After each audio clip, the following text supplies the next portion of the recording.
members, you may now get quorum. Member of the Talasia by you. Pray this morning. Let's come before the Lord in prayer.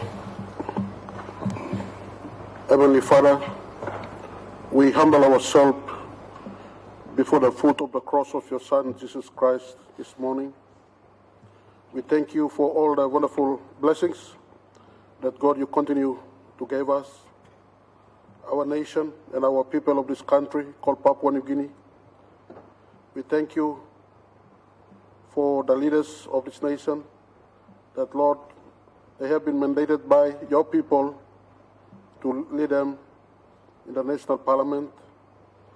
We thank you for everything and for every day that, God, you continue to be in the midst of our lives.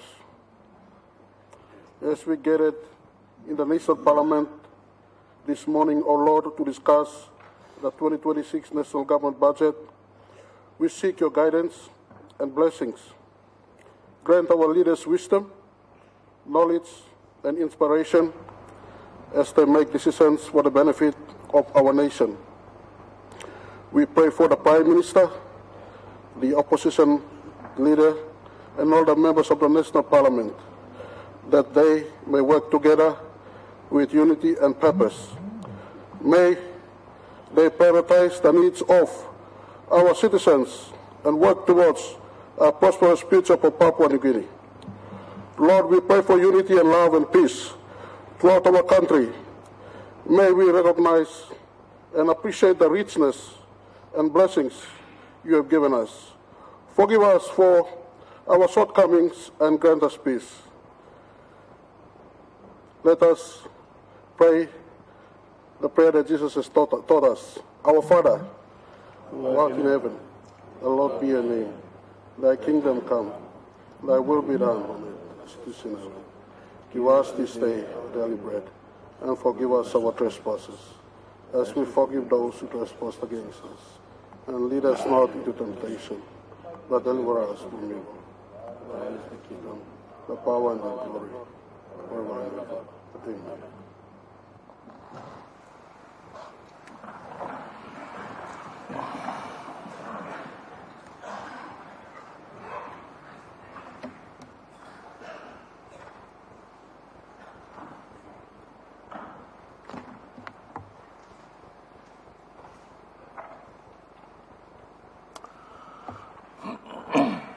Honorable members,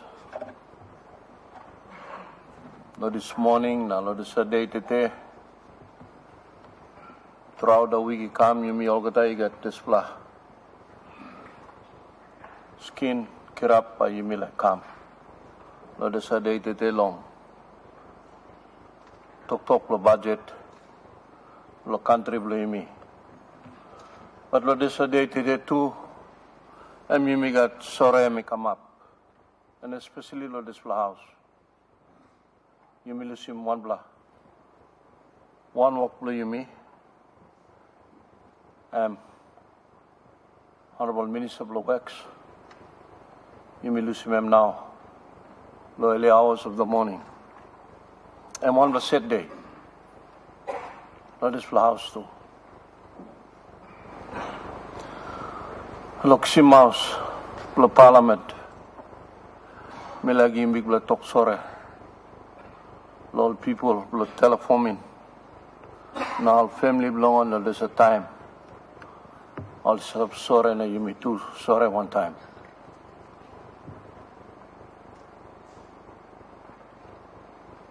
Number two, me get lo this what they me sore too. Also me this la. Mani go pass to this house, now walk to this house. Me sorry long bla lig when I come up. You me. I'm the lig process for you me. No opposition. Me mark him leader belongan. And this is something I mean you me can sort him within long. Walk the parliament yet.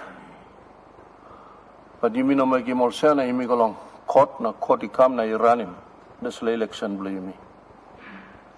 The slam set day lomi also money go pass for parliament. Im set him one blakain look sabe. Also supposed to sa parliament. Im na manage mo nembla yumi long process lo parliament lo make him. And back court come inside the parliament and make him this la walk. So want them to slay anyway, court me make him look sabe blow and finish. Me too me can make him look sabe blow me lo sia also. Me can look sabe and me no look sabe. But by me pull him tight him gonna way. So also today this morning, me like talk sabe also me look sabe. No member of the suabe also no leader of the opposition.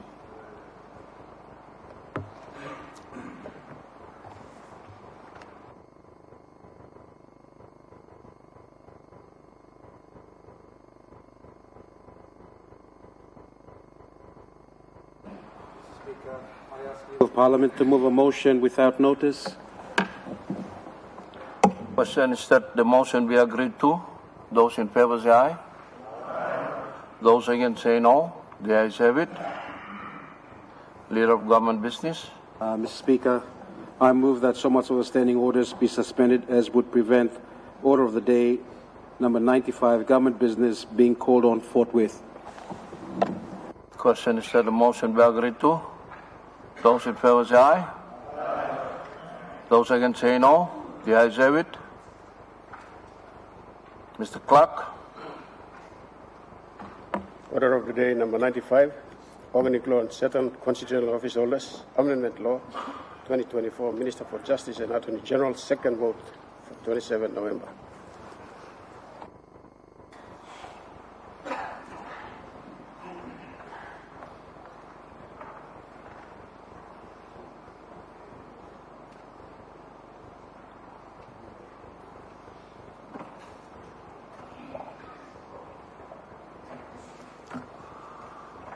Honourable members, as this is the second vote, the Constitution requires that the vote must be recorded and that in order for the proposed law to pass, it must also be supported by a two-thirds absolute majority of 79 members.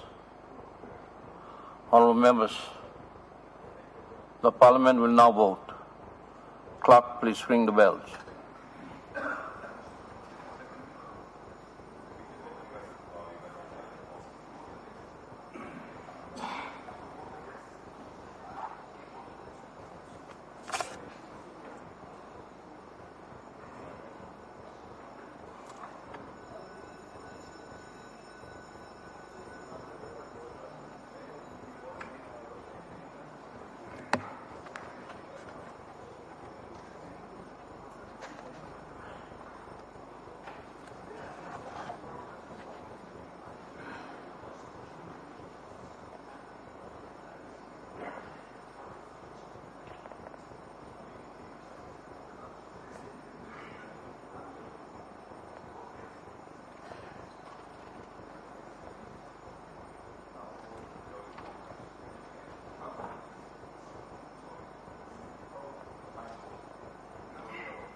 Mr. Minister,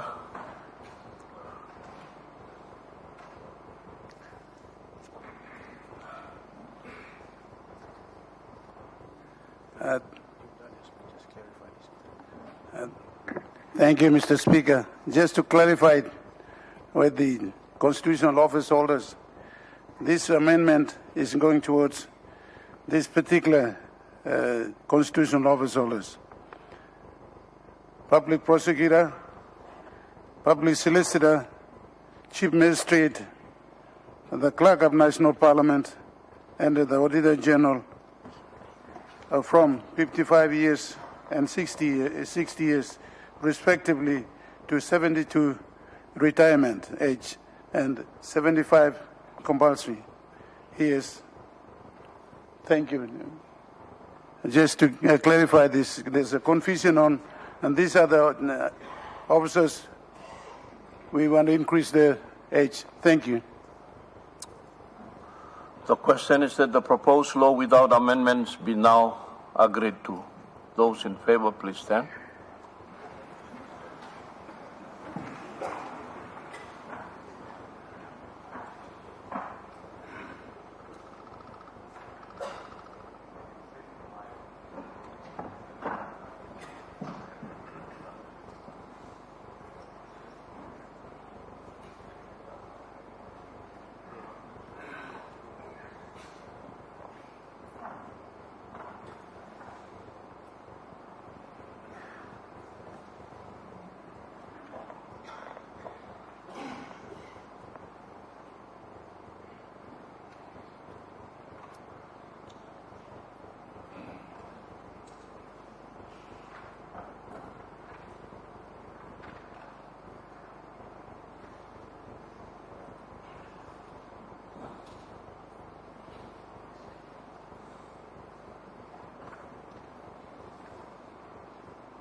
Those against, please stand.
Honourable members, the results of the vote, the ayes 76 and the noes 2.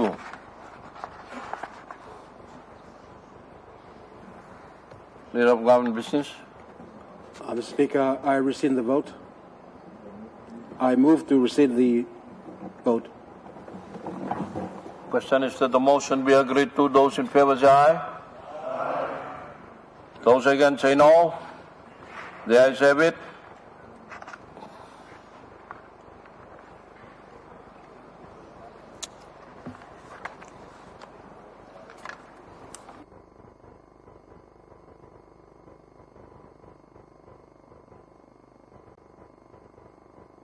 Business. Mr. Speaker, I ask leave of Parliament to move a motion without notice. Is leave granted? Leave granted. Mr. Speaker, I move that so much of the standing orders be suspended as would prevent orders of the day numbers 178, 179, 180, 181, 182, 183, 184, 185, 186, 187, 188, and 189 government business being called on forthwith, and the opposition spokesman on Treasury matters replying on the 2026 budget. The question is that the motion be agreed to. Those in favour say aye. Those against say no. The ayes have it. Mr. Clerk. Order of the day number 178, Appropriation General Public Services Expenditure 2026, Bill 2025. Second reading, resumption of debate from 25 November. Mr. Brian Kramer in continuation. Order of the day number 179, Appropriation National Parliament 2026, Bill 2025. Second reading, resumption of debate from 25 November. Mr. Brian Kramer in continuation. Order of the day number 180, Appropriation Judiciary Services 2026 Bill 2025. Second reading, resumption of debate from 25 November. Mr. Brian Kramer in continuation.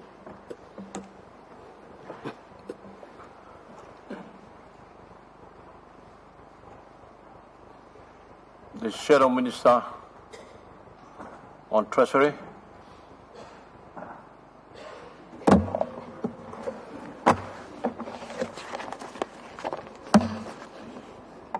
Thank you, Mr. Speaker. Before I provide my budget response, I'd like to first pay condolences to the late Honourable Mr. and to his family and to the people of Telefomin on behalf of the people of Medang. Mr. Speaker, honourable members of this House, I rise to deliver the opposition's formal response to the 2026 national budget, presented by the Minister for Treasury, Honourable Inling Staki, titled Security with Growth. I thank the Treasurer for the presentation and I acknowledge the enormous work undertaken by Treasury officials every year to prepare these documents. But, Mr. Speaker, our duty in this House is not to applaud the thickness of the budget books. It is to scrutinize the content, the assumptions, the risks, and the real impact on the lives of our people. A budget must be more than a political speech. A budget must be an honest economic document. And, Mr. Speaker, with regret, I must inform this House that the budget presented to us is heavy on rhetoric, light on reform, strong in promises, weak in realism, and dangerously dependent on revenue assumptions that are defying economic gravity. The Treasurer has delivered the largest budget in our history with 30.9 billion in expenditure, 29.3 billion in projected revenue, and a claimed deficit of 1.6 billion, which claims is just 1.1% of GDP, alongside talk of a glide path to surplus by the year 2027. And even the possibility of repaying all sovereign debt by the year 2034. Mr. Speaker, when one reads the fine print in the budget speech and in Volume 1, including the 13-year fiscal plan, and when we compare these claims to real execution in the 2025 budget, and to the real conditions of our businesses, our families, our farmers, our schools, and our hospitals, a very different picture emerges. Today I will present that picture, and Mr. Speaker, I will also urge simple calls of action on our duty. This is not merely a debate about a 30 billion budget. It is a debate about whether a mother in Tari can afford both food and school fees, whether a young man in Jeruhu finds a job or joins a gang, whether a child in Manus grows up in a country that works or a country that quietly gives up on them. National budgets are not just spreadsheets. They are moral decisions about who eats, who learns, who is protected, and who is left behind. Mr. Speaker, in 2019, many of us took real risks to change the O'Neill government because we refused to accept what then the Shadow Treasurer and now the Treasurer described as fake numbers, hidden debts, and corruption as the price of doing business. It was very convincing, and I'm sure many of you are being convinced the same way today. We supported the new government, then the Marape-Stephen duo, in good faith, believing that integrity, transparency, and people-centered leadership would finally take root. When those values were abandoned, and some of us made another hard choice to walk away from power rather than walk away from principle. That is the same standard we bring to this 2026 national budget. Mr. Speaker, the government's $30.9 billion budget on paper may appear to be a well-built house. However, like in too many communities, it still feels like a house cook where some get the meal and others only get the smoke. The truth in these long-term numbers, Mr. Speaker, let us start with long-term record. What different governments have actually done to revenue, expenditure, and debt. When the Makerere government took office in July 1999, the actual revenue to run the country was just 2.5 billion kina. And his expenditure budget was 2.9 billion. 26 years later, and this budget plans to literally spend over 10 times that amount. When the Somare government succeeded the Makerere government in 2002, the country's revenue had reached 3.2 billion, with debt rising from around 5.8 billion in 1999 to 8.7 billion by the end of 2002. Difficult years of adjustment, but with relatively small absolute deficits and a focus on stabilization. Somare government, across roughly 9 years, oversaw the total revenue collection of around 58 billion and total expenditure of 57.4 billion. Debt essentially flat or slightly declining at about 8.7 billion to 7.5 billion. That period showed that when revenue is used carefully, it is possible to grow the economy without blowing out our national debt. Then came the O'Neill government, the end of 2011 to mid-2019.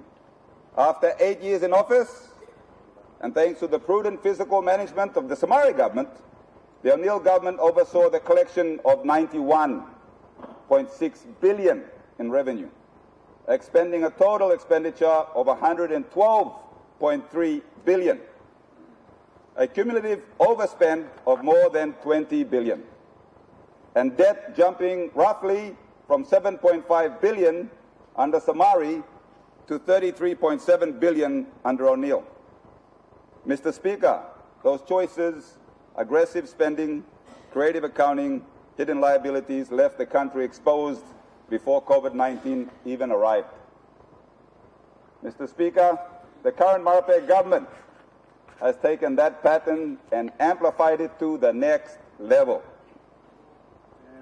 Since taking office in May 2019, the Marape government's total revenue collection has reached an estimated 123 billion, with total expenditure short of 159 billion, a gap approaching 47 billion in just 6.5 years. Debt has surged from 33.7 billion when O'Neill left government in mid-1999 to a projected 66.5 billion by the end of 2026, almost doubling the debt stock, and leaving every child effectively owing more to the creditors than ever before. Year by year, the charts tell the same story. In the early 2000s, deficits were measured in tens of hundreds of millions.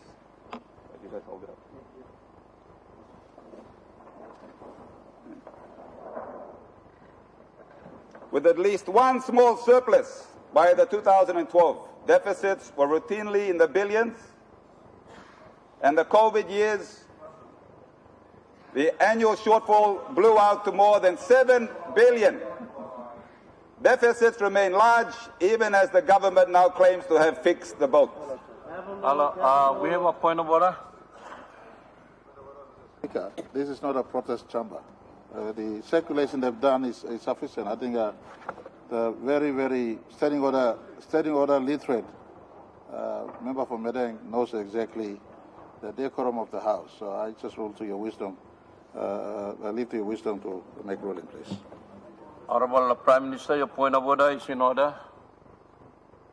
So, you reply, honorable members, and the Prime Minister, and you start the point of order now. Honorable open member, I had a point of order from the Prime Minister. Yes, Mr. Speaker, the Prime Minister said, according to standing orders, I've yet to hear him quote which actual provision of the standing orders that him and you are relying on. Open member for Medang or Shadow Treasury, Minister of Shadow Treasury, me no asking me to debate him this point of order. Okay, Mr. Speaker, the Chair has made its ruling. His point of order is in order, and this is the first time I believe in this House. Now we will carry placard now. We have enough of this already. This is in front of all members now. It's been circulated. So what are you trying to prove here? So you may continue with your Mr. Speaker. To the budget. Thank you, Mr. Speaker, if I may. Your question is why we are trying to do here. We are not only the people in this House that is watching these proceedings. For that reason, the public do not have the benefit of a table that you have. No. Honorable, Mr. Speaker, it's my budget response. Honorable, reply. Honorable Shadow Treasurer, yes. I have ruled. You are trying to tell us, or tell the Chair, that every information that is here, it will eventually go to the medias are here. But you report them to the public. That's correct. That's right. Okay, so I'm right. So you may continue with your... Mr. Speaker, so was Sabla Pilim Pen, you plug and Rossi right? You may continue with your budget reply. As they say, numbers don't lie. So if I can continue. Honorable Minister, what is your point of order? Mr. Speaker, this place like this has to seek leave of the Parliament or leave from the Chair. Leave was not taken.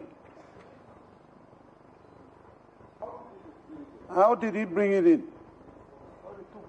How did two people stand up, Mr. Speaker? Honorable Minister, point of order, I'm in order. You may already understand him also. It's just that, you mean making some show or something or similar flow. And we shouldn't be doing that. me larem shadow treasurer shadow minister of treasury long continue long reply long on the budget. Thank you, Mr. Speaker. You may count in my first point of order. Okay.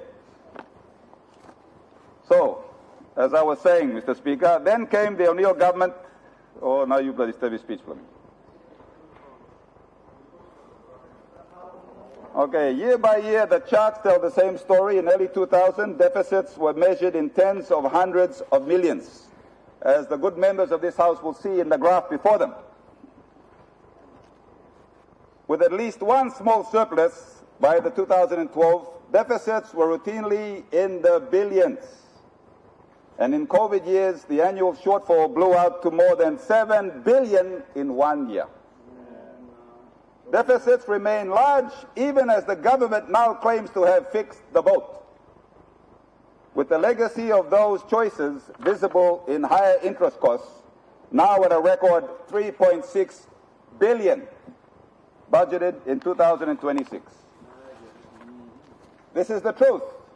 Two successive governments have normalized a structure where expenditure constantly runs ahead of realistic revenue and where borrowing fills the gap, while the quality of frontline services lags badly behind, and growth in the budget headline. The gap between the numbers and reality. Mr. Speaker, let us turn to the 2026 budget itself and the gap between what the numbers say and what the people see. The Treasurer has told the nation that the 30.9 billion in expenditure represents 2,000 kina and 882 per person in PNG, based on the estimated 2026 population of 10.7 million. This is to fund education, health, policing, roads, and debt interest. Mr. Speaker, many families in Port Moresby and Lae spend that amount on food and transport in a single month. In settlements, people juggle rent, school project fees, PMV fares, with no safety net, and for them, there is no sign of 2,882 in services or opportunities. Mr. Speaker, we are told inflation is contained and that non-resource growth is averaging around 4%, with the government proudly claiming the strongest period of sustained growth in our history. Mr. Speaker, yet the trade store and the fuel pump and families see prices rising faster than wages and far faster than the quality of services. While informal workers remain unprotected from shocks, the budget that stabilizes Treasury while destabilizing households is not yet a people's budget. Education and health and human reality. Mr. Speaker, children sit at the center of this story. The government highlights a 4.9 billion for education, the largest sector allocation on paper, and a substantial increase compared to a decade ago, when education spending was only a fraction of today's level. Yet tens of thousands of teachers' positions remain unfunded or unfilled, classrooms are overcrowded, and schools wait months for funds trapped in trust accounts or delayed by release bottlenecks, meaning that the big numbers in Volume 2 of the Treasurer's budget never turn into chalk desks or textbooks. Mr. Speaker, health is no different.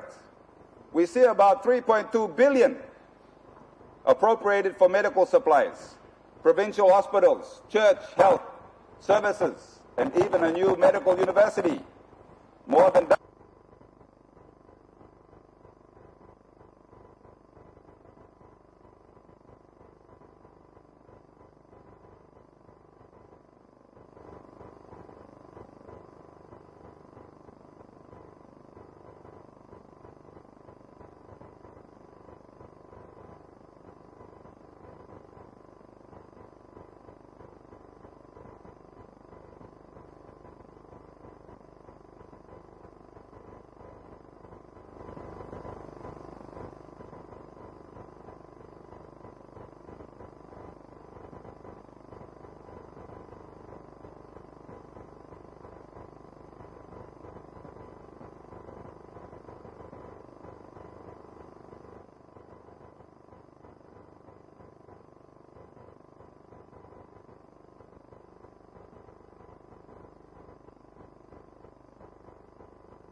fixed the boat story.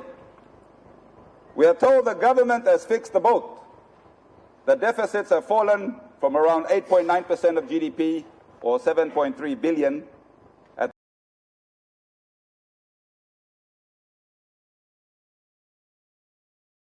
P. So, Mr. Speaker, I noted that the Treasurer puts percentage, so we put him amount. So 50% of GDP is 66.6 billion. 50% of GDP, figure says it's 133 billion in 2025. Mr. Speaker, the government's achievement towards consolidation is real, on paper, and deserves acknowledgement. But it sits on a fiscal tightrope. That tightrope is built on highly optimistic revenue forecasts, very ambitious capital spending plans, and an assumption that nothing goes wrong between now and the year 2034. Mr. Speaker, in a country where one earthquake, one major mine shutdown, one major drought, one global shock, or one Black Wednesday can rewrite the national story in a single week. This looks more like wishful thinking than conservative stewardship. Revenue, structure built on sand. Mr. Speaker, the total revenue for 2026 is projected at around 29.3 billion, a sharp increase compared to the actual collections by a few years ago, driven by big steps in tax collections and ambitious increases in state-owned enterprise dividends and other non-tax revenues. But state-owned enterprises have a long history of under-delivery, withholding dividends and being hit by commodity volatility and operational failures. Past years show that projected dividend lines were not met. And when those checks did not arrive, the cuts fell on maintenance, goods and services, and arrears to suppliers. Mr. Speaker, if those new checks do not arrive in 2026, it will not be boardrooms that feel the pain. It will be schools, clinics, roads, and frontline wages. Mr. Speaker, the multi-year charts of revenue versus expenditure show a systematic habit of announcing optimistic inflows and then filling the gap with borrowing instead of structural reform. That habit has left us more dependent on a narrow tax base and a handful of large projects, while the informal sector and rural economy carry the hidden costs of inflation, weak services, and insecurity. Expenditure, big spend, weak delivery. Mr. Speaker, 30.9 billion in expenditure sounds transformational, and there is no doubt that nominal spending has more than tripled since the Somare government and doubled from 2017 under the O'Neill government. But the wage bill continues to grow faster than the real non-resource economy. The thousands of unattached or ghost workers still remain on payroll systems that have resisted reform for more than a decade. Capital budgets look impressive, and each year the Volume 3 of the budget books lists long roads, new health facilities, and economic projects. Yet historically, only a fraction of these are actually delivered on time and to standard. And maintenance of new infrastructure is consistently neglected. Mr. Speaker, we risk more ribbon-cutting projects that fall apart within a few years, while calling it security with growth, as communities are left with collapsed bridges and roads, broken vehicles, and no recurrent funding. The charts show the real outcome clearly. Ever-rising expenditure lines, a widening gap over the revenue in the O'Neill and Marape years, and debt stocks climbing steeply since 2012. Mr. Speaker, what they do not show is the father who cannot find work, the mother selling betel nut to keep children in school, and the youth in the settlement drifting towards crime when the promise of record budgets never reaches their street or block. Addressing the government's favorite excuse, the other guy. Mr. Speaker, this is the point where the government members will say, yes, mistakes were made in the past, but we are better than before. That is very low bar for our country, a country without potential. In this House, I have probably been the most critical of the member for Yalbu Pangia. Our differences are well documented.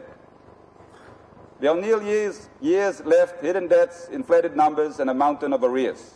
The chart documented the surge in expenditure over revenue and the jump in debt from around 7.5 billion to 33.7 billion. I accused him of sinking the country in debt and accusing his government of reaching 40 billion in debt.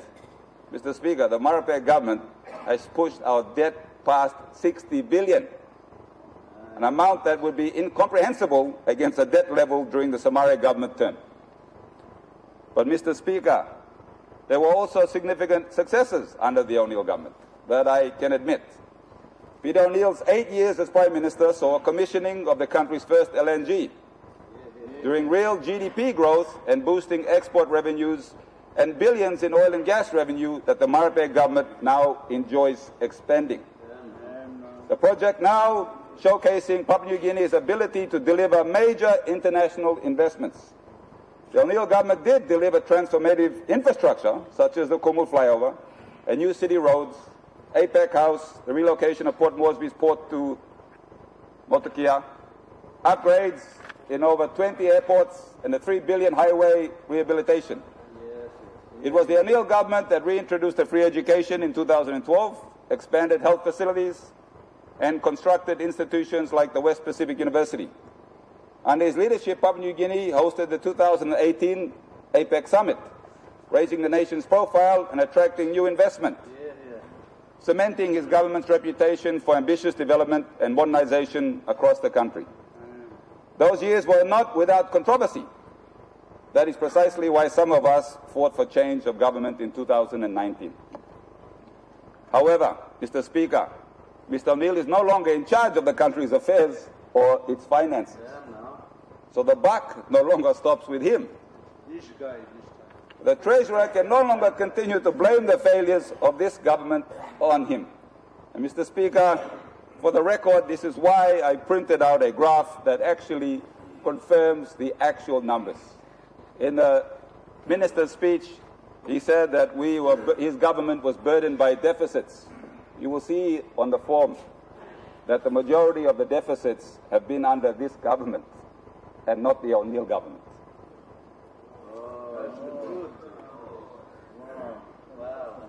The O'Neill government was not responsible for the record expenditure close to 160 billion. He is not responsible for our debt reaching 66 billion by the end of 2025. He is not responsible for the current state of law and order in the country, the shortage of medicines reaching our hospitals. Mr. Speaker, 6.5 years after the O'Neill government, Marapek government, the same bad habits remain. We still see billion kina deficits, unrealistic revenue forecasts, state-owned enterprises that withhold or delay dividends, payroll leakages that reform programs have failed to fix, and capital projects that look impressive in the budget books but never get built or properly maintained. This is not a clean break from past mismanagement. It is simply dressing it up. It's a lipstick on a pig. Duct tape on a sinking boat when our people deserve real reform and honest delivery. The human cost is the same: unfunded teacher positions, under-resourced clinics, communities waiting years for basic infrastructure while interest and arrears are paid faithfully every month. The human cost of mismanagement. Mr. Speaker, the deficit line does not capture the true cost of poorly managed economy. That cost is counted in children who drop out because schools lack teachers, desks, and books, even as the education budget sets new records on paper. Patients who die of treatable conditions because there are no medicines, no beds, no fuel for an ambulance, while the national health appropriations have never been higher. Women facing violence in communities with no police presence or functioning courts, because law and justice funds are eroded by arrears, late warrants, and poor coordination. Youth whose potential is wasted in crime, alcohol, and idleness. In a decade that official statistics describe as one of the sustained growth, but which for them has meant sustained exclusion. Every kina borrowed, wasted, or stolen today is a kina stolen from our children's future. From climate-resilient infrastructure, from modern hospitals, from quality schools, and from a diverse economy. Every under-reformed payroll system, every dubious contract, every trust account game normalities, mediocrity, and teaches our children that corruption is the cost of doing business with the state. The responsibility of this House, Mr. Speaker, budgets are moral documents, and in this debate, three groups carry a special burden. Members of Parliament, our duty is to scrutinize, not applaud. We must challenge unrealistic assumptions, expose waste, and demand that savings first go to teachers, nurses, police, and rural infrastructure, not to campaign expenses or new convoys of vehicles. If we fail, we are not bystanders, we are accomplices. 2, ministers and senior officials. A record budget means nothing if warrants are late. Funds are trapped, arrears grow, and the frontline services starve. A budget is not an election brochure. It is a contract with the people, and the contracts are measured in delivery, not in press conference. 3, public servants. You are in the engine room, but a leaking engine seizes. Ghost workers, fake invoices, inflated contracts, and abuse of grants are acts that rob children of knowledge, patients of medicine, and communities of safe bridges and reliable roads. As someone widely recognized for fighting corruption can plainly say, this is not personal. It is about choosing integrity over convenience and truth over spin. In 2019, we demanded a change of government. In 2026, we demand a change of culture. What a people-first budget would look like. Mr. Speaker, a truly people-first budget would use conservative, realistic revenue forecasts, grounded in past collection performance and genuine SOE capacity, not aspirational divided figures or dividend figures. Protect the basics, teachers, health workers, medicines, law and justice before funding vanity projects, political slash programs, or poorly designed capital works. Cut waste ruthlessly, ghost workers, inflated contracts, needless travel, and duplicate agencies that add red tape but not value. Empowering watchdogs, the Auditor General, the Ombudsman, the Internal Audit Units, and the FIU, and ICAC, to follow the money without fear or favor, publishing their findings in full. Measure success not by billions announced, but by improved lives. Fewer school dropouts, lower maternal deaths, safer streets, more jobs, and higher real incomes. The judgment of history and our duty now. History will not remember whether this budget was 28 billion, 30.9 billion, or 32 billion. It will remember whether this House lifted our people or failed them. It will remember whether we told the truth about unrealistic assumptions, weak implementation, and corruption that bleeds the nation, or whether we hide behind the slogans like security with growth. Mr. Speaker, a mother in East Sepik, a youth in Lane, a teacher in Merang, a nurse in Bougainville. They will not remember our speeches. They will remember whether their lives became safer, fairer, and more dignified because of decisions taken in this chamber. In 2019, we said enough to one era of mismanagement. In 2026, let us say enough to budgets that look strong on paper but leave our people weak in reality. Let us demand a budget that is not only fiscally responsible, but morally responsible. Calls to action. So today, 3 clear calls to action. To members of Parliament, do your duty. Read beyond the headlines. Interrogate the assumptions. And put the classroom, the clinic, and the village road ahead of your own comfort. To ministers and heads of departments, honor the trust placed in you. Release funds on time. Fix the leakages, enforce consequences, and make sure money reaches the front line, not just the press release. To the public service machinery, at every level, remember why the people pay your salaries. That now has reached 8 billion. Say no to ghost names, no to fake invoices, to shortcuts that betray the public interest. And choose to be a generation of public servants that restored pride in serving the state. For the children in classrooms without a teacher, for the patients in wards without medicine. For the youth standing at the crossroads between a job and a gang. Let us do what we are mandated to do. Let us serve our people. Mr. Speaker, as the last part of concluding my speech, in handing out a graph that illustrates the expenditure from 1999 to 2025, which all members of this House have a copy. And you will see the different governments that took office and the legacies and record that they left. These are numbers, and they don't lie. The Macarey government inherited a government that was near collapse, where our exchange rate, kina, jumped by 30%, was reduced, cut by 30%.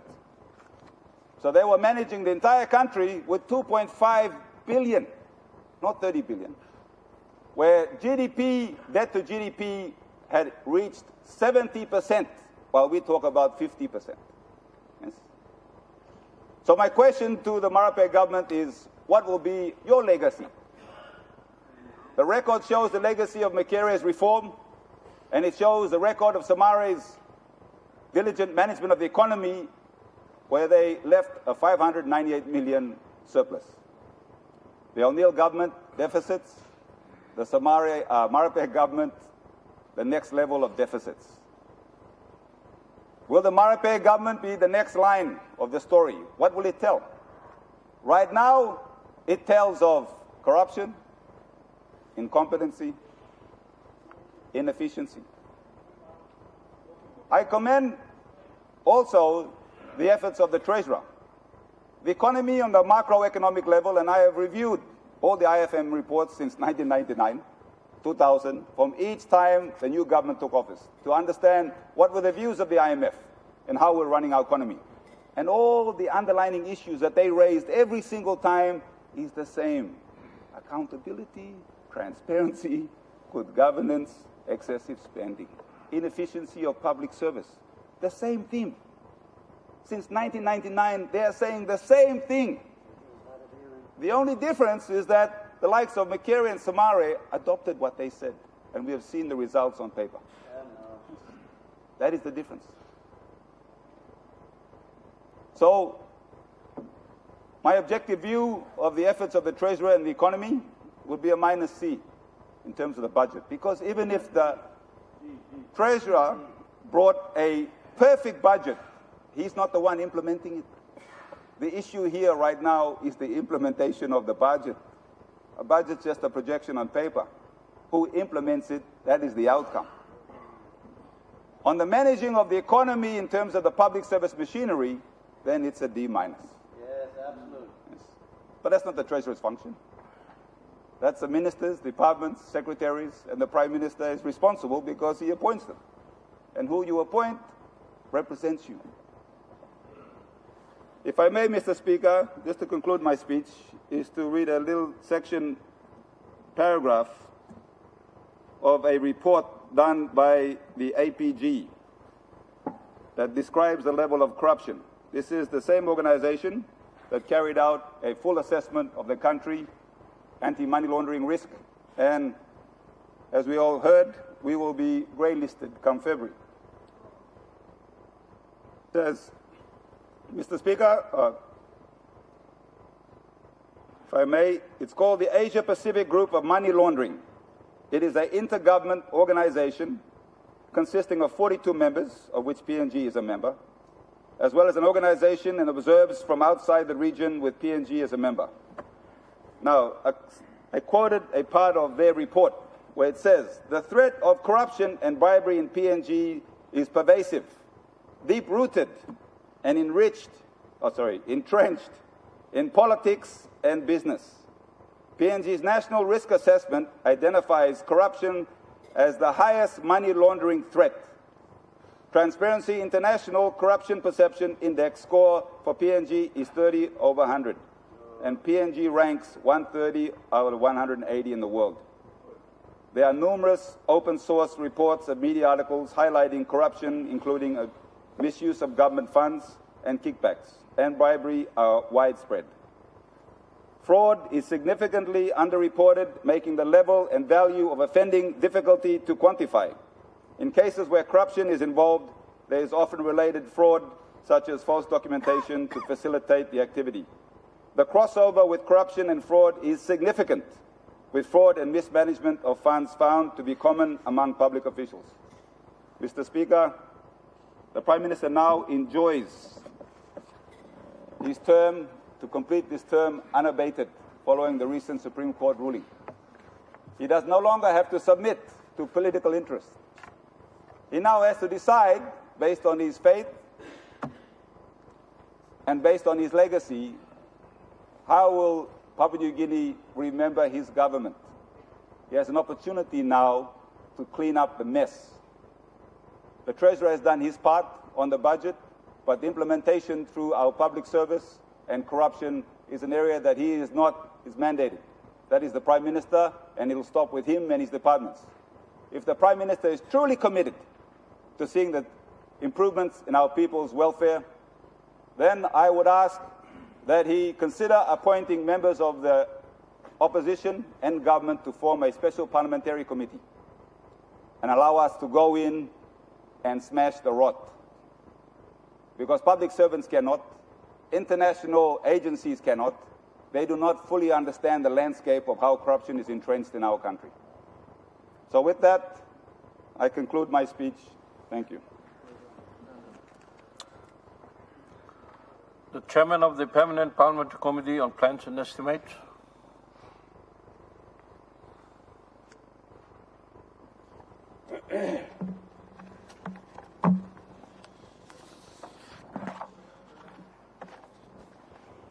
Mr. Speaker, I rise once again to present the views and recommendations of the Permanent Parliamentary Committee on Plans and Estimates on the 2026 National Budget. Mr. Speaker, let me remind the House again that the government has a fundamental duty to allocate funds responsibly and must take heed to consider making necessary changes in certain key government agendas and strategic investments that are not implemented properly to gain maximum benefit. We hear the outcries of the opposition and other stakeholders when budgets after budgets are not implemented transparently in the proper manner. A responsible government must consider the views of all stakeholders, including the Plans and Estimate Committee. This will reflect the government's commitment to transparency and accountability on all our spendings. Mr. Speaker, we have now a record budget in front of us of 30.9 billion kina, despite varying local and global challenges. This House will definitely have diverse opinion on the budget, but it is crucial to harmonize the challenges and perspectives and adopt effective best practices to enhance the lives of our citizens. The committee thoroughly looked into the 2026 budget and came up with the following observations. Mr. Speaker, budget overview. Papua New Guinea's economy is influenced by global events. The global economy is experiencing a period of slow growth and declining inflation. characterized by resilience, but also significant risk like prolonged uncertainty, rising trade tension, and physical vulnerabilities. The U.S. state tariff introduced during the first quarter of 2025 have changed the global economic landscape, forcing policymakers to rethink traditional policy responses. The 2026 national budget is boosted by an aggregate expenditure of 30.9 billion kina, excluding debt repayments, an increase by 2.6 billion kina from the 2025 national budget. The 2026 national budget projects approximately 29.3 billion kina in total revenue, which results in the projected deficit of approximately 1.6 billion kina. The 2026 national budget is based on the theme security with growth, which means that Papua New Guinea has made a substantial development progress, which must be continued and expanded. The 2026 national budget is guided by 4 principal areas: strong economy, connect PNG, going rural, and good governance. Mr. Speaker, issues considered by the committee. The committee has noted and considered the following issues that have influenced the effectiveness and sustainability of the 2026 national budget. 1, over-optimistic budget figures. The budget is not a political speech or a campaign brochure. It is like a social contract between the country and its people. When the figures presented to this House consistently exceed the realistic, it puts the social contract at risk. The 2026 national budget is as such a scale that demands rigorous and realistic assumption with transparent evidence to back every projection. The committee is deeply troubled that the 2026 national budget figures appears to be overly optimistic, with the projected figures, both revenue and expenditure, far exceeding the past actual figures and economic realities. This gap risks undermining service delivery, unnecessarily increasing debt and eroding public trust. Mr. Speaker, over-optimistic budget figures carry 3 immediate risks. First, it can lead to unsustainable borrowing if anticipated revenues fail to appear. Second, it diverts attention from necessary fiscal discipline and prioritization of frontline services across the provinces. And third, it undermines the credibility of the Parliament's oversight role and the ability of government agencies to plan effectively. Mr. Speaker, the committee encourages the government to take appropriate steps in revising the budget-focusing methodologies and assumptions to help restore realism in budget figures and improve accountability to our fiscal process. 2, budget balance and cash flow. The committee observes that the budget expenditure continues to exceed the budget revenue, and this is again the case in the 2026 national budget. With government spending often exceeding revenue, PNG continues to consistently face budget deficit, leading to high borrowing from external financing and increasing the national debt which is expected to rise to approximately 66 billion kina, or even more in 2027. Through our budget briefing with Treasury Department and the review of the 2026 budget papers, the committee notes with grave concern on the government's ongoing cash flow challenges. The 2026 national budget reveals that the government expects a cash deficit of approximately 1.6 billion kina. Without a clear strategy to reduce the deficit and resolve cash flow issues, the committee is concerned that these would undermine the financial stability, increase borrowing costs, and limit the government's ability to focus on long-term investments in development. Mr. Speaker, the committee urges the government to focus on sustainable and realistic fiscal consolidation by cutting unnecessary spending, reduce spending wastage and leakage, improve revenue collection, and prioritizing value for money and high-impact projects and services.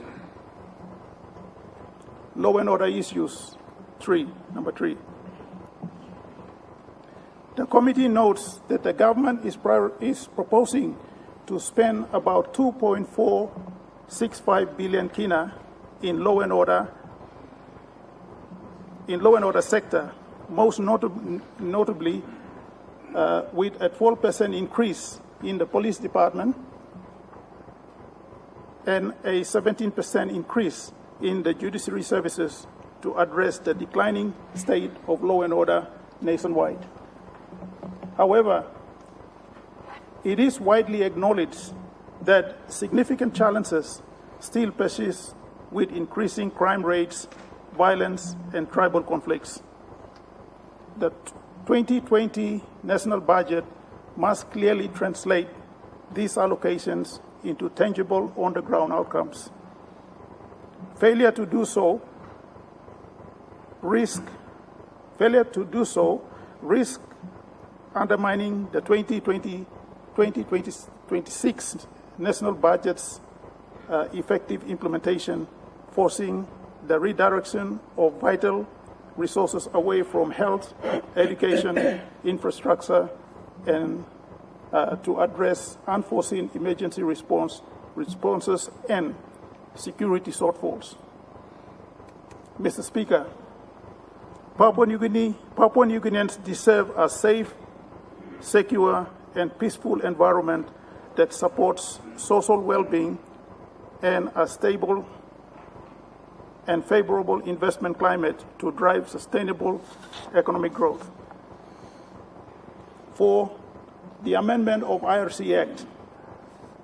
The committee is concerned with the recent amendment of IRC legislation that proposes structural change to IRC, an institution that has consistently delivered results, strengthened compliances, and operate with integrity. The IRC is not another government agency. It is a constitutional state organization deliberately designed to be independent from political influences. Its autonomy is the reason why, even in tough economic times, the IRC continues to be effective and efficient in revenue collections. The proposed creation of an oversight board with political appointees risk weakening the IRC's independence, compromising its ability to enforce tax law fairly, and opening the door to affecting decisions that should remain strictly professional. It is not clear on where in IRC's current accountability mechanism have failed and where is the justification of any ineffective policy that warrants such an intervention. Mr. Speaker, The IRC Commissioner has stated clearly that the accountability is welcome. This proposed oversight board lacks sound justification. This push coincides with IRC's audit of major multinational corporations, entities that have never faced scrutiny before. Should we allow external pressure to derail these investigations? Should we compromise our sovereignty and integrity of one of our strong institutions that, for reforms that serves unclear interests? Good governance is about protecting strong institutions, not undermining them. The IRC must remain independent, free from external pressure, and sealed from political control. This amendment bill threatens that independence and should be rejected in the best interest of transparency, fairness, and the long-term health of our tax system. Mr. Speaker, the committee has a clear message to the government. Papua New Guinea must not trade institutional integrity for conditional support. We must uphold the independence of the IRC and safeguard the principles of good governance. Dividends payment by KPHL, number 5. The committee noted the governance and financial performance of Kumul Petroleum Holdings Limited and its obligations to the state. KPHL was established to hold state's interests in the PNG LNG and other petroleum ventures. It is a strategic entity entrusted with managing billions of kina in resource wealth on behalf of our people. However, the current legislation that created KPHL has inadvertently placed significant limitations on the government's ability to access its rightful shares of revenue. Under the current arrangement, KPHL operates as a trustee, with Prime Minister as the sole trustee. While this structure was intended to safeguard the state's interests, it has created governance challenge and reduced transparency. Dividend flows have been described as opaque, with funds not directly remitted to the national budget and or the Sovereign Wealth Fund. For example, Treasury's report indicated that 7.1 billion was received by KPHL from the PNG LNG project up to mid-2022. Yet, only a fraction has flowed into the consolidated revenue. In 2024, 560.1 million kina in mining and petroleum dividends has been paid to the state. For 2025, the projected mining and petroleum dividends are approximately 1.5 billion kina. In the 2026 national budget, the projected mining and petroleum dividends is approximately 2.95 billion kina. While these figures appear substantial, they fall short of what is possible given the scale of the LNG revenues. Mr. Speaker, the committee notes that under the government's 2025 dividend policy, KPHL is expected to remit 80% of its revenue to the state. This is a positive step, but it requires legislative backing to ensure compliance and consistency. The committee is not questioning the importance of KPHL's role in managing resource projects. We acknowledge the investment in infrastructure such as the Motukea fuel storage facility and its participation in the project's like PNG LNG and Papua LNG. However, we must also recognize that the current governance structure does not reflect best practice. It concentrates our decision-making power, limits parliamentary oversight, and creates a potential conflict of interest. Mr. Speaker, the cascading effect of this arrangement is clear. When dividends are delayed or reduced, the national budget suffers. Provinces and districts are deprived of funds for essential services. Our people in rural areas face deteriorating health facilities, under-resourced schools, and impassable roads. 6, provincial functional grants. The committee observes that the heart of service delivery and the well-being of our people are directly impacted by the timely release of provincial functional grants and the consequences of their shortfall. When this House passed the national budget in 2024 and 2025, we did also with the expectation that allocations of provincial functional grant be fully honored. We must know that these grants are not merely figures on paper. They are foundation for health services, education, law and order, and infrastructure in all our provinces. However, the reality is deeply concerning. While the Department of Treasury asserted that warrants were issued on time, the actual release of cash fell short of what was appropriated. The 2024 national budget projected 638 million kina for provincial functional grants, but the 2024 final budget outcome report recorded 535 million kina as committed by the government. However, the committee understands that provinces wait months for funds that never arrived when needed. In the 2026 national budget, 770 million kina was allocated for the provincial functional grant.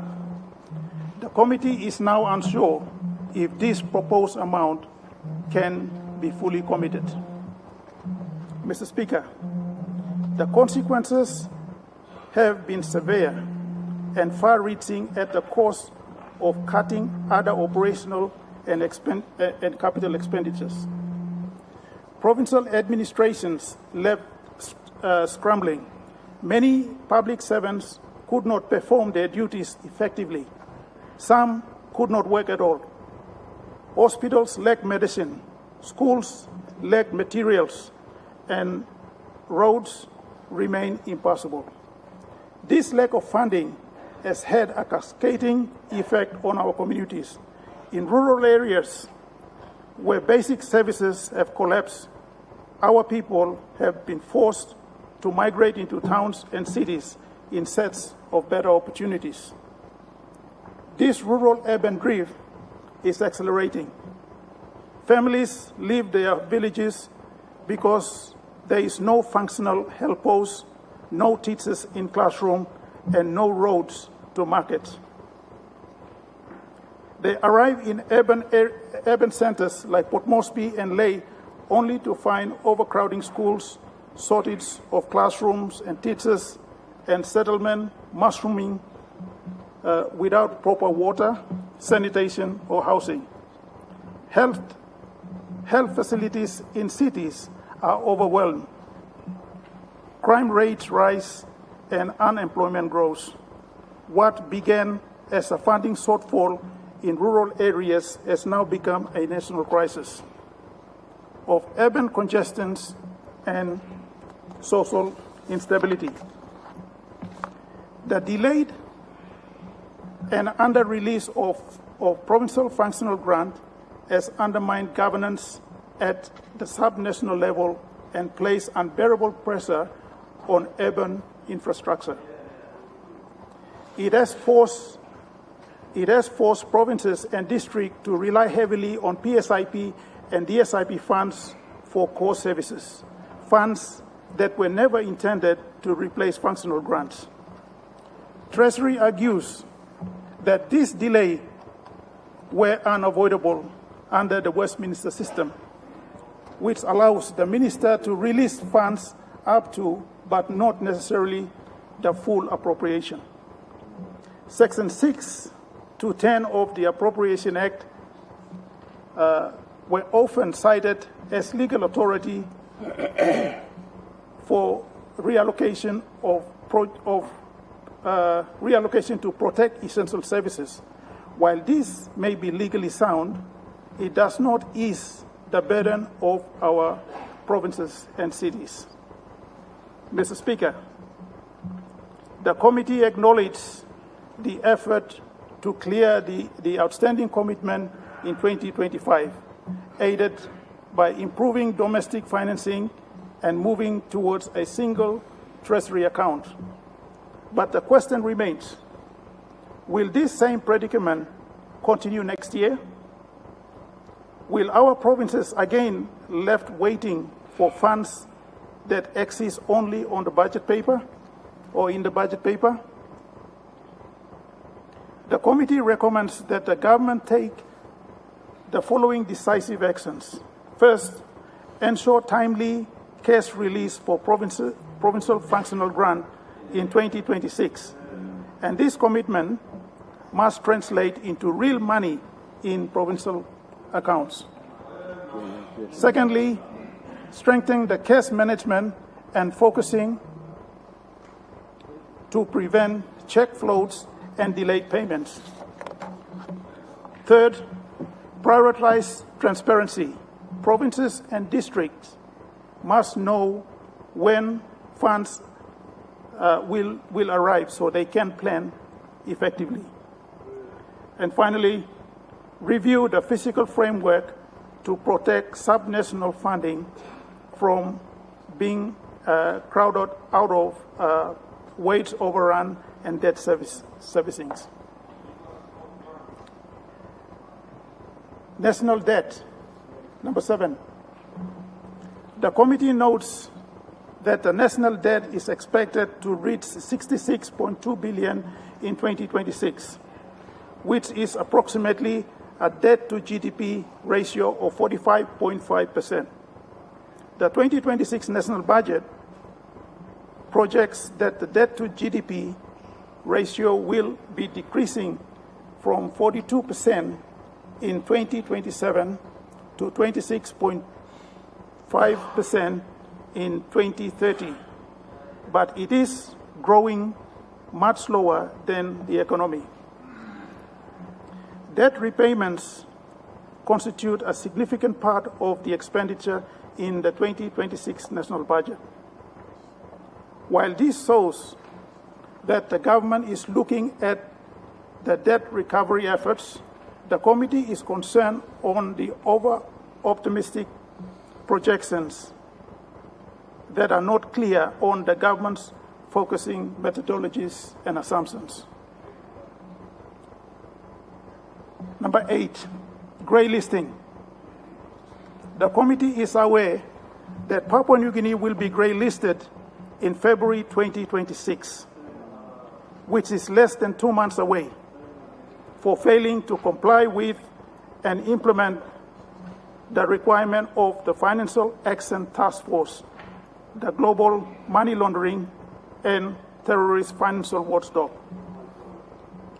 The committee understands that when Papua New Guinea is grey listed, the consequences will be severe and potentially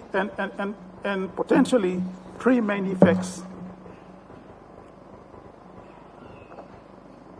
Potentially there will be three main effects. First, there may be a low tax receipt from slower growth and reducing commodity trade.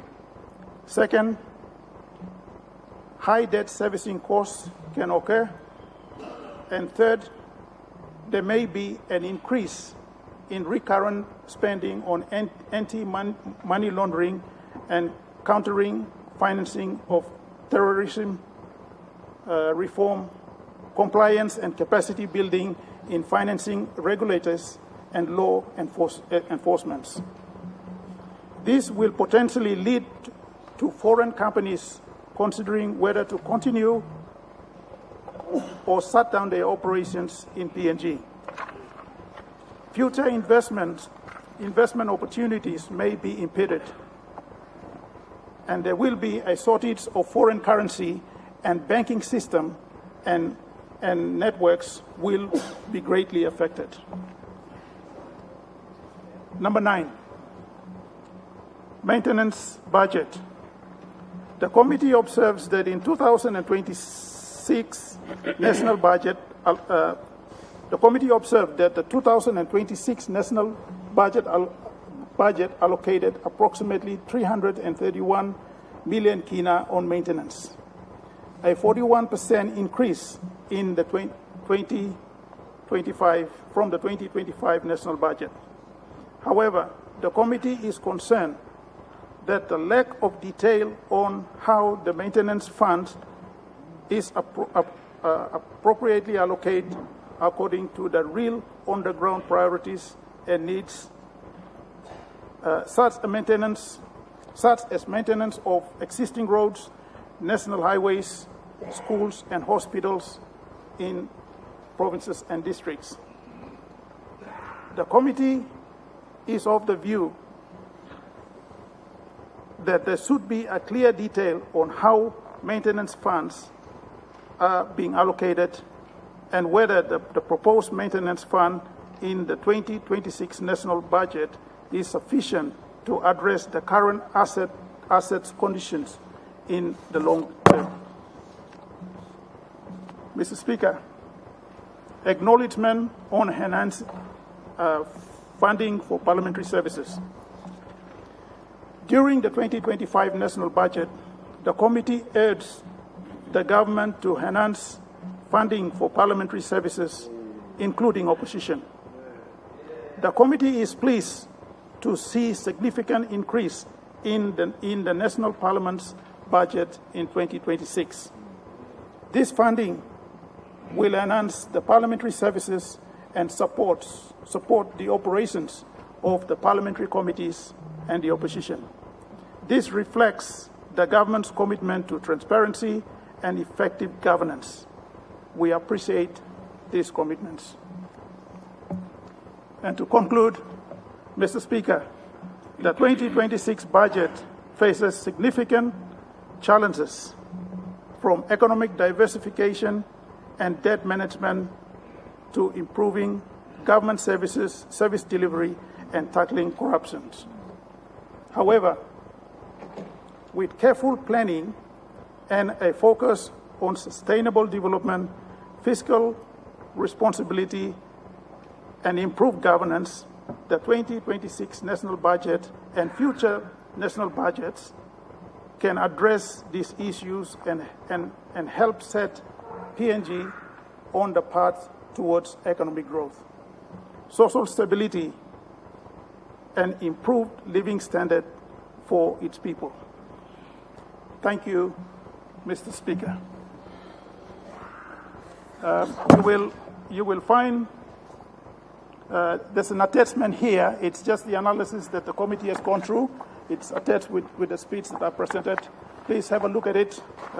If you can go through the budget book, maybe this will help you to get your minds in order. Thank you.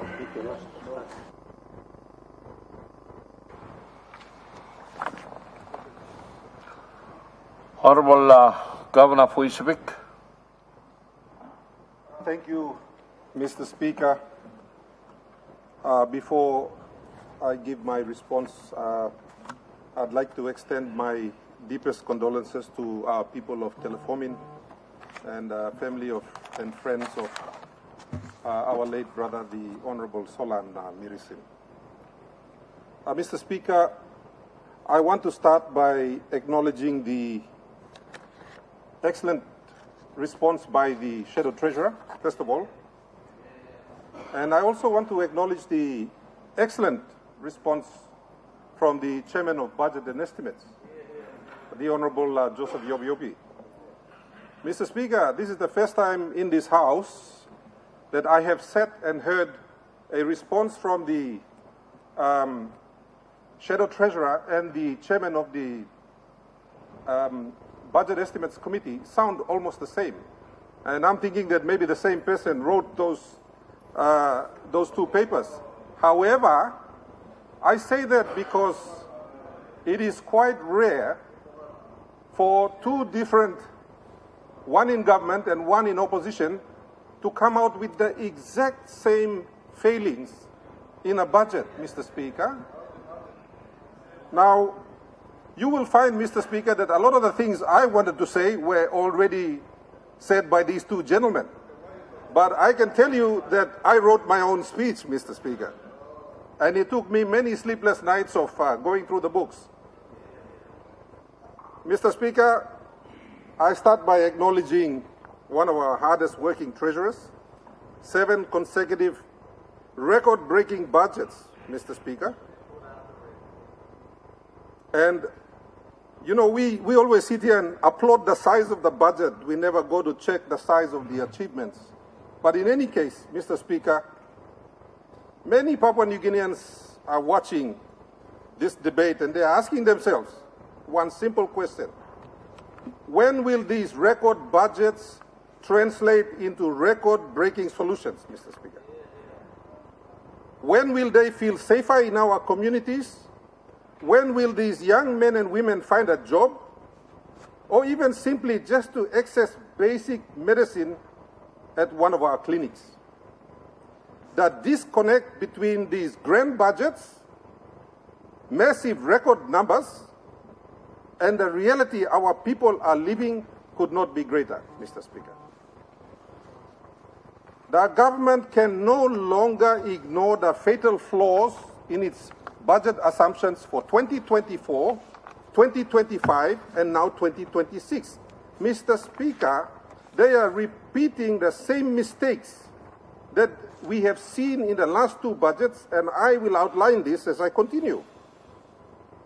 These budgets appear to be driven more by political necessity than by technocratic rigor. And the numbers are so scary, they don't add up. The first issue I have is that I see a clear pattern of failure in planning and delivery. The evidence is undeniable, Mr. Speaker. In 2024 and 25, we experienced severe cash flow crisis, forcing media adjustments that crippled service delivery. Mr. Speaker, I raised on this floor that the ECB provincial government and many provincial governments and PHAs received our first allocation in September, Mr. Speaker. Now that's the 2025 budget. All of these media adjustments actually crippled service delivery, Mr. Speaker. And you heard it from the Chairman of Plans and Estimates. He very clearly outlined it. He said it better than I could with all of the details.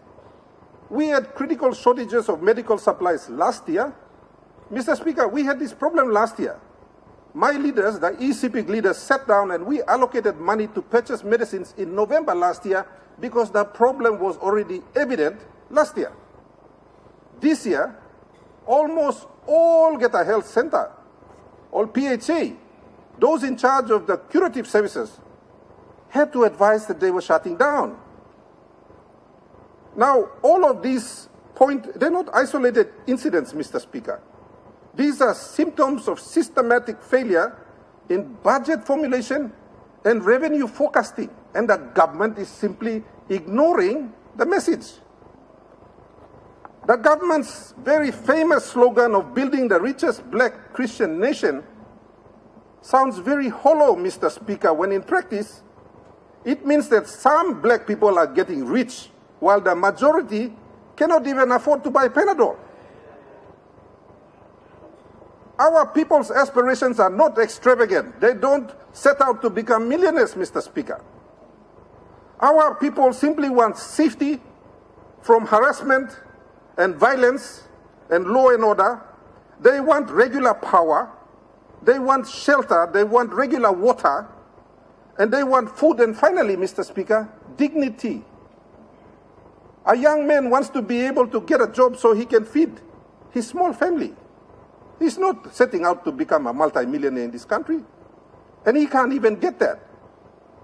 This budget, like its predecessors, fails to make those aspirations of our people its central priority. The second point is financial engineering and a lack of transparency, Mr. Speaker. This budget masks deeper problems through questionable practices that you need to be aware of, Mr. Speaker, as the chair of this House. The budget has several issues that I will outline. The first one is floating debts, Mr. Speaker. The escalating practice of writing checks against the following year's cash flow needs to stop. In 2023, when the budget closed, Mr. Speaker, there was $1.5 billion in floating checks that were cashed in 2024. In 2024, we had $1.8 billion in floating checks when the budget was closed by the government. Now, what this effectively does is you take out a mortgage on the following year's cash flow, Mr. Speaker. How much money you may allocate him now? Yeah, and there's all floating checks. When they close the account in 14 days' time, only pass him. There's all floating checks, but like I money lo first na second quarter blow next year. Because that's been the practice we see in 2023, 2024, and it's floating into 2025. And it's likely to float into 2026, Mr. Speaker. Now, this same model is applied at scale in the Connect PNG program, where billion kina contracts are awarded with payments deferred for future years. Mr. Speaker, I raised this issue on this floor when I was sitting on that side in the 2024 budget debate. It is now come home to haunt us, Mr. Speaker. The second issue in terms of this financial engineering that I speak of, they are off-budget allocations, Mr. Speaker. In 2023, 980 million kina was diverted, as demonstrated in the FBO in 2024. Final budget outcome here. And step inside, Mr. Speaker. I'm not making these numbers up. We still don't know who got the 980 million, Mr. Speaker. Now, in 2024, if you look at the final budget outcome again, there's another 900 million kina that was allocated to certain special provinces, Mr. Speaker. And I can assure you, Manus is not one of them. We need to know that people of Papua New Guinea deserve transparency on the way the national government is handling public funds, Mr. Speaker. Number three, lack of transparency on close of account funds. Mr. Speaker, in 14 days' time, the accounts are going to close. What happens every year when the accounts close is that all get the money silip lo one account here, also broom him na bung him. Na any CISA decide uset by kissing desla money. There is still no accountability over the last 6 years. Every year also sweep him. 300, 400 million na bung him here. We have not received a single report on this floor where that money goes. And I ask the government to bring it onto this floor so all the Papua New Guinea can sawe. Tell blodesla rat useti kisim, lek blonge museti kisim, yaw blonge museti kisim, Mr. Speaker. The fourth point I wish to raise, Mr. Speaker, is in hidden liabilities.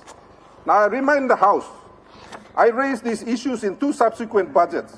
Finally, the hard-working people in Treasury have confirmed exactly what I have been saying on this floor, Mr. Speaker.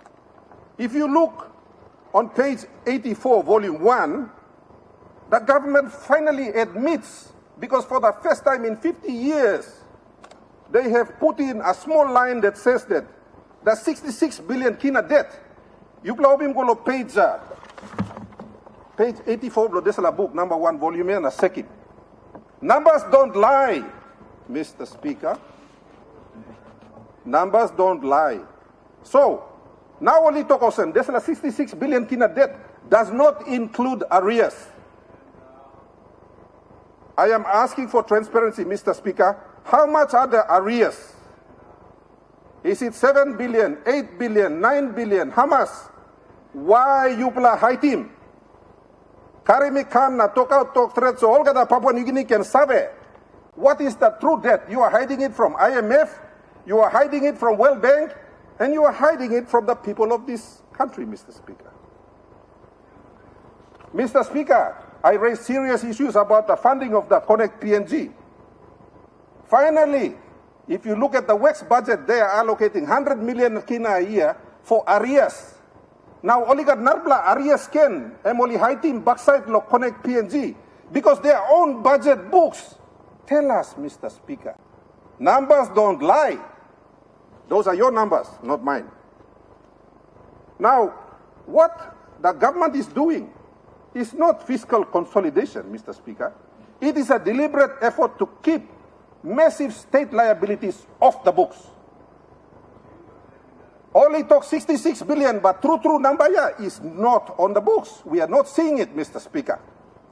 Now, there's all kind line also IMF na World Bank lo bekim yupla lo haitim desala number ya. Someone needs to tell us the truth. What is the total number for all of the Connect PNG contracts? Is it 10 billion, 12 billion? How much, Mr. Speaker? These are, again, mortgages on future revenue. The House, the people deserve to know.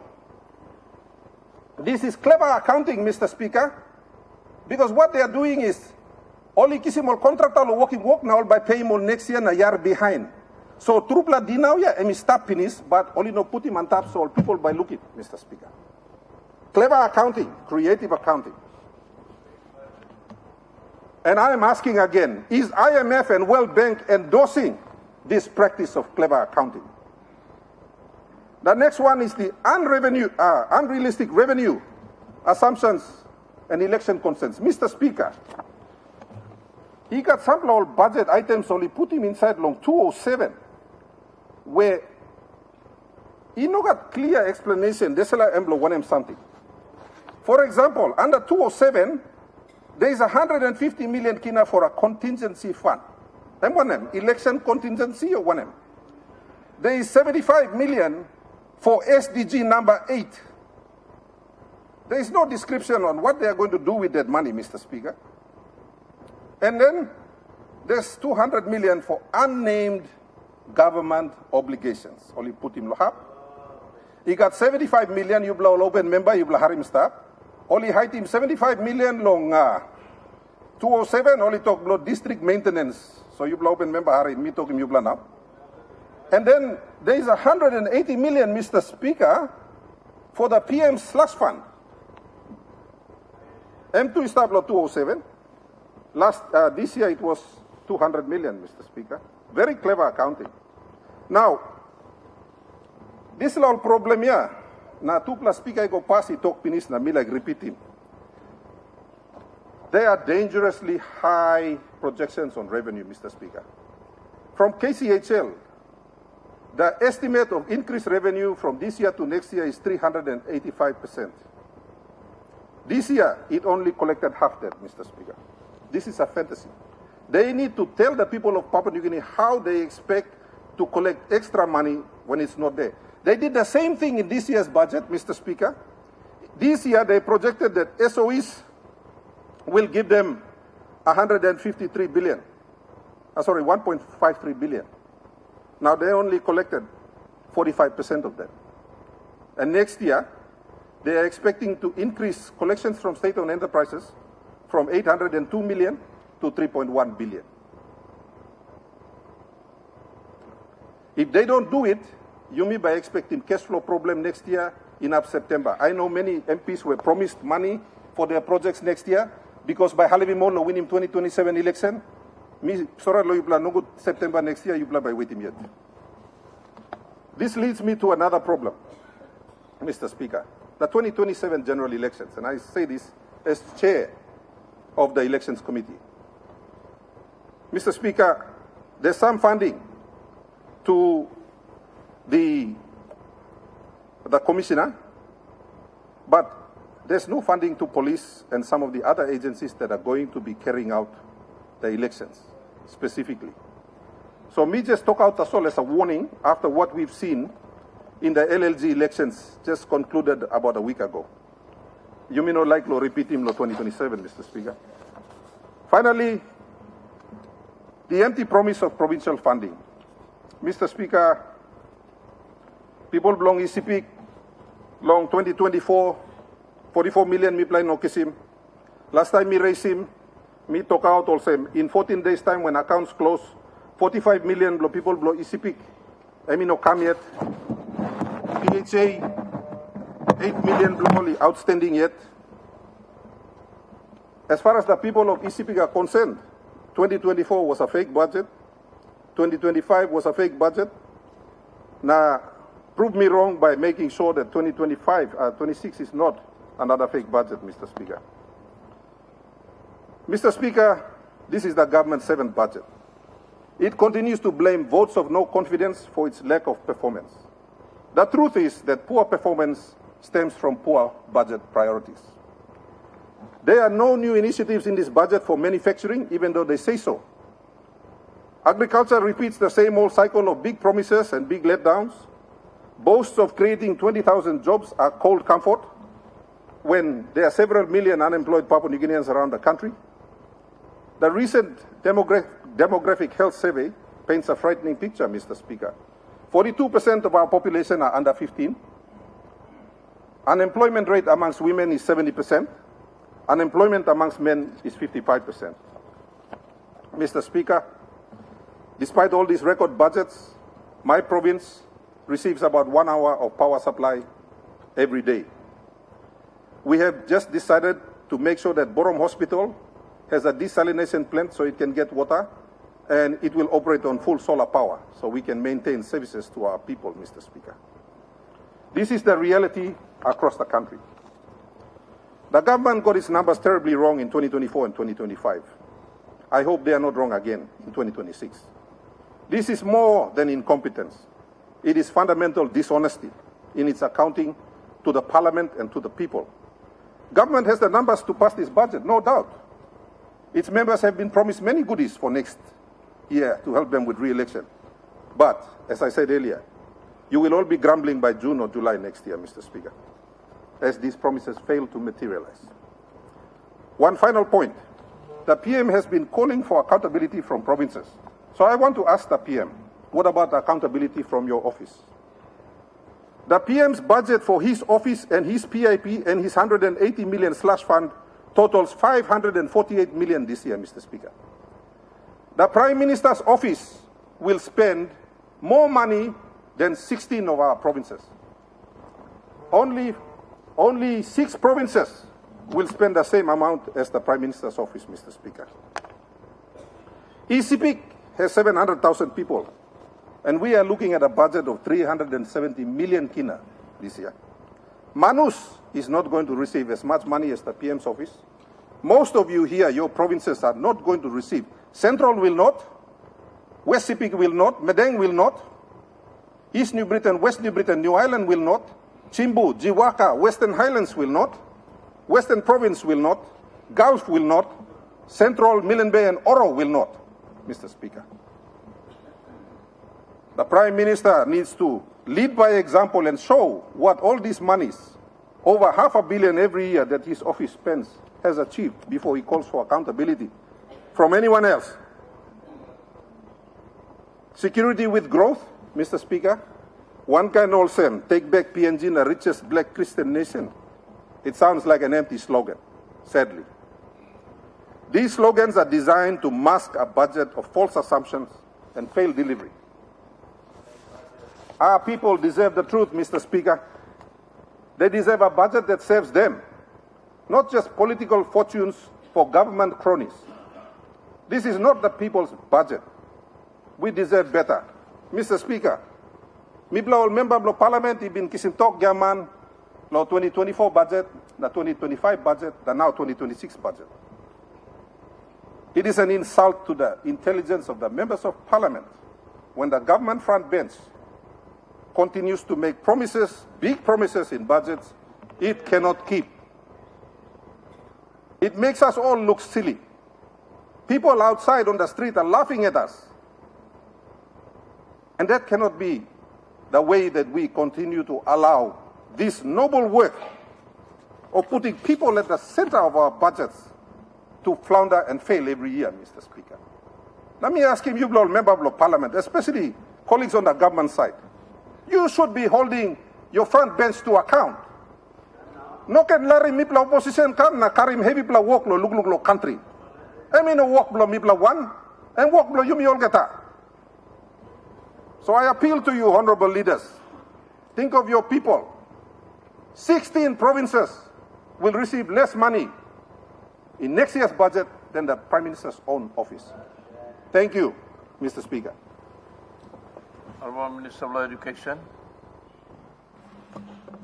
Thank you, Mr. Speaker, for giving me this opportunity to contribute to this debate in support of the budget. Before I go on to my speech, I would like to take this opportunity to thank the member for Chihuahua for his ascension to the opposition leader's seat.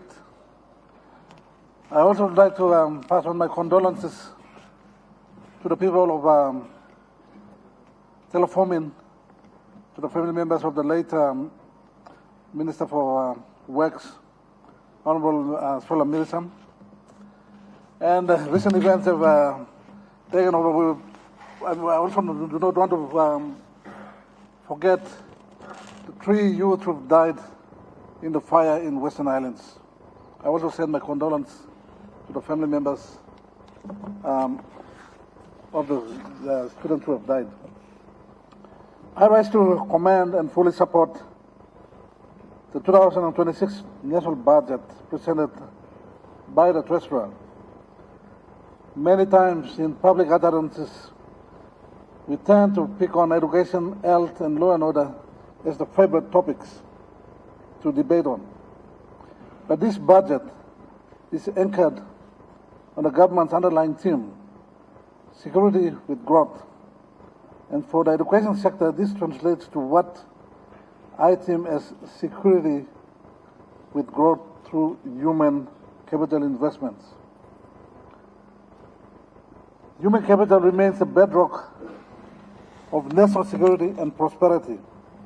A well-educated and skilled population reduces vulnerability, expands opportunities, drives economic competitiveness, and strengthens national cohesion.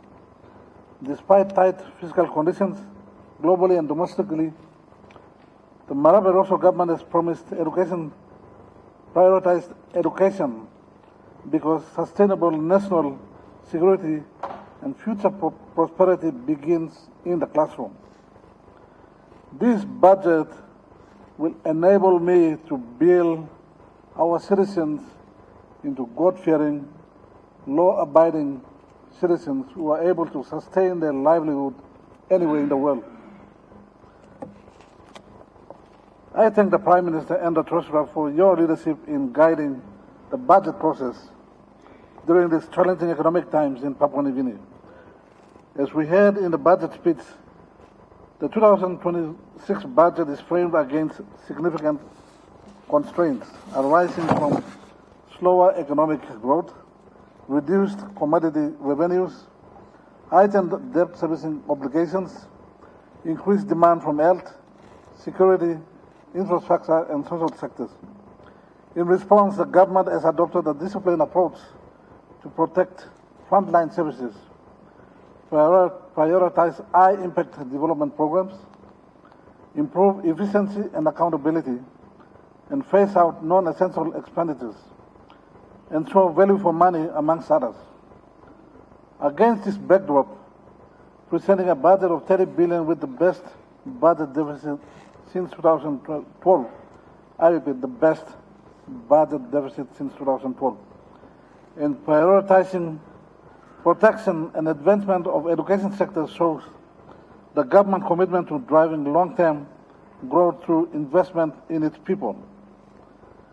The government is committed for the household assistance package, which include removing taxes from 13 basic household items, maintaining the threshold of salaries at 20,000, increasing the threshold of first home buyers to 700,000, and paying full school fees and project fees for all our children will impact families' livelihood.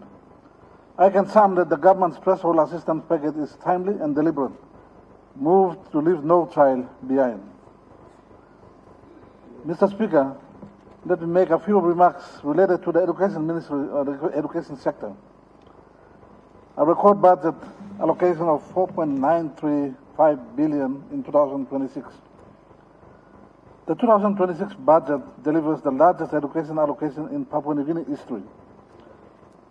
5 billion, or exactly 4.935 billion, representing 33.4% of GDP, or 16% of the national budget, an increase from 14.8% in 2025. The allocation of this significant portion of the budget is not an expenditure, it is a national investment into our future wealth, stability, and productivity. I wish to say a few examples. Teacher salary adjustment, additional 251 million. Teachers and teaching is the most critical element in the education system. A motivated and supported workforce is essential to quality education. I have been steadfast in my position to improve teacher standards and conditions. The increase in this budget will provide the full implementation of teacher salary structure improvement, increase teacher retention and recruitment, help boost standards-based curriculum implementation, and recognize increased workloads of teachers, implementation of teacher entitlements like leave fares. To complement this, I've made teachers' housing a condition of employment. Going forward, no school will be registered until every teacher position has a house. No new teacher positions in the schools will be approved until or unless you build a teacher's house. Mr. Speaker, secondly, free education and project fees support, an allocation of 905 million. The government in this budget reinforces its policy that no child should be left behind due to fees. In the last 6 years, the Marape-led government have paid full government tuition fees and project fees in full and on time. The government should be commended for meeting this commitment to our people, because the government free education policy reflects the government total budget support for education for every child. This year, we have received a total budget of 860 million, and this 860 million have been remitted to the school accounts already. Next year, the government free education policy allocation of 950 million, we will do the same. The money will be remitted to the school accounts.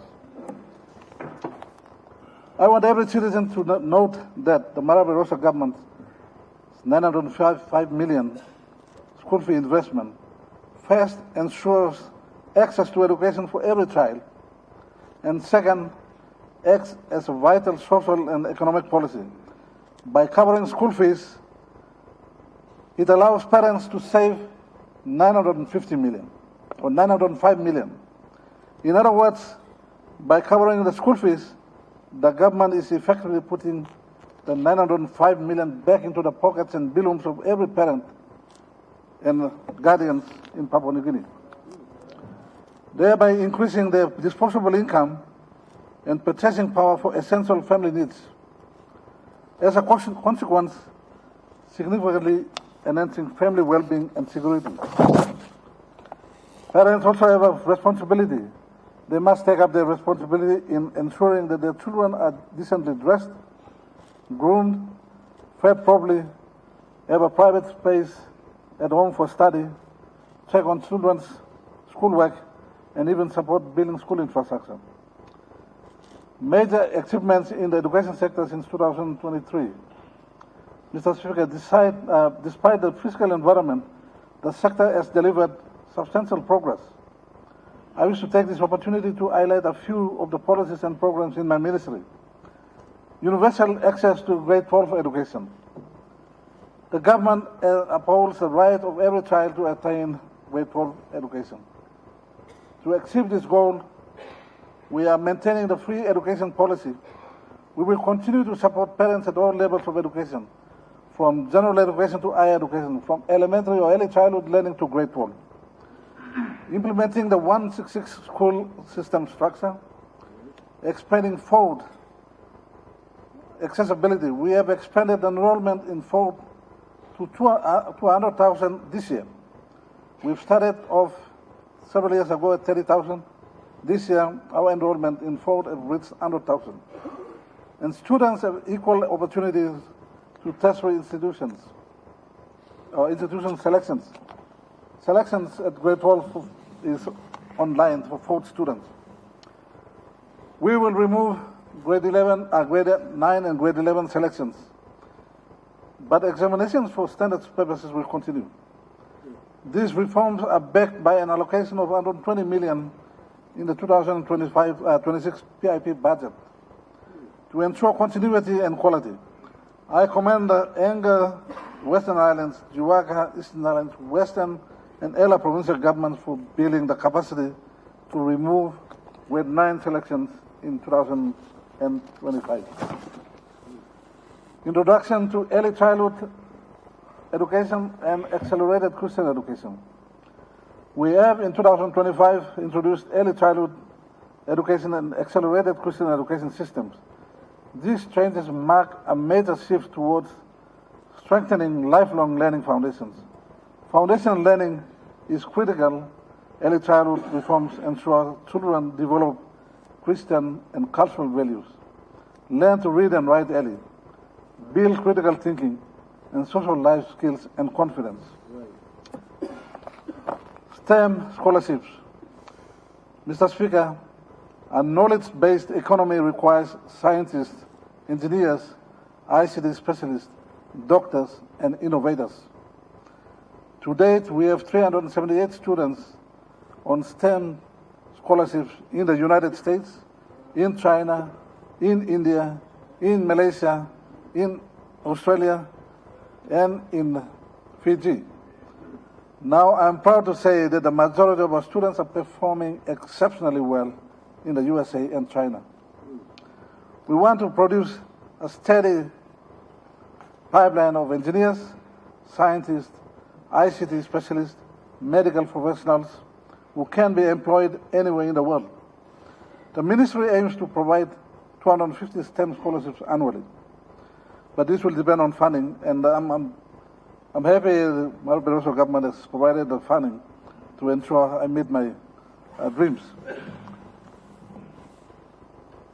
Having students who meet academic requirements to enroll in national schools of excellence and universities abroad. National schools of excellence are elite schools, and we will not lower the standards when we have set. National Education Endowment Fund. We will not. To ensure long-term stability of reforms in education, the government has developed the National Education Endowment Fund, now in final clearance for cabinet approval. This fund will sustain overseas STEM scholarships, support priority education programs, reduce long-term reliance on annual budget allocations, and support an intervention to have a children superannuation fund to enable them at the graduation, promote a life-saving cultural and promote enrollment retention. Mr. Speaker, the final point I wish to make is on demarcation and partnership in service delivery. For too long, there has been some lack of clarity and duplication on levels of service and demarcation of responsibility in delivery of service, education services. We have developed minimum service standards for service delivery at the 3 levels of government that provide guide for services to be delivered from wards up to the national level. Taking into account education laws, policies, and practices, we aim to identify minimum service standards for each jurisdiction and designate responsibility.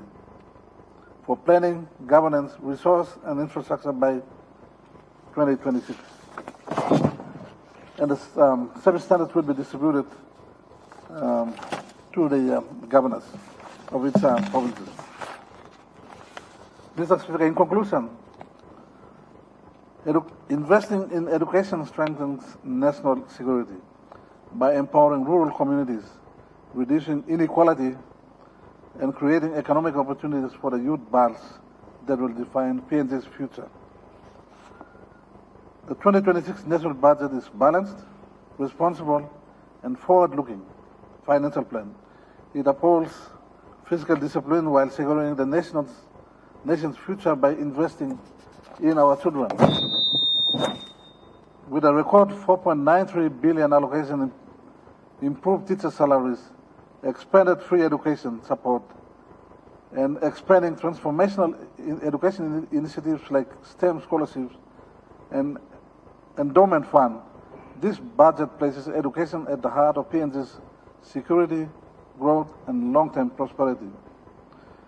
I wholeheartedly support the 2026 national budget and urge all honourable members to do the same in the nation's interest.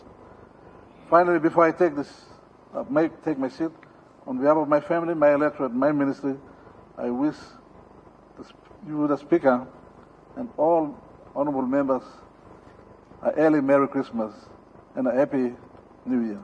Thank you, Mr. Speaker.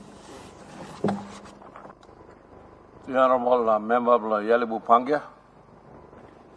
Thank you, Mr. Speaker. Thank you for giving me the opportunity to make some comments on this budget. But firstly, let me also join you in expressing our sympathies and our prayers to the families of the late minister and member for Teleformin.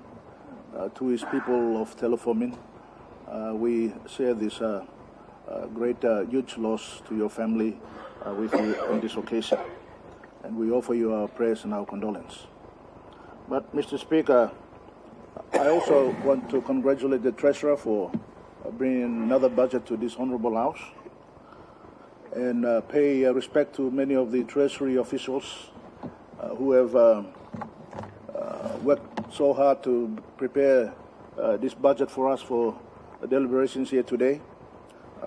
I must say that I know that they've been under a lot of pressure from our Minister, our Prime Minister, the ministers, probably members of Parliament, our bilateral partners like IMF to include all sorts of things and all sorts of cuts to the budget. But once again, they've done a tremendous job, so I pay my respects to them as well.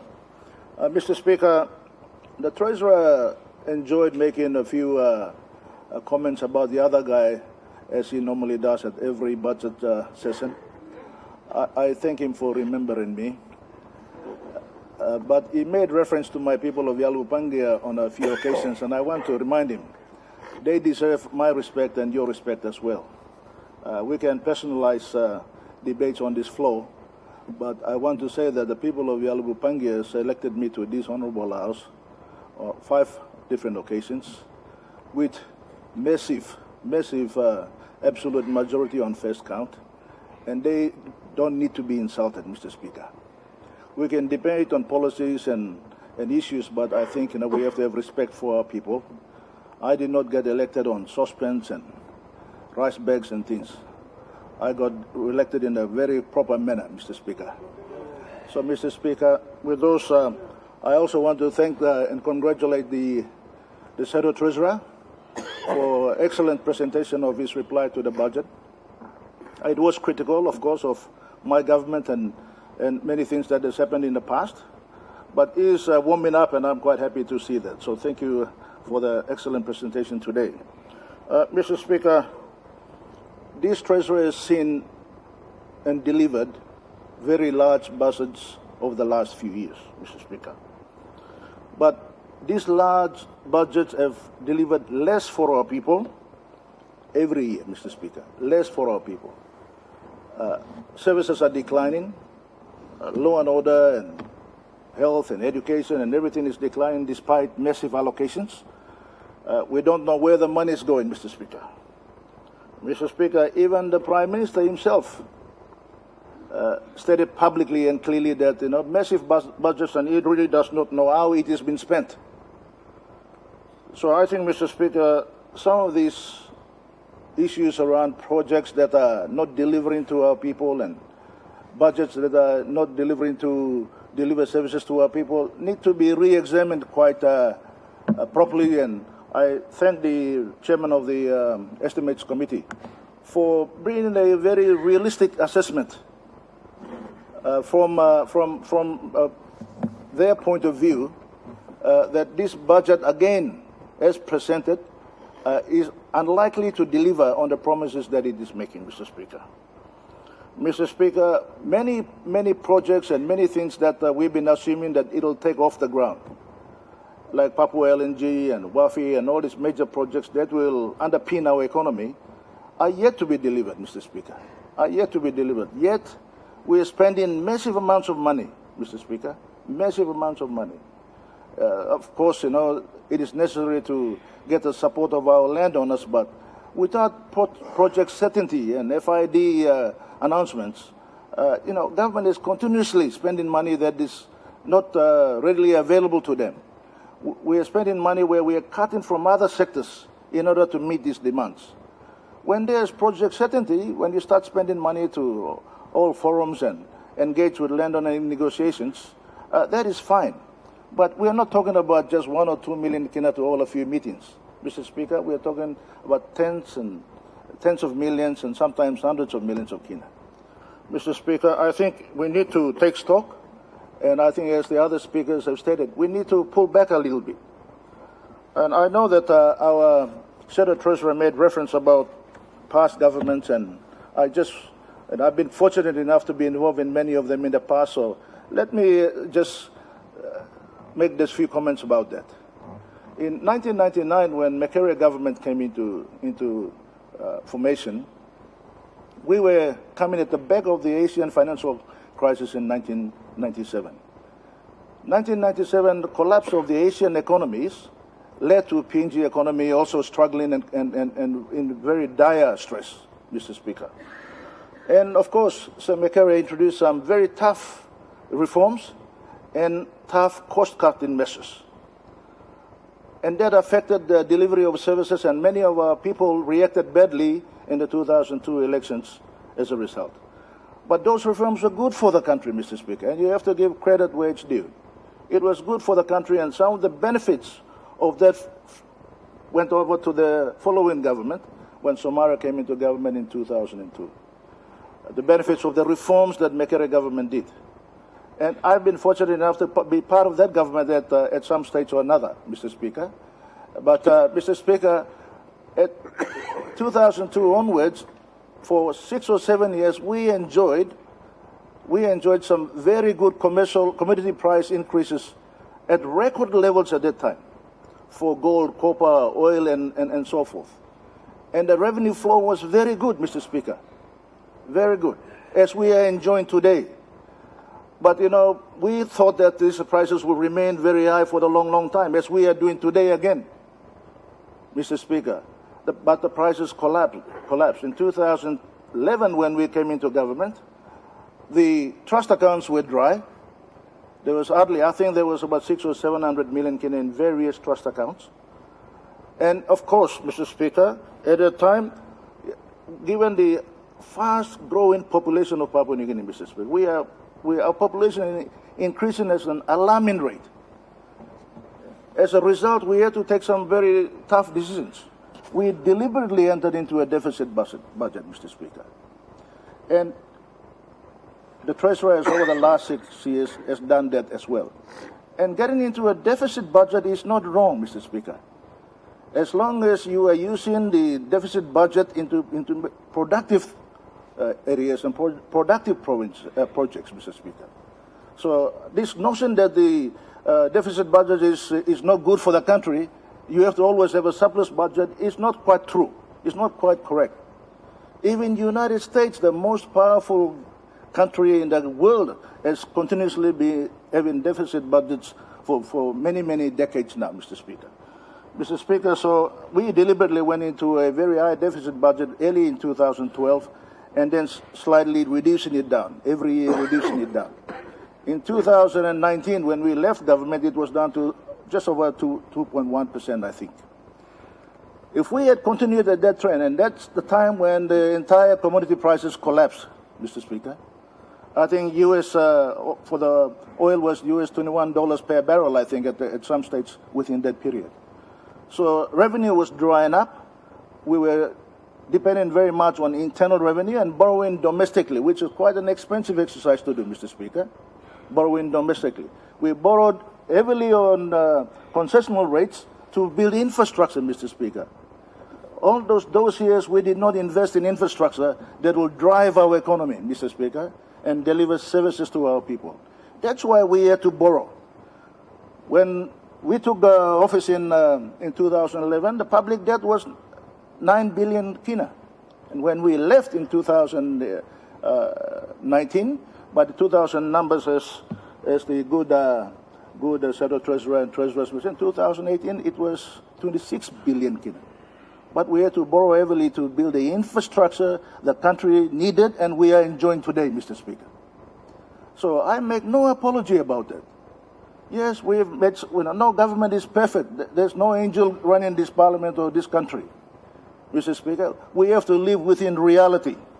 And Mr. Speaker, today, when we have law and order issues, education issues, we have infrastructure challenges right throughout the country, and when we have a massive internal revenue coming in. And I want to give credit to IRC for doing an excellent job. They're doing an excellent job. And why is IMF and the government insisting that they should be supervised? These institutions are supposed to be independent of us, without our influence. And now when we have to appoint political oversight over it, by appointing board members who are, of course, will be appointed by government, we are now influencing the operations of the tax. There's no confidentiality at all in the management of tax affairs of this organization. That's exactly what we have done in the Bank of Papua New Guinea. We have brought in a board to supervise the governor's work. The governor was always the chairman of the board and running that organization, very independent of government, Mr. Speaker. So I think, when institutions are working, we have to learn to leave them alone, Mr. Speaker. We have to allow the institution to continue to progress its operations by supporting them through our budget, as we normally do, by allocating them a bit more extra funding to build capacity so that they can collect more taxes for us. Mr. Speaker, so just a few comments about the budget itself, Mr. Speaker. I know that this is record budget, but it's more on a political spin rather than reality, Mr. Speaker. And I know that the treasurer has put in a very ambitious revenue targets for 2026. Very, very ambitious. He's trying to increase the revenue by introducing some new measures which are going to think that it's going to bring in billions and billions of kina. But when you look at 23, 24, year 24, and now 25, every one of those ambitious plans that we have put, we have not reached those targets. So there is no guarantee, Mr. Speaker. There is no guarantee that they will achieve the revenue targets that they are asking for. They are increasing the amounts that should be collected by IRC. They are increasing the amounts that the non-tax revenue agencies will have to contribute. They are increasing Kumul Petroleum dividend by 2 billion kina. Now, I and of course Honorable Kainga Kua are responsible for establishing that institution. And Octedi, I think there's another 850 million kina dividend expected through Octedi mine. Now, when we took over this and started these organizations, it wasn't built for us to just go in there and grab the cash that's available, Mr. Speaker. When we are having good commodity prices, we are supposed to be saving. We're supposed to be saving the money for future generation. These minerals and these resources will run out, Mr. Speaker. And when they run out, there will be nothing else to replenish that. And of course, when we start grabbing it, there's nothing left for the future generation. So I urge the government to rethink that this is not the right way to go. Last year, I think you budgeted for 1.5 billion kina to collect. And I think you ended up collecting less than 500 million kina. There's no guarantee that you will collect over 3 billion kina this year. That will again put a gap in your revenue, and then that will mean that you will not be able to meet your spending targets. All the projects that you have promised and all the budgets allocations that you have given to departments, there will be realistic cuts in 2026 if we are not careful, Mr. Speaker.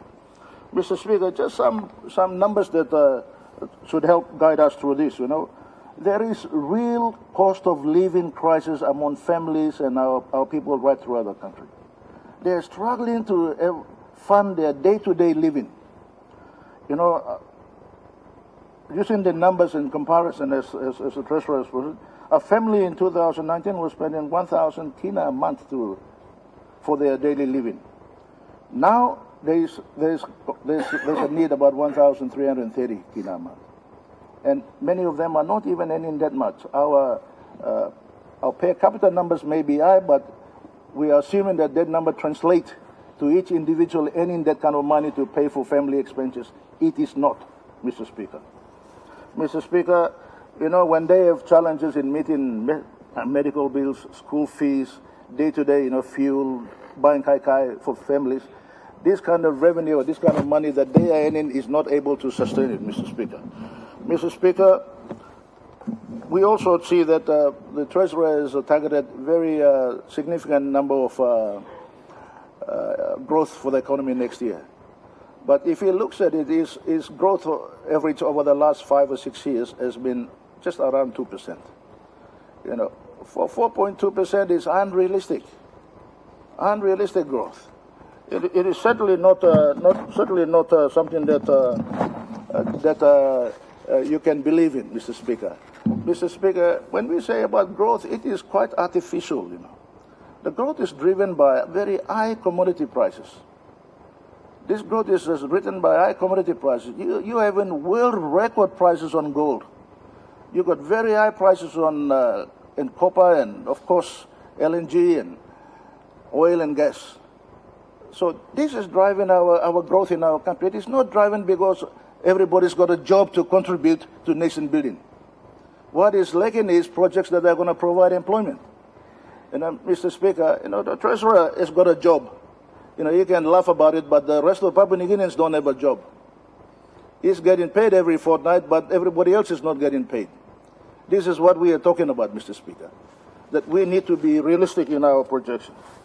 In terms of debt levels, as I said, in 2018, using the graph that the Honorable Kramer has just presented, we left the total debt at 26 billion kina in 2018. Of course, that has now climbed to over 60 billion now, so we expect it to be close to 17 billion by end of this year. That means we are continuing to borrow more and more. But we are not borrowing to build the economy, we are borrowing to consume. That's the problem. We're using it to fund the budget to pay bills. And bills that the governor for ECPIC was talking about. He was talking about bills about floating checks. When you don't have the money, stop writing the check. When we had a temporary facility at the central bank, it was close to 200 million kina a year. But this government has increased it up to 2 billion kina, almost 2 billion kina. You can't live on overdraft. It's a temporary advance facility is just an overdraft in normal terms. So, Mr. Speaker, you can talk about this. Everybody said numbers don't lie. I don't run around making promises that I can't keep. Mr. Speaker, of course, when we look at external debt, external debt in 2018 was 12 billion kina. Now it's almost 30 billion kina, 29 billion kina, external debt alone. Now, with that kind of money coming in, these are concessional borrowings that we are talking about. It should go into building classrooms, building hospitals, upgrading major highways that is really needed for the economy to run. Instead, we are paying close to 4 billion kina interest bills a year. 4 billion kina interest bills a year. That is more than what we are paying for health services, Mr. Speaker. That's what we're paying more than health services. We're paying 3.7 billion kina for interest bills in the country. And on health, we are paying only 3.2 billion kina to run the entire health system in the country. That's what we have budgeted for. Next year, this interest payment bill will go up because you are borrowing more. That at the same time, your spending on health will still remain below that. And of course, law and order only gets 2.5 billion kina. All these massive tribal fights and murders and the killings that are going on all throughout the country. You know, someone needs to take responsibility, Mr. Speaker. Mr. Speaker, you know, I won't talk about a lot of other things because my time is running out, but capital investment that the country is now embarking on, allocated 10 billion kina in this budget to invest in capital. Last year, you did not even spend up to the budgeted amount. Why are you continuously increasing projects and ambition to spend more when you are not able to spend what you budgeted for the previous years? Mr. Speaker, these commodity prices will not remain high forever, Mr. Speaker. Government needs to realize that they'll come down and your revenue will run out. And when it runs out, when you don't have savings, you will not fund anything. Mr. Speaker, so I think, you know, we are promoting too many Kaikai man in this country. Too many Kaikai man. We need to promote savings culture in this country, and government must lead by saving. Save money for the future, not Kaikai for today. Thank you, Mr. Speaker. Talking Prime Minister too. Emiat Masawe. Yeah, Kaikai Tubas Lotari. The Honourable Minister of Finance.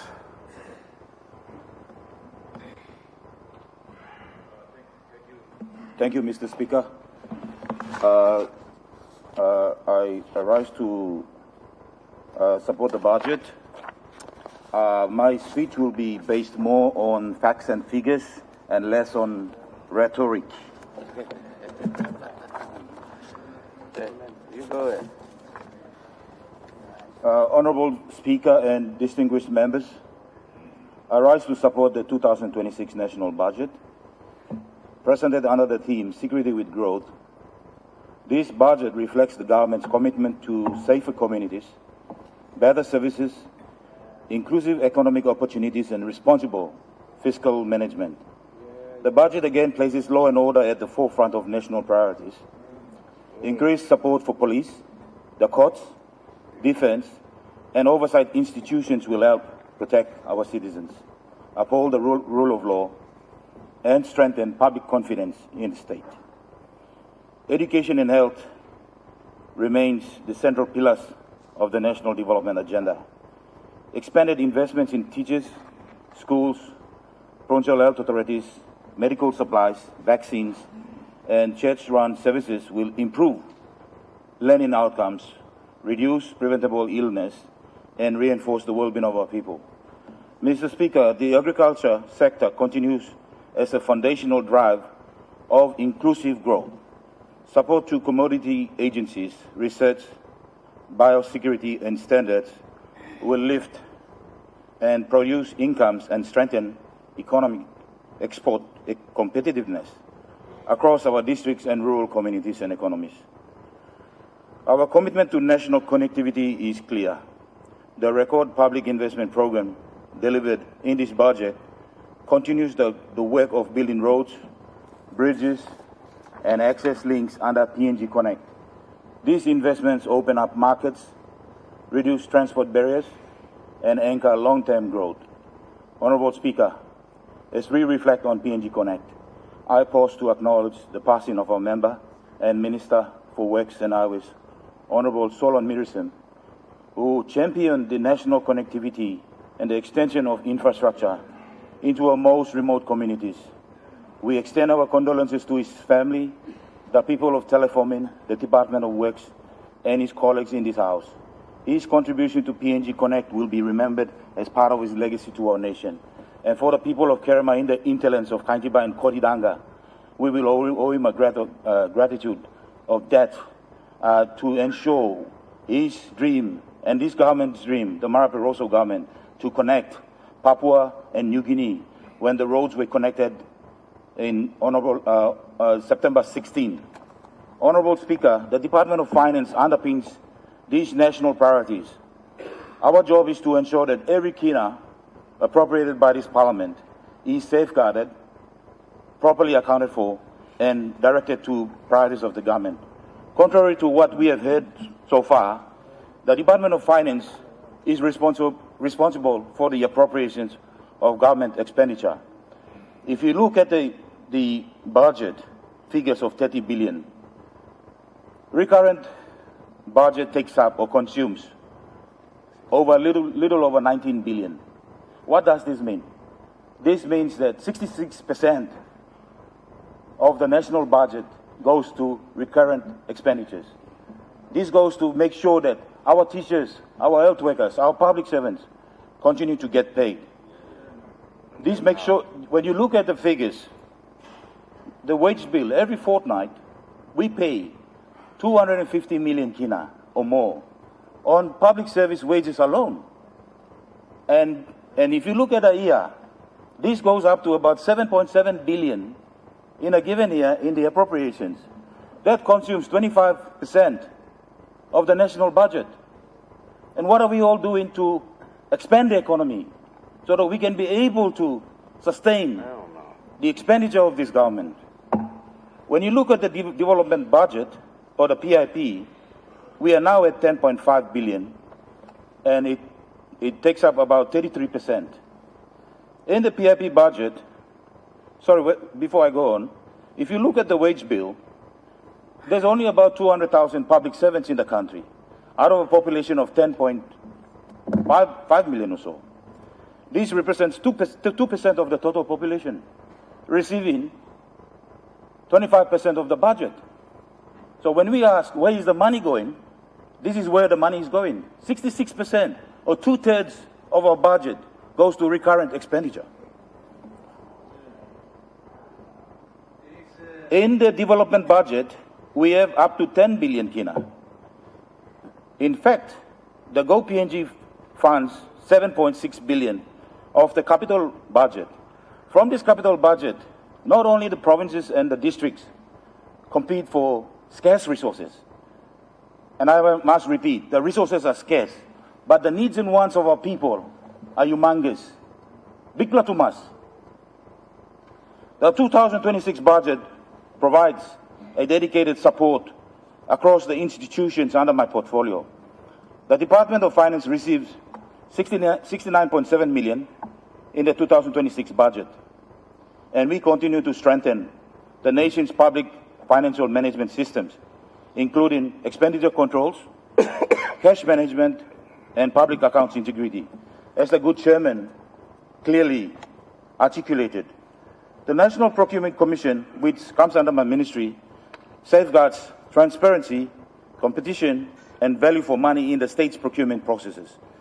It received 7.9 million kina in 26, and we are progressing to a e-procurement system to ensure companies that bid for government projects are selected on merit. Together, these allocations reflect the confidence of this government in the reforms now underway and the central role in improving institutional integrity, responsible fiscal outcomes, and the delivery of service to our people. Over the next 3 years, our work will focus on achieving reliable and modern budget execution through stronger controls, transparent reporting, and greater use of system-based oversight. These efforts support the government's fiscal repair and pathway and reinforce the Treasurer's commitment to returning the budget to surplus in 2027. We will continue to uplift in cash management and liquidity discipline, strengthening forecasting, monitoring commitments, and improving areas transparency. Mr. Speaker, we will also continue lifting the quality and timeliness of national public accounts, improving reconciliation, and upgrading reporting standards, and reinforcing audit readiness. In the same way, we are deepening public financial management capability at provincial and district levels to ensure increased funding to provincial health authorities, functional grants, rural infrastructure, schools, and health services translates into measurable service service outcomes on the ground. Let me just give you some breakup that I have. For the statutory authorities, there are a total of 85 statutory authorities. The statutory authorities have been appropriated 1.489 billion in the 2025 appropriations. The statutory authorities numbering over 100. Remember, some statutory authorities are self-funding, so they also bid for capital PIP. So their appropriations was 1.17, total of 2.668 billion. A total of 1.8 billion warrants were raised, and total of 1.6 billion was paid for statutory authorities in 2025. This represented 60% so far in the implementation of the statutory authorities.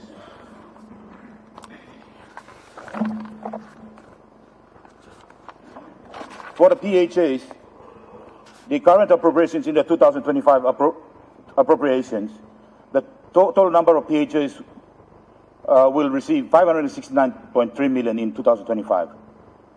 Total paid so far, 421 million, has been paid to all PHAs, representing 75% monies paid and remitted directly to all the PHAs. We have warrants available to pay for the months of November and December. Medical drugs, 148 million, plus supplies, 21 million. So far, we have paid 170 million. Provincial grants. Provincial grants recurrent. The recurrent for provincial grants stands at 700 million for last year, and provincial grants for development was 858 million. So far, we have paid a total of 439.3 million kina as recurrent to all the provinces. On the development budget for all the provinces, so far we have paid 409 million kina.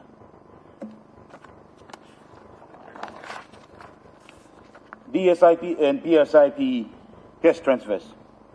In 2025 appropriations, so far we have remitted 1.062 billion out of a total budgetary appropriation of 1.180 billion. This represents 90% of DSIP, PSIP already paid. District infrastructure, 199 million has already been paid. Provincial infrastructure to all the provinces, 55 million. Kina for Kina, 229 million.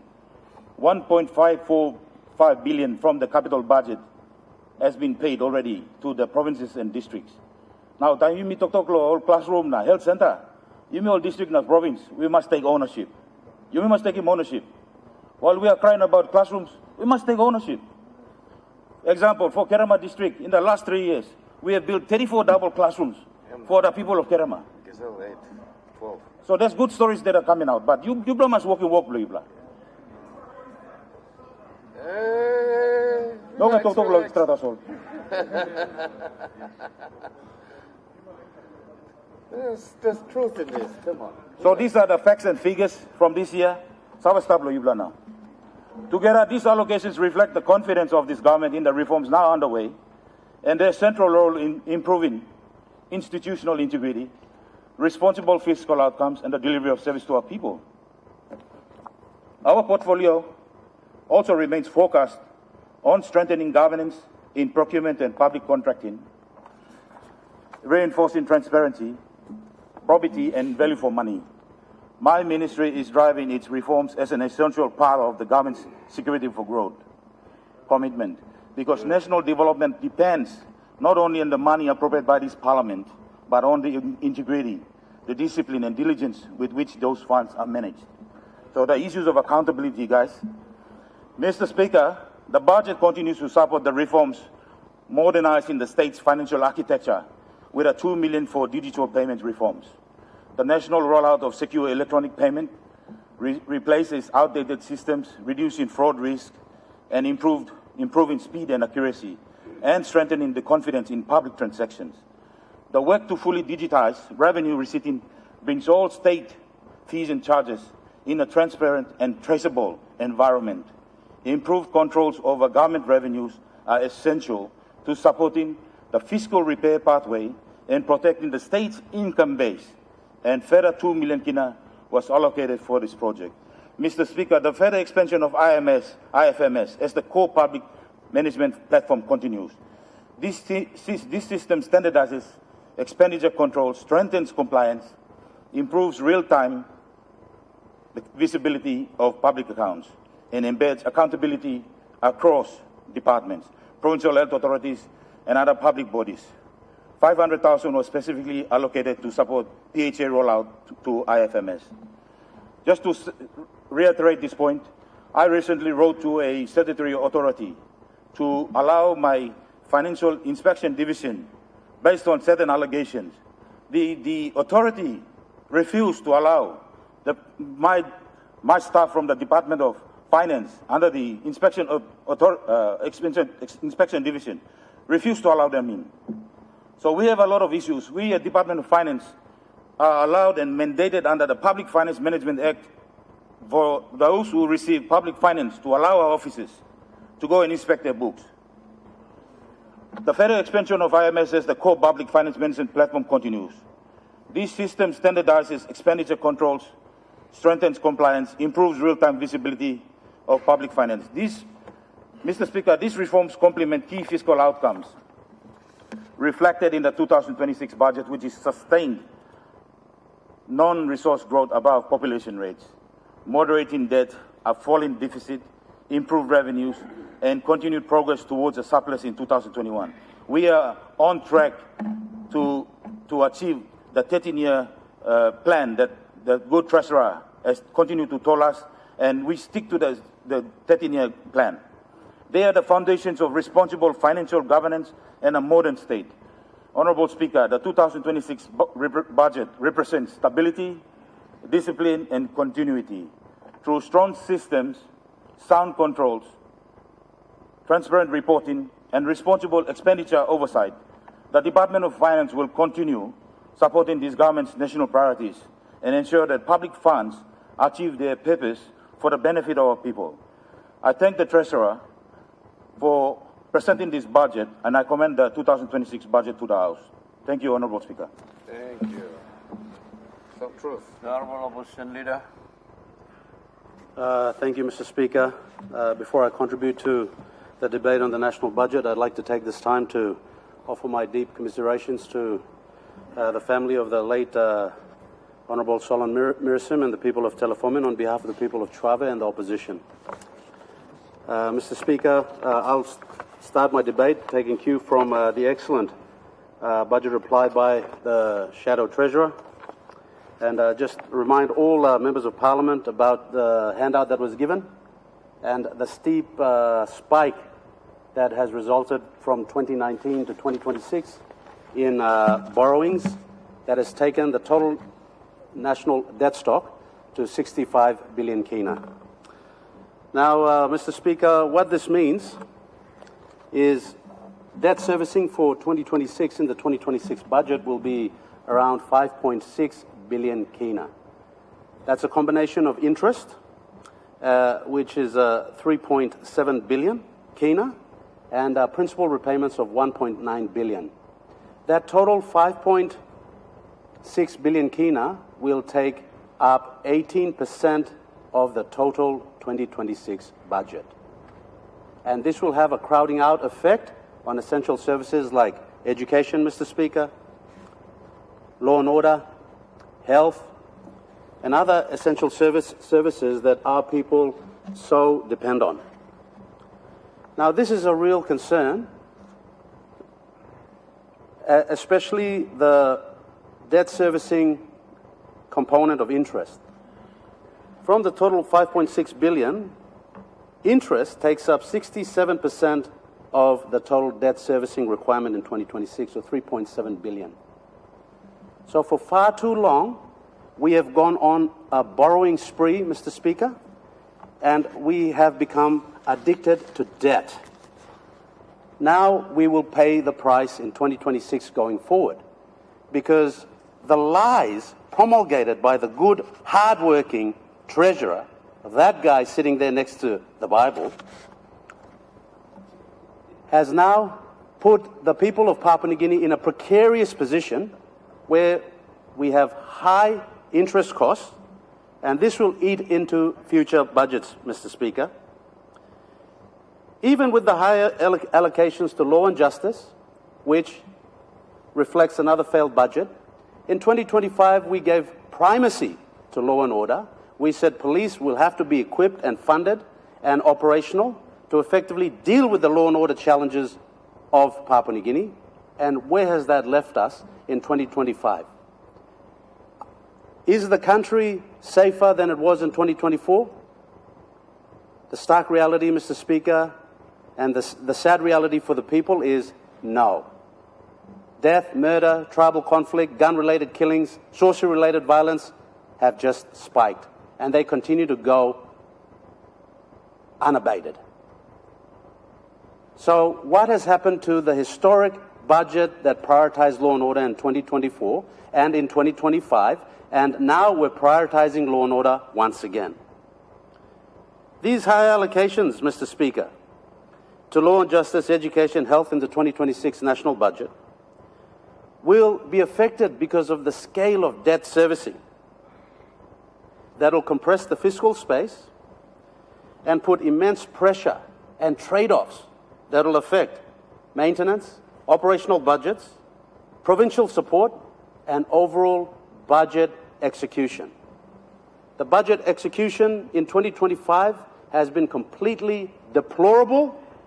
It has been lackluster, and it just warrants stringent introspection by all these ministers of state. Like my question, Mr. Speaker, in 2025, did the good, hard-working treasurer, that guy sitting over there, did he at once have an in-depth discussion about commerce and investments and economic growth with the good Minister for Commerce and Trade? Did they discuss loans, and did they discuss investments? Did they discuss securities? Did he have a discussion with the good agricultural minister about how to create an agricultural resurgence throughout the country to directly address the youth bulge issue, to give primacy to the provinces, give the provinces block grants, and send all the governors and all the members back to their provinces and back to the districts? Now, from what I've seen in this fake budget, Mr. Speaker, none of these issues have been reflected. There has been no primacy given to agriculture, which continues to remain a sleeping giant. We have done nothing to address the bottlenecks, the arrears, the cost overruns that affected the budget last year. We have done nothing to effectively invest into tourism. Yet we come here and continue to spin a fictional riddle that historic budget after historic budget and the government's tracking so well, Mr. Speaker. The debt services component, Mr. Speaker, will affect all other sectors, including infrastructure, yet the Treasurer fails to make any tough decisions about how he will cut spending to effectively deal with the high cost of borrowing and debt servicing that will affect implementation in 2026. So what this means, Mr. Speaker, for all the good members of Parliament on the other side, is that we will continue to have a protracted cash flow crisis that's going to affect implementation of the budget because of the long borrowing that we have undertaken from 2019 to 2026. Nothing will improve in 2026, Mr. Speaker. Now, Mr. Speaker, I am confused at how the good Treasurer has increased the overall size of the budget. The total budget now stands at 30.9 billion, let's say 31 billion kina, when in 2025, according to my EFO, the Treasurer fell short of revenue collection, Mr. Speaker, by almost 2 billion kina. So the actual spend in 2025 was 27 billion kina. And then in 2026, 1 year later, we're increasing the total fiscal space, the size of the budget, by 4 billion kina, Mr. Speaker, to 31 billion kina. The Treasurer underperformed in revenue collection in 2025, and all of a sudden, he's got a magic wand, and he's going to be able to generate 4 billion kina. This is the same Treasurer doing the same thing. How can the people of Papua New Guinea trust them or have any confidence, Mr. Speaker, in this budget? Based on his deplorable track record, we cannot trust these numbers, Mr. Speaker. And now the heavy reliance that the SOEs will all of a sudden, Mr. Speaker, provide dividends and fund the 2026 revenue. This is just fiction, Mr. Speaker, absolute fiction. Mr. Speaker, we are so concerned about the quality of spend and the cash flow crisis that's continued to affect government services. Because what happens here is amplified in the rural districts, Mr. Speaker. According to IRC, Mr. Speaker, there's been no issues with revenue collection in 2025. From January all the way to December, they've hit over 2.2 billion kina in revenue collection, peaking at almost 3 billion kina in May, Mr. Speaker, to effectively collect all the required tax that the Treasurer needs to effectively meet government expenditure. So how has the Treasurer spent all this money? Because the reality on the ground, Mr. Speaker, is that it has not translated for the people of Papua New Guinea. And we've seen it firsthand. None of the honourable members, Mr. Speaker, can deny that we had a health crisis that just affected the country, with all the PHAs and with all the hospitals saying that there was no medicine. The number of deaths that took place because of this funding shortfall. It's a cash flow crisis.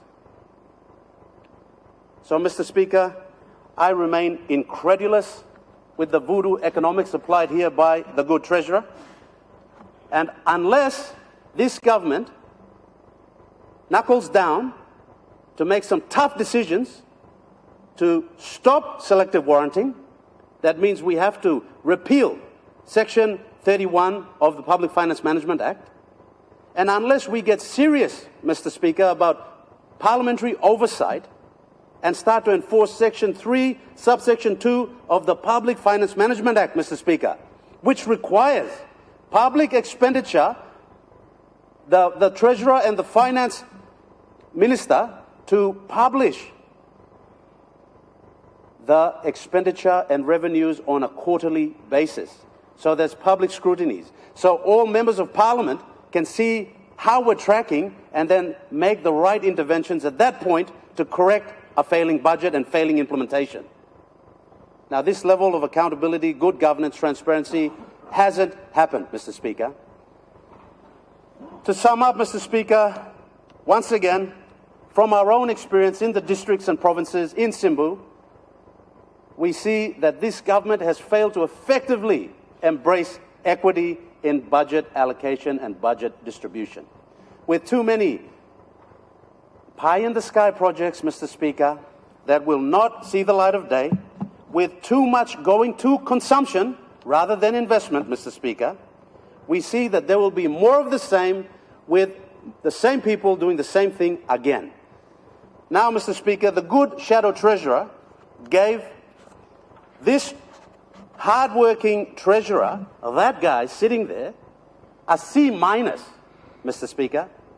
But as far as I'm concerned, his failure to enforce equity in budget implementation and appropriation, and his failure to spell the word equity, I would give him an F-, Mr. Speaker, for a failed budget in 2026. Thank you, Mr. Speaker.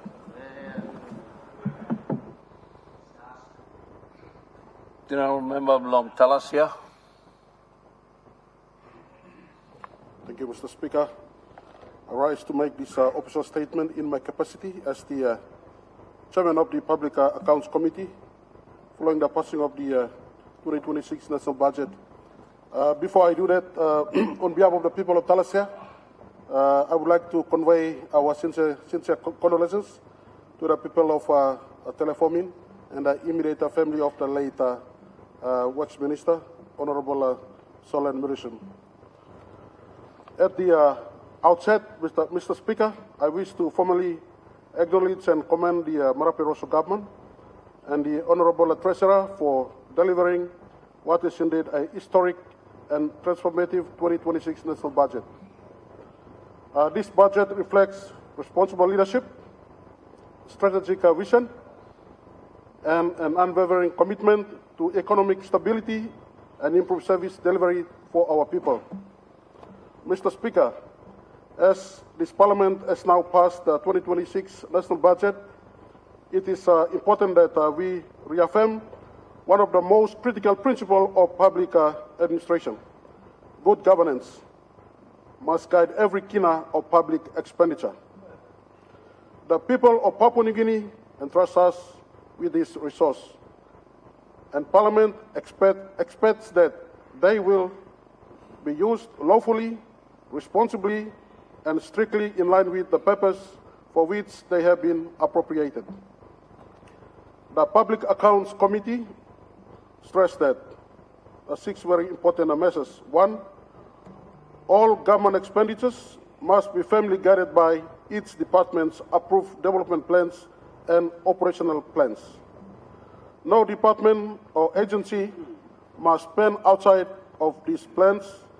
Public funds cannot be used for unplanned and unjustified activities. Proper planning must lead expenditure, not follow it. Number 2, financial discipline, transparency, and proper documentation must be upheld at all times. Departments and agencies must ensure that every kina spend is supported by appropriate records, procurement process, and audit trails. Misuse and misappropriation of public funds, Mr. Speaker, cannot be tolerated in any form.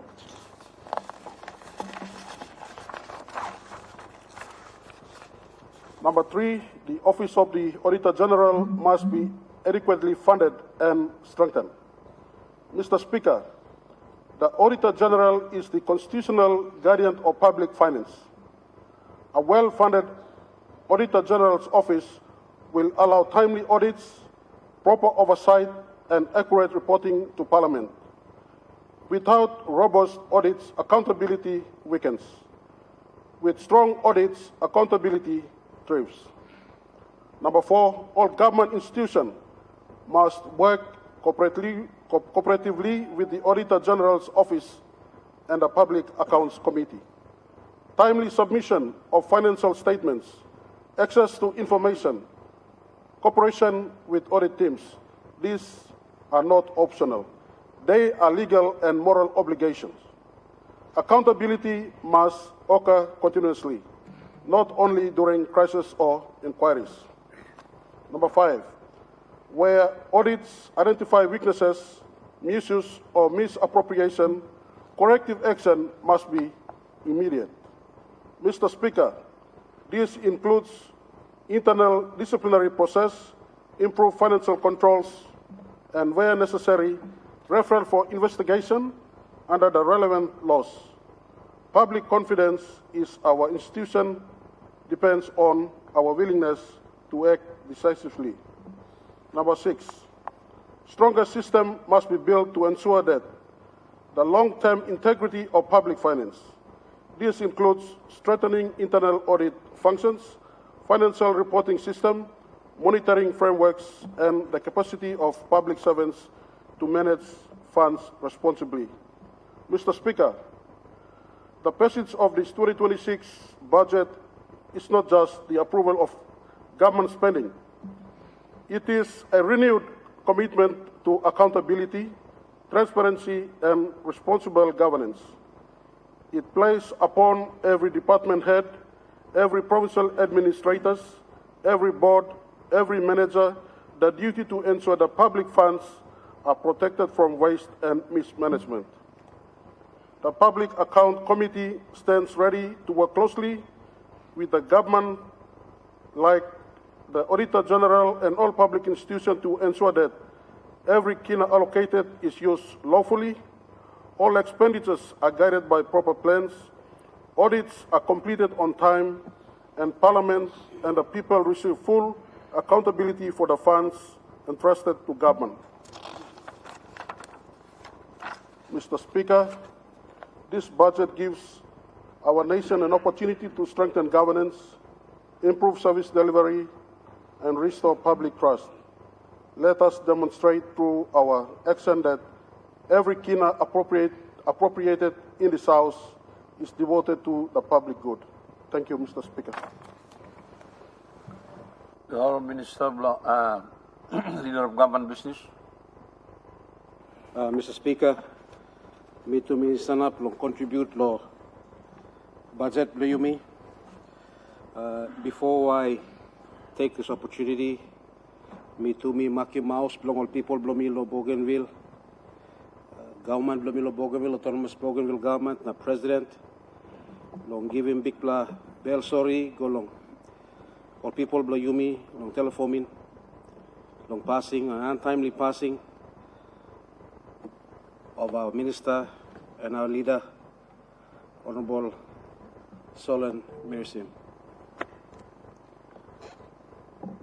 Mr. Speaker, alongside me long police, before me talk clear long walk long police na how our government, this government has positioned this budget. I want to appreciate the whole of government for the support they've given Bougainville in terms of our public support of infrastructure funds, PSIP. For the first time, our Bougainville people of the atolls will now have a vessel that will support the most furthest islands of PNG, which is the Tasman Islands, the Modlock Islands. These atolls have been distanced from government services for many, many years, post and pre-crisis. Although we've had vessels, this government for the first time is supporting this initiative. I also want to appreciate this government for the first time, in honor of our late minister. I want to appreciate and put on record that I sincerely appreciate the Department of Works in inserting my road, the Sierra Korapovi Road, which is the west coast road of Bougainville, the missing link. For the first time now, it is reaching the most rural, distant people. Road is now accessing and will be by the end of 2026. The people of Kunua Keriaka will finally be linked up to the main national road, which is the North East Coast Road. And while I also acknowledge the missing link being part of the PNG Connect, I must also appreciate the sealing that has started now from Kokopau to Salau. That's already been sealed, but an extension now towards Wakunait inputs, and it will go towards Arawa, which will link then back to the Aropa, to Toimanapu, Toimanapu to Buin. And just as of last week, we were making the finality of the Buin to Bana, Bana to Siwai, linking back up to Panguna, coming back to the East Coast Road. So there are many work being done by this government, and I want to appreciate, on behalf of the Bougainville people, the many fundamental key infrastructures that are going to help anchor the economy of Bougainville. And I want to say thank you to the Marape Rosto government for that support. Mr. Speaker, safety and security is a cornerstone for development, and the 2026 national budget makes the biggest contribution to law and order in our history. This indeed is the people's budget that prioritizes the safety and security of our people, but in doing so, does not impose any new taxes. While I take a first glance of this graph, Mr. Speaker, as provided for by the Shadow Treasurer, as I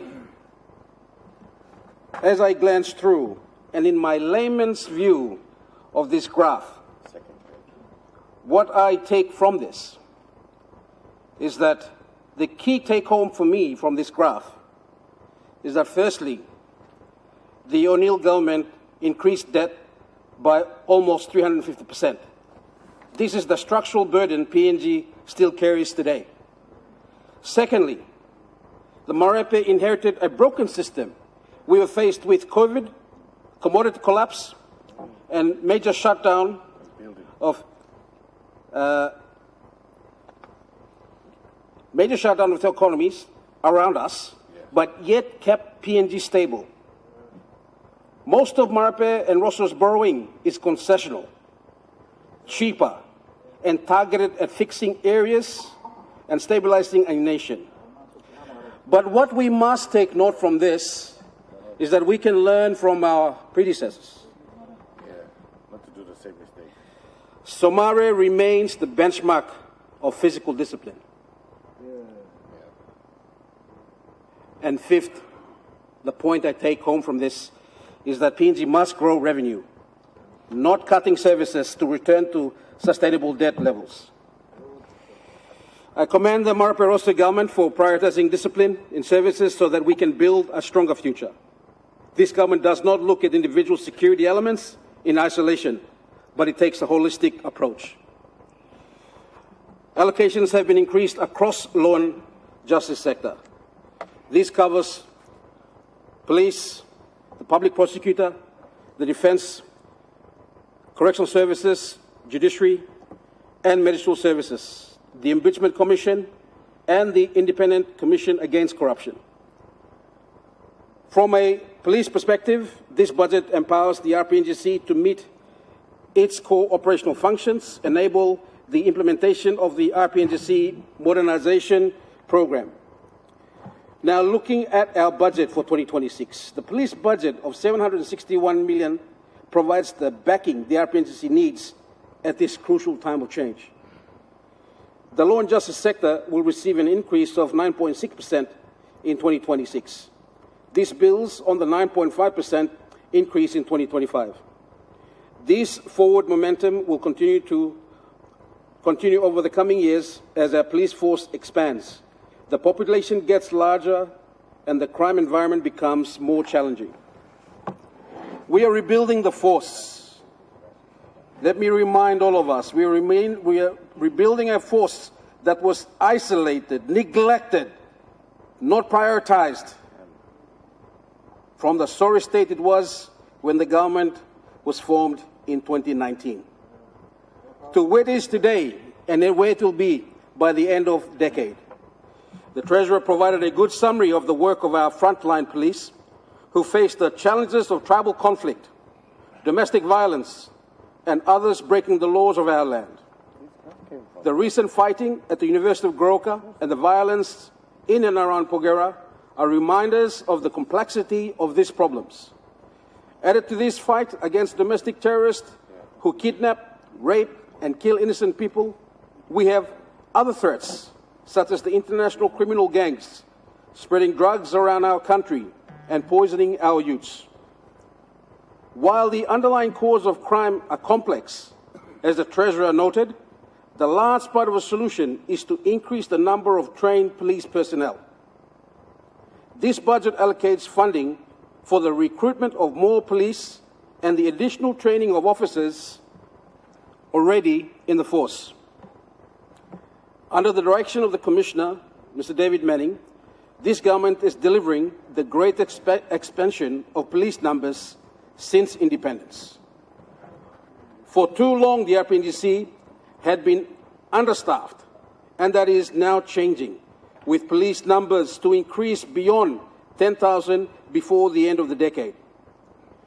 This will be achieved ahead of the target set by the Marpe Rosso government when we were re-elected by the people of this nation in 2022. From an expected 500 recruits graduating each year, with additional accommodation and training facilities, this number has expanded to 1,400 each year. These recruits are being well trained at Bomana Center for Excellence, then placed in stations around the country under the mentorship of police with good records and proven discipline. This increase in personnel is taking place at the same time as undisciplined and unfit police are being removed from the force. These bad cops have no place in our PNGC and under this government. They are being weeded out. Increased police numbers is one of strengthening the capacity of the RPNGC, with so much more being funded in this budget. Our modernization, Mr. Speaker, our government continues the RPNGC modernization program. This is rebuilding existing police stations and building new infrastructure, increasing the number of police vehicles, and very importantly, introducing modern technology into the RPNGC. Police stations such as Medang, they were built at the colonial era, have not maintained or upgraded over recent decades. Accommodation for our serving police is being expanded and upgraded so that police can do their jobs without worry of how their families are being looked after. The vehicles used by police are also a core to the ongoing operations. Ours is a diverse country where the mobility of security service is essential to prevent criminal activity and apprehending lawbreakers. This government and the administration of the RPNGC, in expanding the number of vehicles used by police for patrols and operational support. However, there is one caveat that comes with increased funding, and that one of maintenance and respect. One of the issues that has tested public patience is the way vehicles have been treated in the past. Too many police cars have been smashed, sometimes as a result of alcohol, and this has undermined the capacity of police to serve the public. Along with the refleeting of police vehicles comes higher standards for the usage and maintenance of these vehicles. The personnel who drive these cars are being held personally liable for their use with a strict code of conduct in place. The RPNGC has also instituted a mandatory alcohol and drug testing for the uniformed and the civilian police employees. This random testing is happening without notice in the police stations around the country. Testing is also happening on the road where police vehicles are being stopped by the Internal Affairs Division. This is enforcing higher standards that our people and the members of this House expect from our police. Kumu 23 capabilities, Mr. Speaker. The strengthening of the Kumu 23 Police Technical Group will increase its capability to be deployed into hotspots to stop troublemakers and to intercept domestic terrorists. This budget, Mr. Speaker, supports the development of Kumu 23 that is now being deployed on special operations with funding of 20 million kina in 2026. This includes the monitoring and interception of violent warring factions that are destroying communities. For the most part, the outcomes of Kumu 23 operations cannot be publicized as they are part of an ongoing operations. But to any criminals who are looking to spread violence and terrorize our people, they should know that RPNGC, particularly the Kumu 23, are watching and are poised to intervene. This is the investment in law enforcement capacity is at the sharp end of the police action. Mr. Speaker, the RPNGC has already undertaken a pivot to focus police resources on direct intervention. This is to intercept criminal activities with community engagement responsibilities increasingly undertaken by our reserve police. The 2026 budget increased allocations for provincial policing commands to 23 million kina to empower regional areas to better fight against criminal elements and around the country. Crime operates at numerous levels, from the local level villages, towns and cities, across borders, between provinces, to the fight against international criminal networks. Police operations on the ground in our provinces require close coordination between our provincial police commands and our provincial administrations.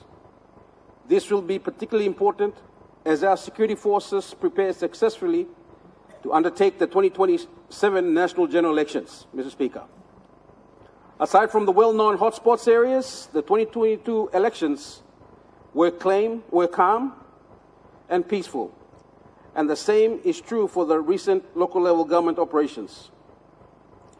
The planning for election security deployments begins well in advance of the campaigning and votes being cast.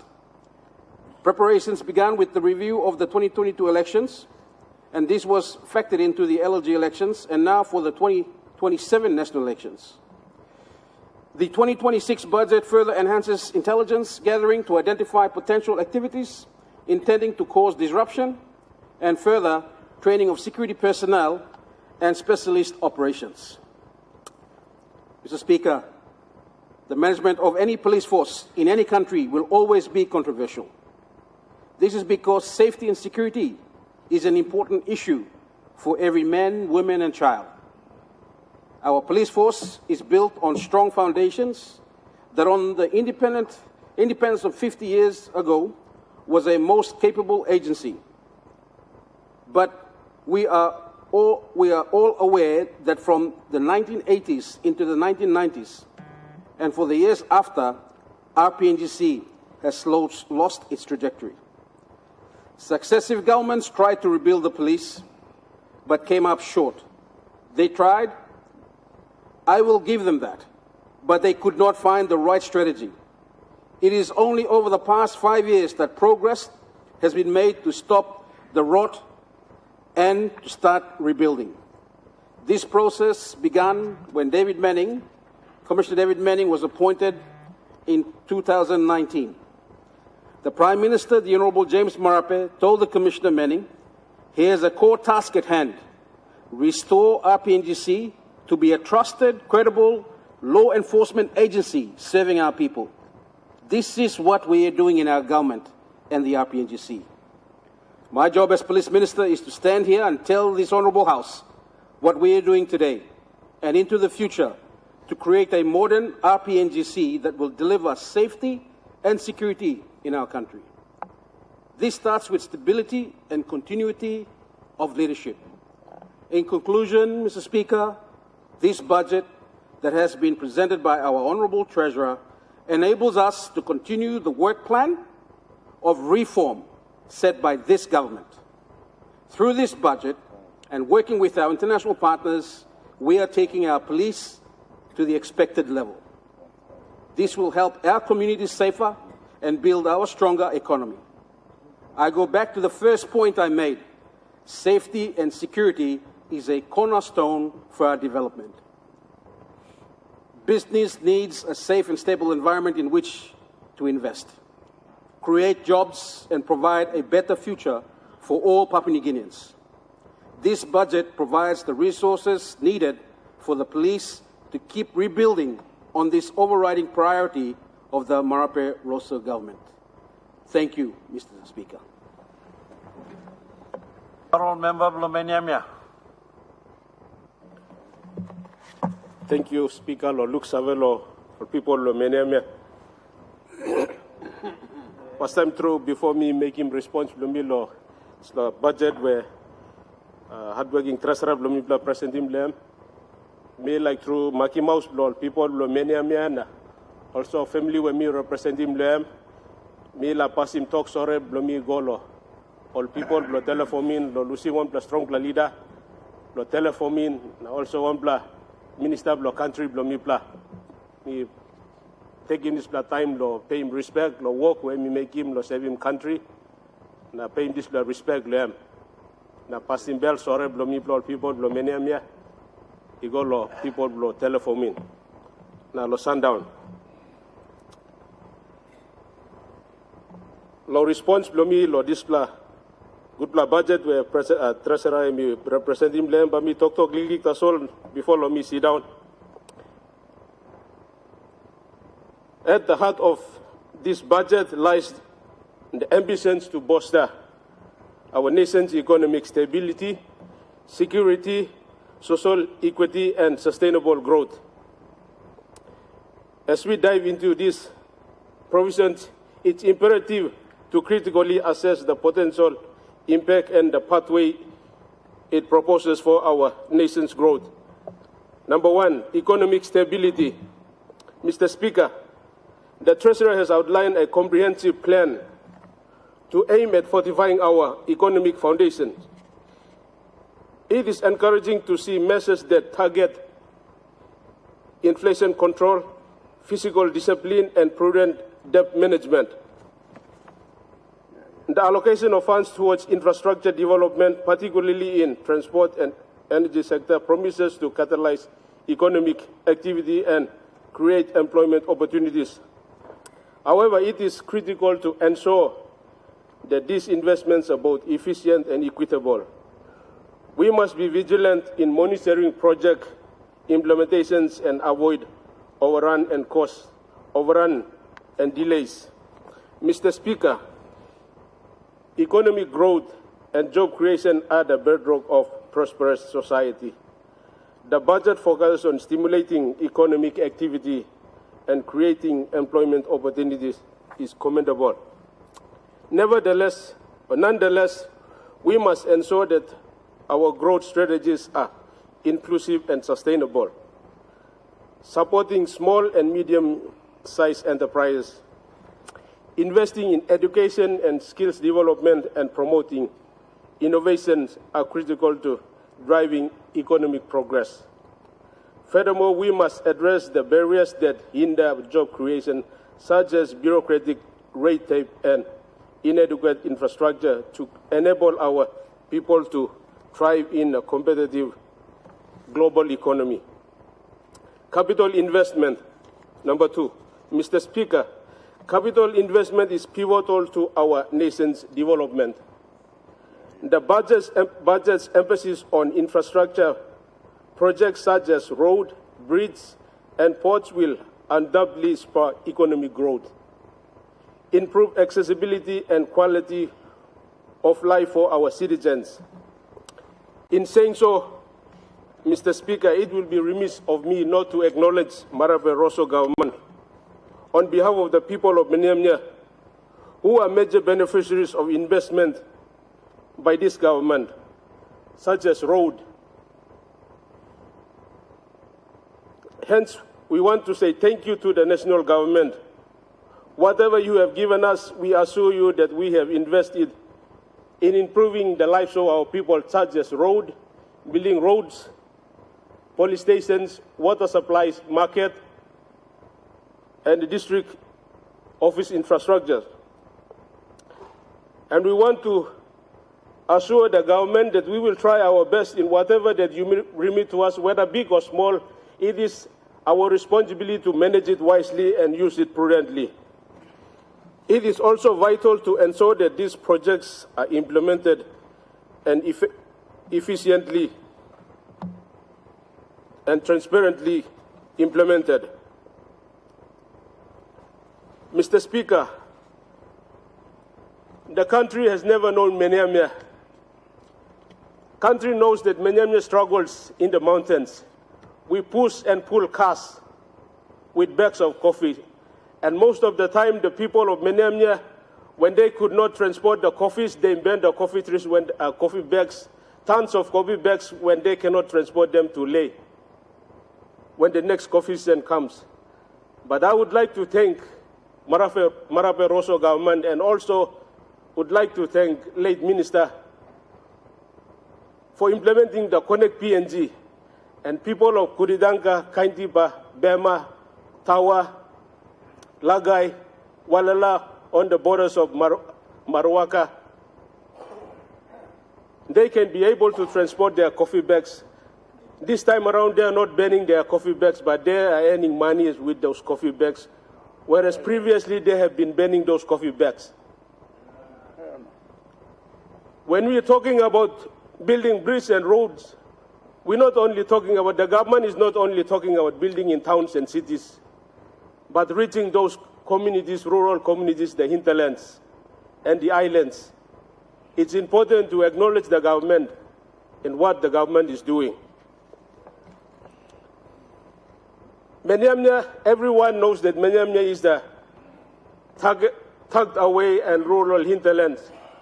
But I would like to, Mr. Speaker, I would like to present to this House that Menyamnya will be a point, it will be a transiting point connecting three regions, the southern region, the highlands region, and the Momasa region. So Menyamnya will be a transiting point.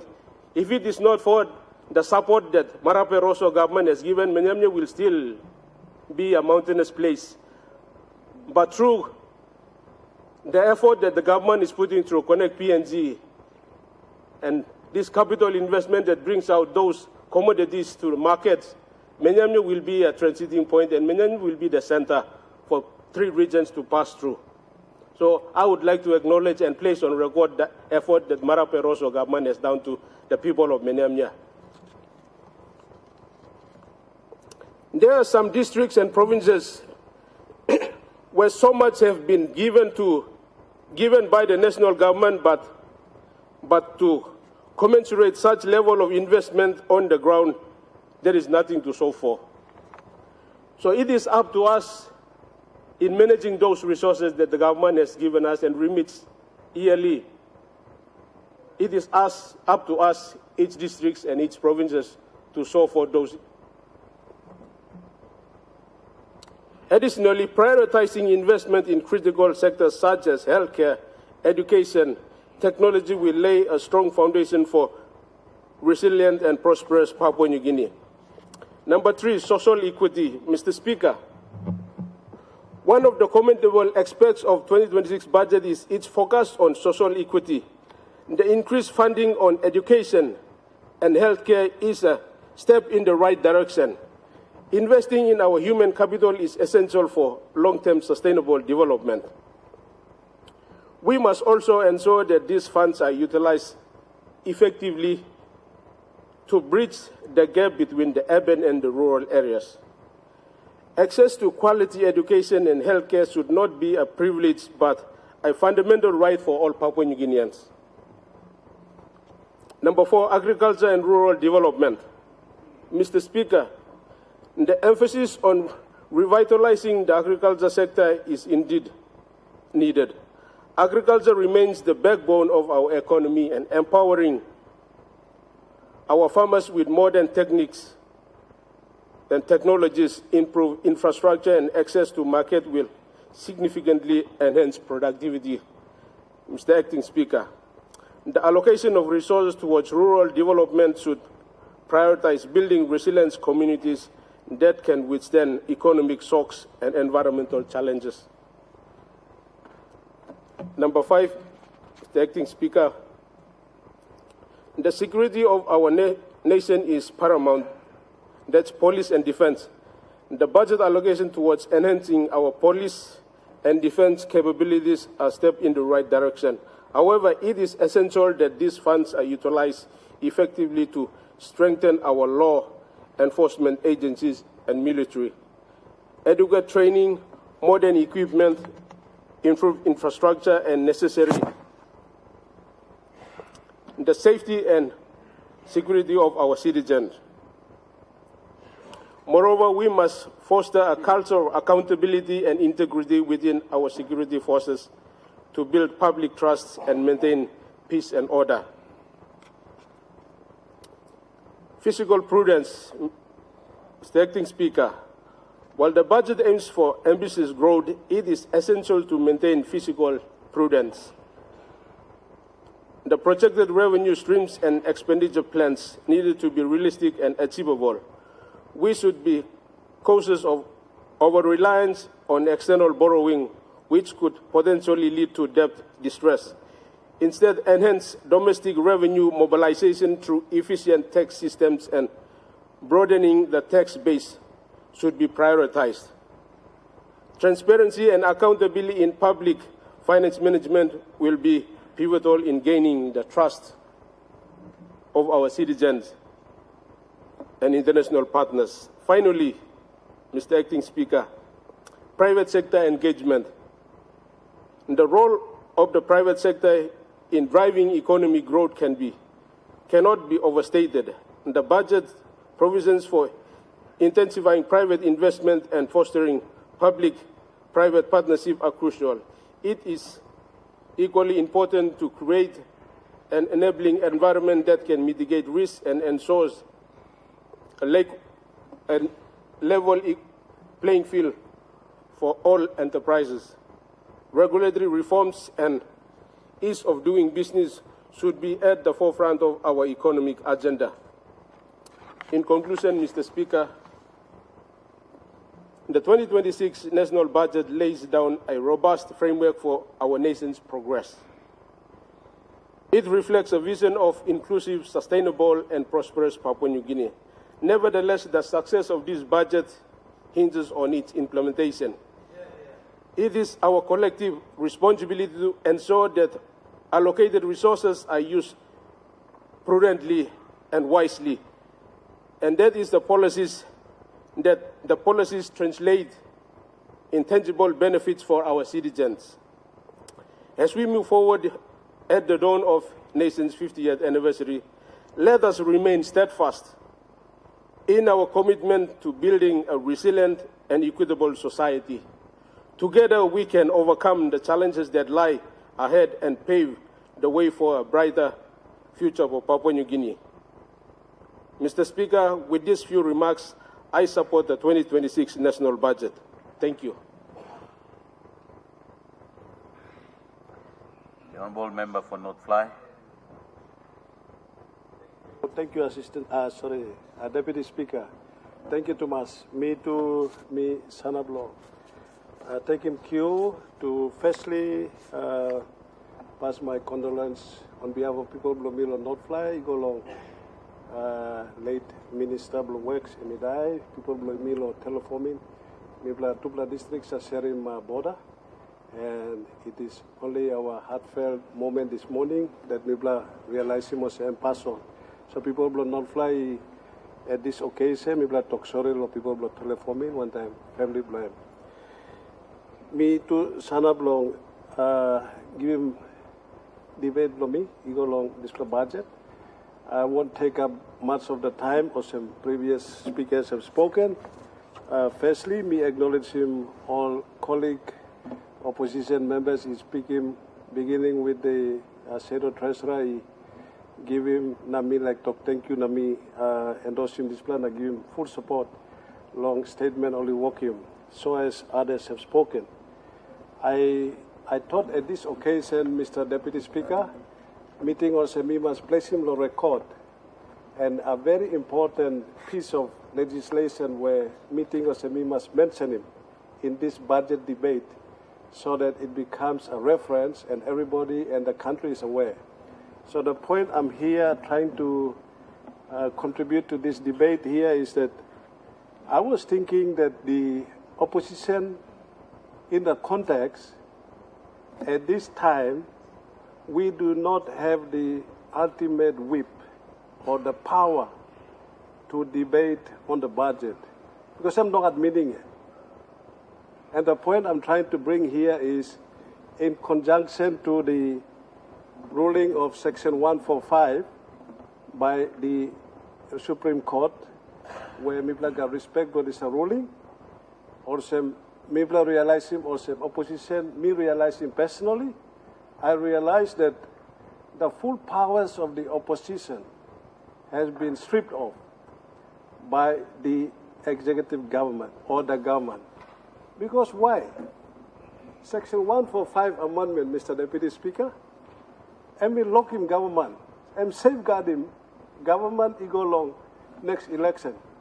Now eventually, but you go inside safely. So for me is this, I have no absolute power to be here on this side, sitting, wasting time to debate when you have the ultimate power. Long talk. Ting lomi display. So the debate, the budget reply is this. Not meaning lo yumi reply lo budget, lo yumi opposition. It was a waste of time. I know precisely government is very happy because always safe.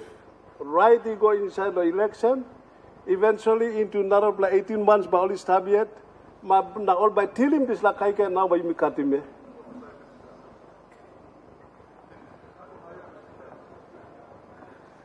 So you are going safe. You were right safe through all the way. Now in a point lo mibla by debate lo here. So country me like talk sawa also country will harim stop. The government has indirectly have anchored themselves safely by removing this last section 145 amendment. They are very safe, but only cutting this budget, but only kai. Honourable member, we have a point of order. Member, what's your Mr. Deputy Speaker, I think my good leader from North Ply should confine his debate strictly to the budget debate this morning. He is embarking on matters which have been the subject of Supreme Court proceedings. And if they are aggrieved, if my friends on the other side are aggrieved by the decision, they are process that they take it up. So it's not open to my friend to question the judiciary in this house. Thank you. Honourable member, the honourable member for North Fly, I'd like to recognize the member for the honourable member's point of order. You have rights to express your view on what you have expressed. And I want you to take a note of the decision that court has made in respect to what judiciary have ruled and make your comment in line to what you felt and not much into what the decision that court have already been made. Thank you. Thank you, Deputy Speaker. I think the good honourable member, if he's listening carefully, I haven't specifically criticized the Supreme Court or anything. I was only making a reference that the decision that has come is going to affect the country. The consequences is going to be very severe.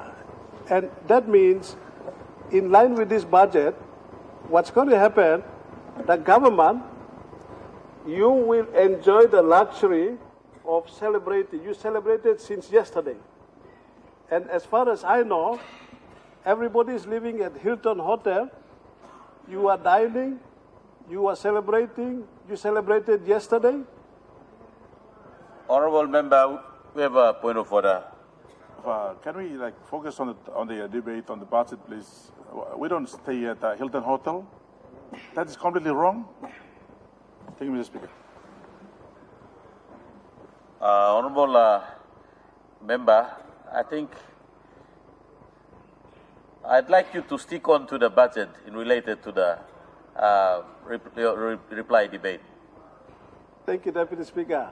Sometimes truth must be told. I need to tell the truth. They are living there. And that's what I'm trying to say.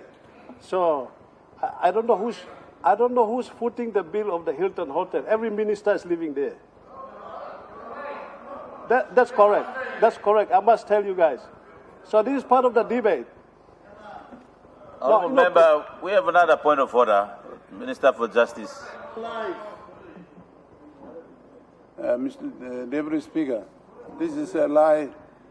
Please ask the withdraw. I don't live there. Which room do I stay? We don't live there.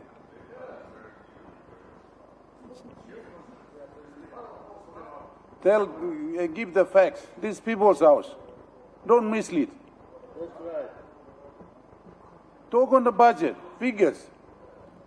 Thank you, Mr. Speaker.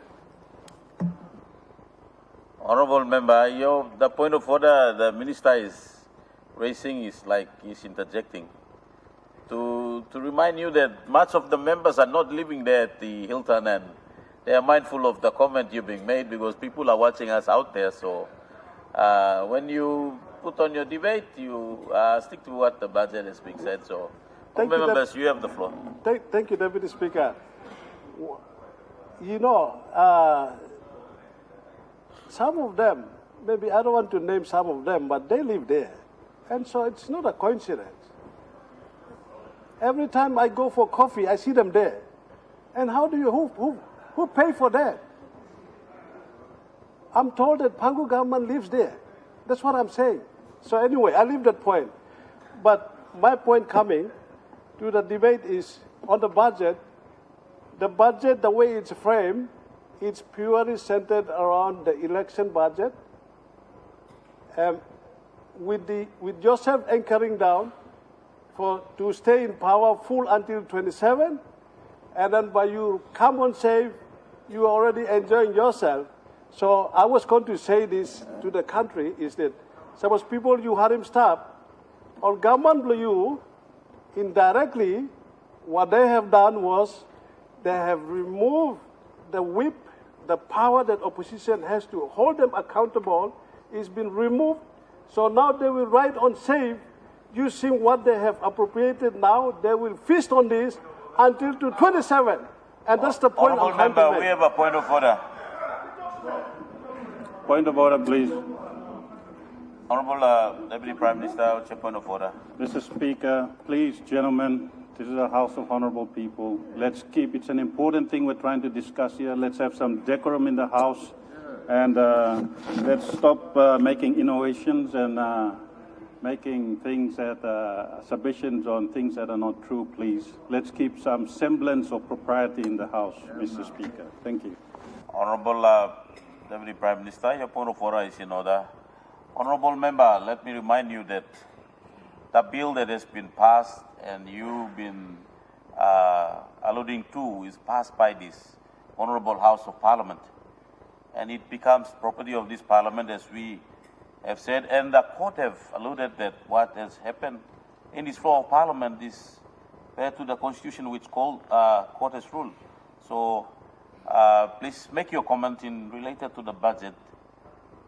Thank you. Thank you, Deputy Speaker. This legally comment has also been placed him on record so the country is aware. And when we, for the future reference, the country will know exactly. Thank you. The Honourable Minister for Health. Thank you, Deputy Speaker.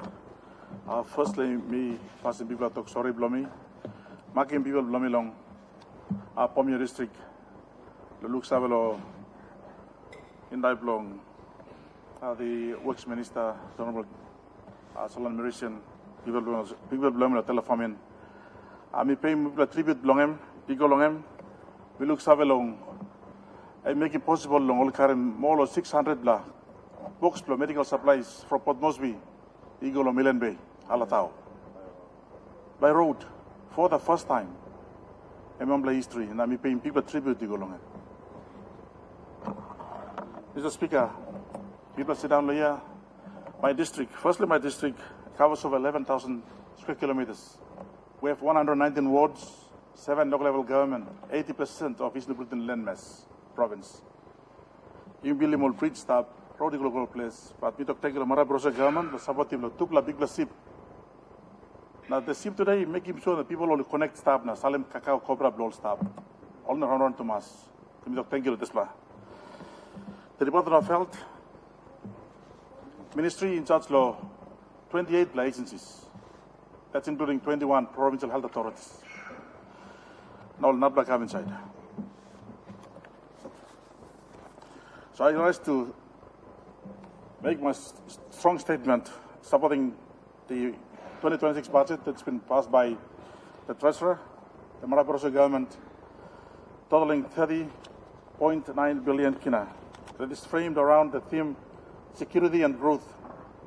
And rightly so, because a secure, healthy, and educated and economically confident population is the foundation of a national stability and prosperity.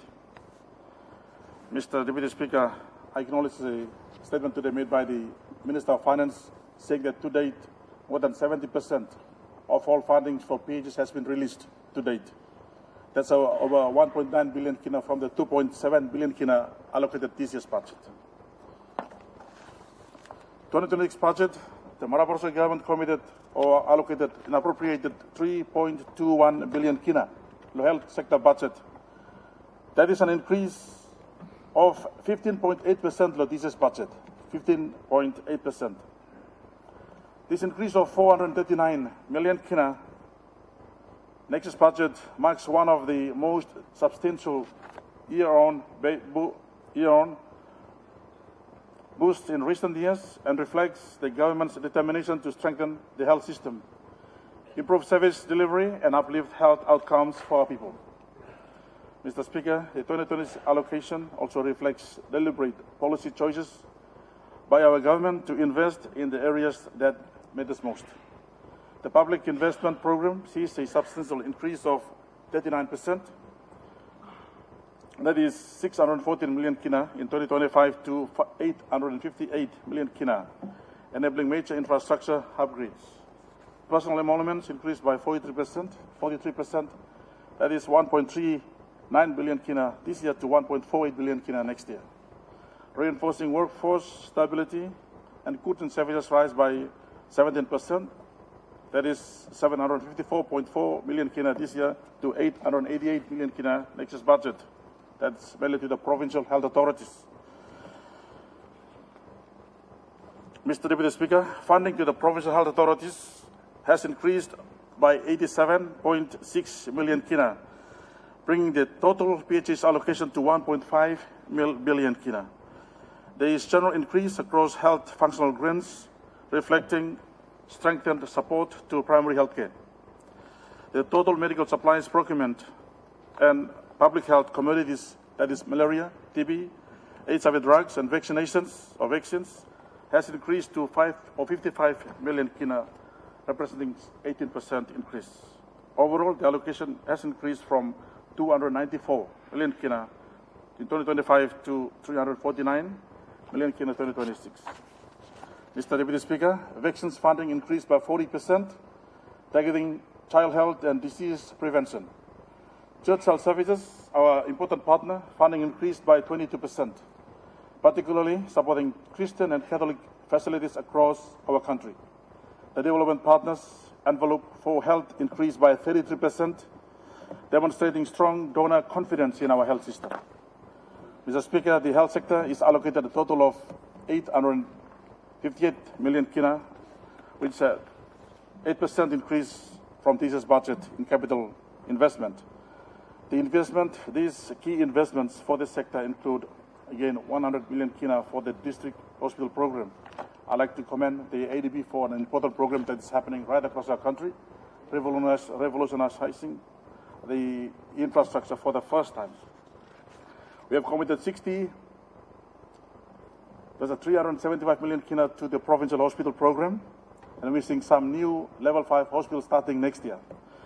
Mr. Speaker, we have appropriated in the budget this year 60 million kina to complete the Port Moresby General Hospital Cancer Unit project.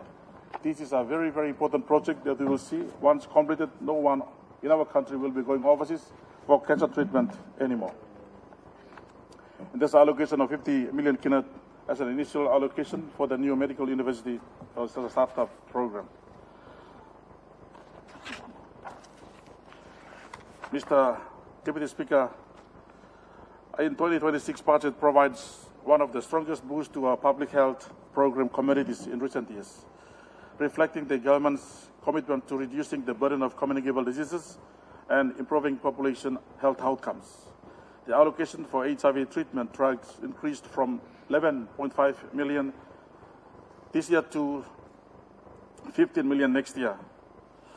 Support for malaria drugs and test kits rises from 12.5 million kina this year to 16 million next year.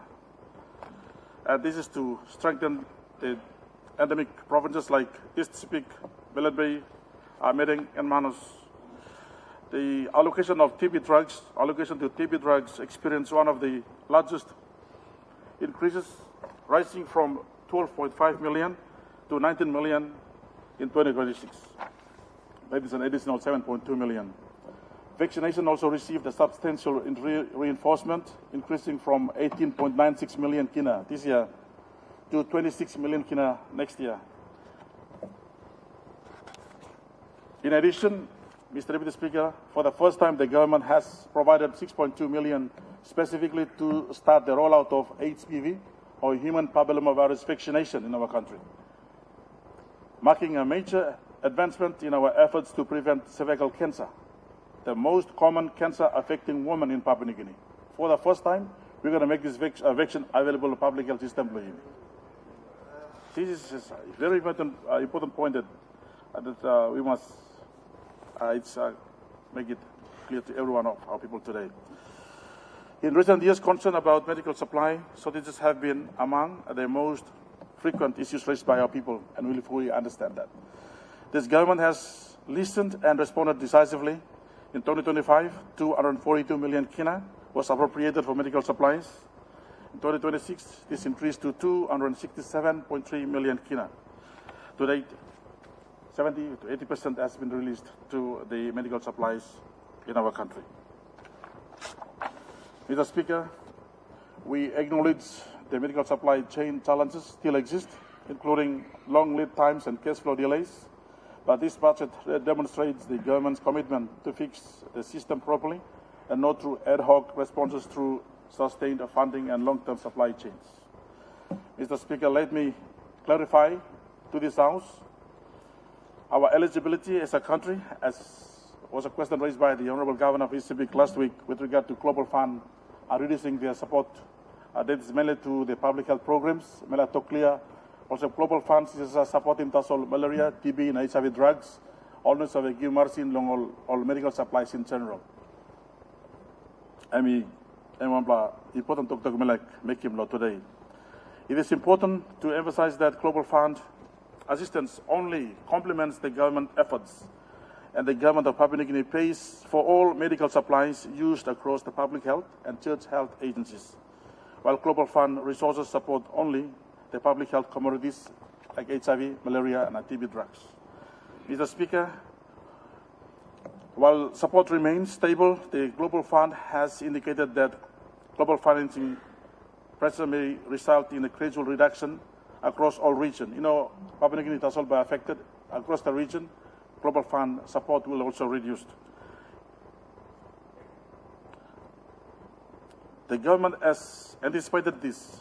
This is precisely why the domestic financing for HIV, TB, and malaria drugs commodities has been increased by more than 40% in the budget for next year, signaling our commitment to self-reliance and long-term sustainability. Mr. Deputy Speaker, on that note, I would like to acknowledge with appreciation the continued support from Gavi, Global Alliance on Vaccination, WHO, the New Zealand government, and the government of Australia, particularly in the provisions of vaccines, including polio vaccines that is currently going on in parts of our country. Mr. Speaker, the provincial health authorities, as I've said already, received some of the highest level of funding this year. I want to say today that provincial health PHAs received so much funding in the last couple of years. The issue that we have today identified by the department, me as the minister for the last 14 months, is that we need good CEOs, good boards to actually implement their programs and report quickly on how they're using these funds. Mr. Speaker, the health function grants increased from 109 million kina in 2025 to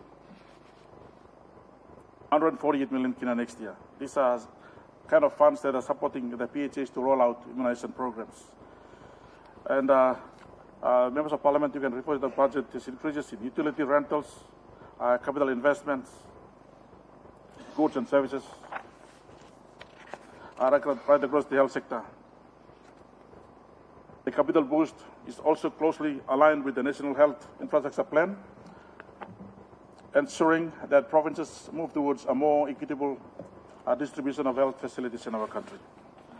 Mr. Speaker, while these increases demonstrate strong government commitment, we must also acknowledge the importance of improving budget execution at the provincial level. According to 2024 final budget outcome, less than 60% of the PHA's capital funds were actually expended, compared to 80% utilization by the Department of Education. This underutilization is largely the result of lengthy and centralized procurement processes, which continue to delay critical infrastructure in the in the health sector. To address this, Deputy Speaker, PHAs must now utilize district and provincial procurement committees rather than relying solely on the Department of Health Special Procurement Committee, which often leads to long queues and significant delays in how we want to implement our health projects in our country. Strengthening these decentralized procurement pathways will ensure that capital investments are delivered on time and that increased allocations in this budget translate to real and tangible improvements for our people. Mr. Speaker, I'd like to commend the churches for their partnership and the support to our government before we gained independence. They were there since 1960s. The churches remain our strongest partners in the rural and remote areas of our country, and I am pleased to announce that the funding for our church-based health services has been significantly strengthened in the 2026 budget. Church health services allocated 177.7 million kina, an increase from 153 million kina this year's budget. Likewise, the Catholic health services will receive 158 million kina. That's an increase from 134 million kina in this year's budget. The allocations underscore the government's sustained commitment to supporting our trusted partner institutions in delivering essential health services across the nation. That brings the total health services investment to 335.8 million kina. Mr. Speaker, this increase recognized that without churches, tens of thousands of our people, especially in remote and mountainous terrains, would have limited or no access to health care. Mr. Speaker, I also wish to acknowledge the exceptional work our church health services have undertaken in strengthening quality and standards through National Health Service Standards Accreditation Program. This year, several church-run facilities have demonstrated excellence in meeting national compliance requirements. For example, Fona Pope Hospital, Megende Hospital in Simbu were formally awarded Level 4 accreditation for the first time this year. Reflecting high standards of care and management at Rayu, that's in West Pacific Province, our team have conducted the accreditation, and sometimes this year we will also give them the certificate as well. Mr. Speaker, Kuchip Nursery Hospital, serving as Chiwaka Provincial Hospital, was also accredited by just last month as a Level 5 Provincial Hospital. So I want to say today that Chiwaka Hospital is now fully fledged Level 5 hospital as per our National Health Service Standards. I commend them for this important compliance health standards. These achievements highlights the strong commitment of our churches partners to delivering safe, quality, and accountable health services to our people. Meaning, Mr. Speaker, whether you're a church organization, whatever organizations that you serve in, we all have one standards, one plan, one budget we must report to. Mr. Speaker, in the way forward in terms of driving reforms, with this budget, we are now better positioned to advance major reforms that will strengthen governance, improve service delivery, and ensuring that increased funding translates into measurable improvements in the health outcomes for our people. First, the government is progressing the establishment of the standalone medical university and the Health Services Commission. These institutions will expand our health workforce pipeline, improve regulation and management of health workers, and standardize employment conditions across the health system for the first time. Secondly, the National Health Infrastructure Plan will guide coordinated and equitable capital investment in hospitals, health centers, and rural facilities across all provinces. Mr. Speaker, I'd like to say today, we have Level 1s to Level 4 at the primary health level, Level 5, provincial level, Level 6 at the moment, it's PMGH. We have the cost, the design, the kind of health facilities, the kind of medical supplies, the kind of manpower that is needed for the first time in the country. Mr. Speaker, the government has also strengthened governance and oversight a special committee under the National Health Board is being established to monitor performance of the provincial health authorities boards and the management. These will enhance accountability and ensure responsible stewardship of resources and address persistent management weaknesses that affect service delivery. There's a lot of funding going on, but we need to establish mechanisms that must monitor them. In parallel, the government is advancing the integration of the Alaska payroll system. As I speak, more than 3,000 church services are paid in the Alaska payroll system. I want to thank the former ministers for health for this important partnership by the churches. We are still maintaining this today. The payroll visibility, PHA's accounts are now they are now connected to our IFMS system. We will have to monitor all this at the department level. And I thank the report today from the Minister's Finance saying that there's 500 billion can allocated to the PHAs to make sure that this is happening. So, Mr. Speaker, I thank our partners for their support to the health sector, and we continue to remain committed to improving the health system in our country. Thank you, Mr. Deputy Speaker.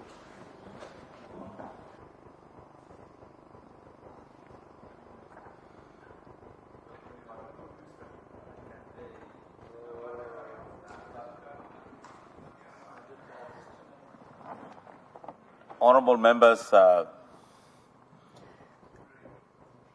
will ask you all to resume your seat as we just wait and see if the lights come on. We'll continue on from the debate.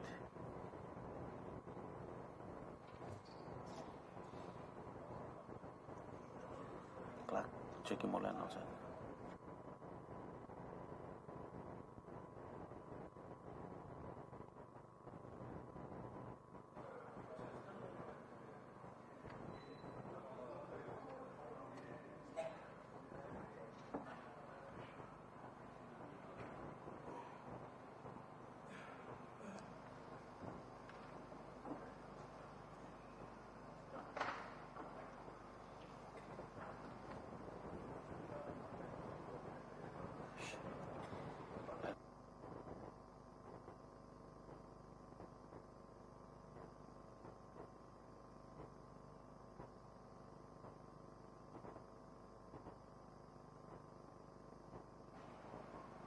Honourable members, the lights will come on slowly and it will pick up. The systems are on, so we will continue on with the debate.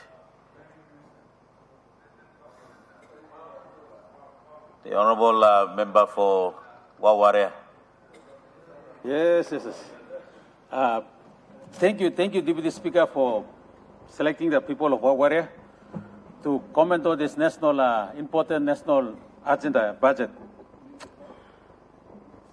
Yes, Deputy Speaker, before me talk law this national budget, will I take him this time to pay tribute to a great leader and a great minister, Honorable Solan Mirisim. Member of Telefomin, the Minister of Works na highway. Mr. Luki Memosem, one minister, EMSA defend him through this program Marape Rosso, Connect PNG. So was stop ask them, Miss how I'm ready speech long him. I'm ready talk blame talk this budget says now. But I'm yet no stop now.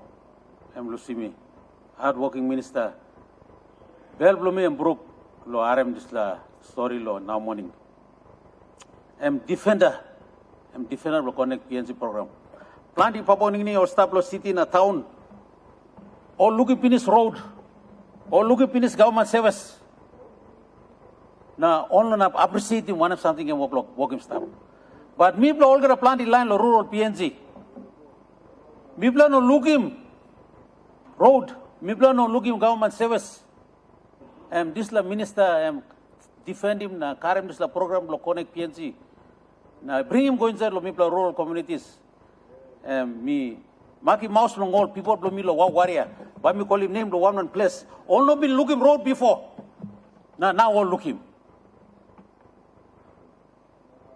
Mi calling online lo garaina, sopa, kasu, kapiso, sai, bisingai. This lo name mi calling me, you know na sawa longol. You know na sawa longol. But because lo this la kone PNG program, and now you ba sawa longol. Online lo kasuma ba looking road. Tori Koroa looking road finish. Online lo bapi. Tai mixi me go lo chopa. Want the minister secretary lo works. Mi pla go all sing amas fighting pununa. All welcome him this la service lo bapi. Em lo garaina weli. So on behalf of my people of Garaina, Waria, and Biaru, I would want to pay a deepest condolence message to the people of Telefomin, people belong, all family belong, member belong. Honorable Solen Mirisim, now colleague ministers, now Prime Minister, Deputy Prime Minister, Olgera, NEC Cabinet, people Lusim, all the great leader. Big lot of sorena. You may be missing him. Deputy Speaker, Misana Pia, you know, was me la talk lo national level budget lo national government and big la Thomas amas la big la volume pages na kind of smart lo mi pla go through. But me la speak of some nupla district inside lo Morbe province. Na au lug blo mi long mi no stop lo time long morata mekere morata. Mi no stop lo time long somare. Mi no stop lo time lo pida onil. Mi kaminzer lo time long marape. So mi ba tok long. Wane au mi lug inside lo government lo marape. Country and big la country through. Papa nangini and big la country. You me all got responsibilities lo developing one section blue me. Minister lo help and work lo side long health. Minister lo education ba work lo side lo education. Agriculture ba lo side lo agriculture. Governor lo one province pa work lo side lo province. Na mi pla member lo one pla district. Pa mi pla work lo side lo district lo mi pla. Prime Minister, Deputy Speaker, big pla waraya emniat no sa come up. Creek, sa streams sa forming creeks are forming streams. Na streams are go forming rivers. Na rivers are go bringing ocean. You know, sa start lo ocean, na kam lo wara, creek, a river, na kam back lo creek, na kam lo stream. No gat. Eno sa rono sa. Sa start lo creek, behind go lo streams, behind go lo rivers, na go lo ocean. Walks sa stop ocean. So inside lo this la budget, lo 2023 budget, mi kam inside na budget, kam mi lukim. What were I mean missing? I'm captured inside lo this la budget. 2024 to come. What were I missing? I'm captured inside the budget. 2025 to one kind. Now 2026 to one kind. You may look big plus something, but some plus something I'm inside of this budget. Government lo marape na rosso em tupla katim. 10 million DSIP, yes. I'm all katim, you may all get axim. And up long em, or putting 5 million district infrastructure.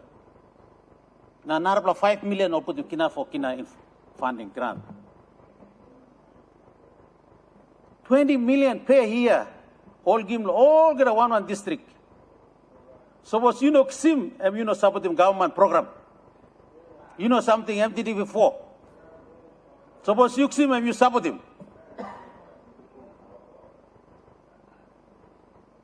So Deputy Speaker, what were me blacks is problem plateau. Legally creek. Me walk him come but bunging more province. Governor Blumi walk him come but bunging Papua New Guinea. So what me walking want them this 20 million every year mix him long. And it Lopango government and me story leak. Road you know sa Golo Garaina. Now in road he come up lo Garaina station. Garaina is famous for tea. People are story taso. Balus taso sa Golo Garaina na also apim cacao na tea lo balus tasol.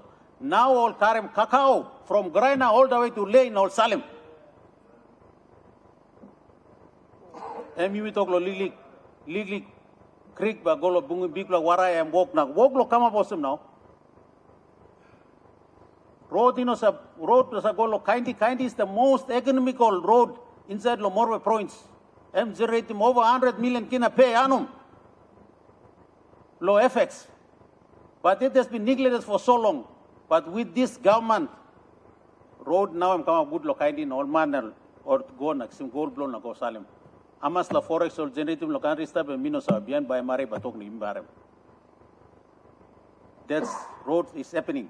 I need logisla government. Communication. Or people of Biaru, lo place lo me almost also work for 4 or 5 years, even one day, lo working one phone call.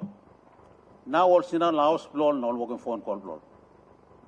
Because tawa am communication, tawa am go come up in this place. Never continue to go one kind of stuff. Education. Past time we plus tablo Bulolo district and we plus Brook. Now we have only one secondary school, 3 LLG plus one secondary school. Now it was really a challenge for us. Now, we thank you, Losla government, and we establish him. Now by the next year, we'll be able to have a junior high school, catering grade 9 or 10. And I need Losla government. For them now I'm operate. I need Losla government. We plus sponsor more beginning to test students, necessary scholarship. Salim more beginning to schools, those further skills. I need Losla government. So you may look big budget, you may look big economic impact, but suppose you may look Lilik district, you look out in Lilik district, you look out in Tibetan, you can contribute to the big economic achievement of this country. So me talk thank you. So me nugu to have so you me talk to big picture na you me no look in one Lilik something will come up. So Deputy Speaker, there is hope. There is hope. No side long health. Me talk thank you assembly this la government me through lo Waware district and me plan no got one district hospital or level 4 or level 3 health center. But me talk thank you this la government. Lo this la 2026 budget and put him counterpart funding long ADB lo fund him all district hospital. And I'm happy that Wow Health Center is captured in that. Me talk thank you and there is hope. You may not have quick through, but you may not come up with Rome is not built over a day. Yeah, it takes time. One kind of Papua, but you take him time too. So me, there is hope for this district, for my district under the Marape Rosso government. And I'm thankful that this budget is for our small district, small people. And I would like to comment this budget to this house. Thank you.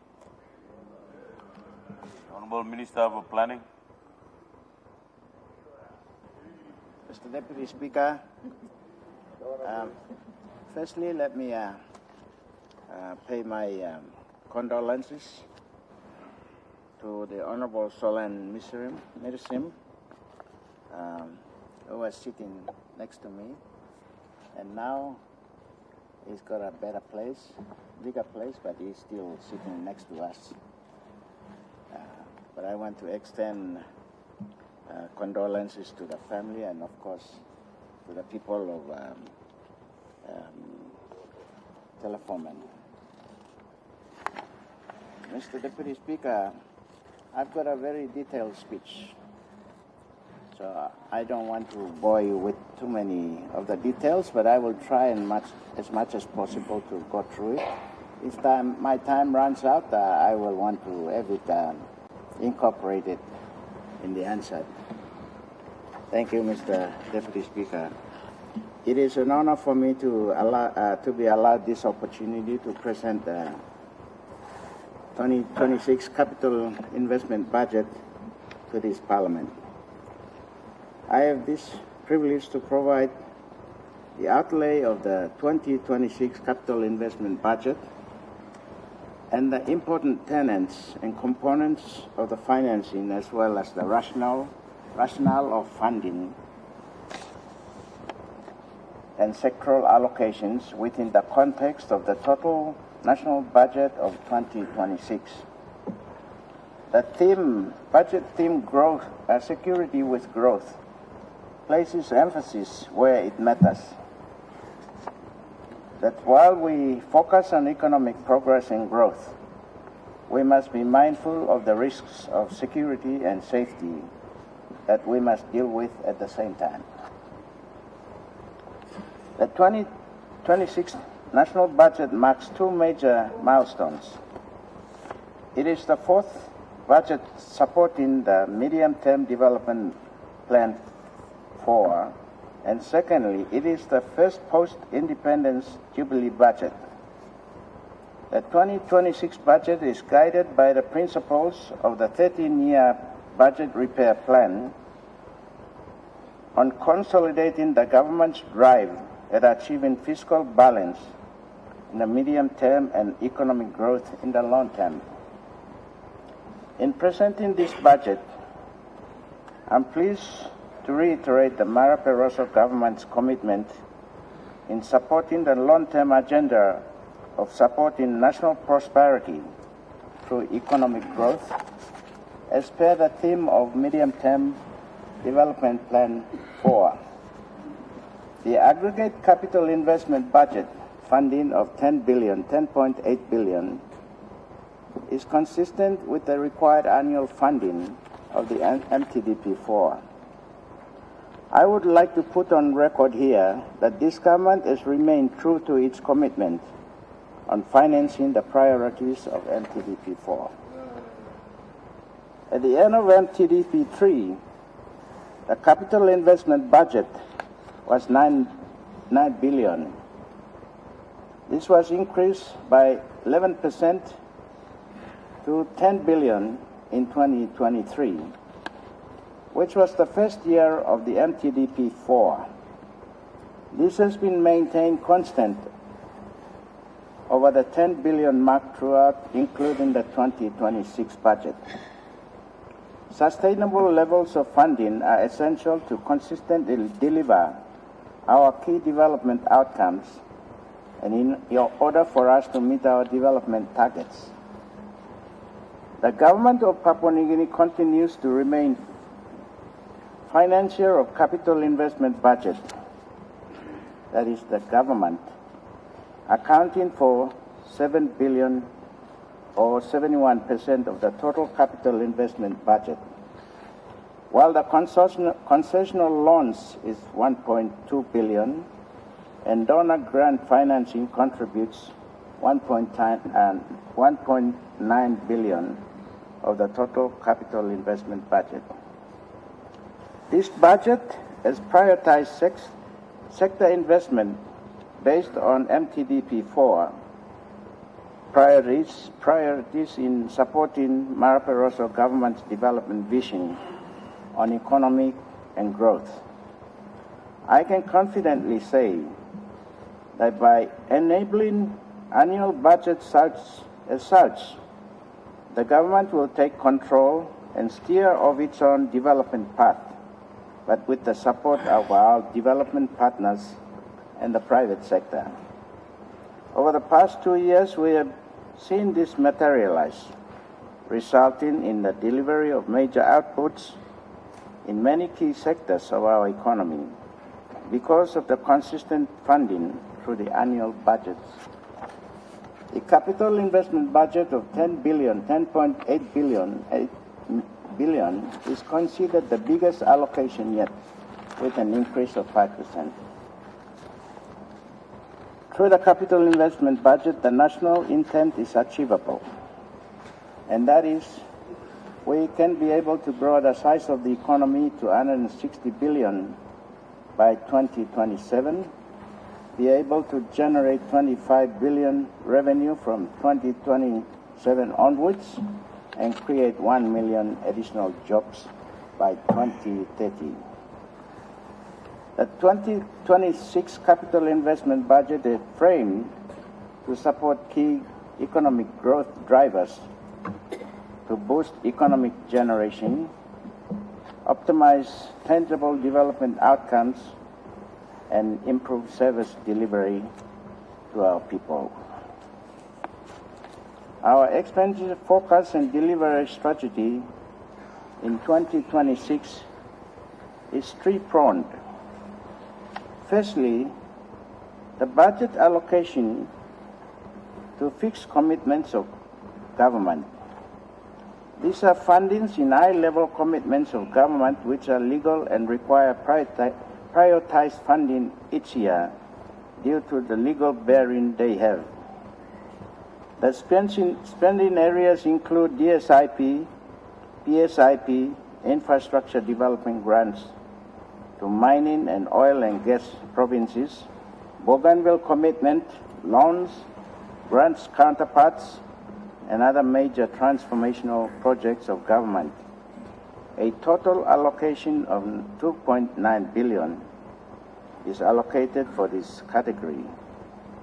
The second delivery strategy is through what is termed growth triggers, which are inclusively supportive of economy, growth and revenue programs, and projects where the object to see an increase in international revenue, an increase in export earnings, promotion of export substitution, investing in critical enabling infrastructure, and improve law and order and national security.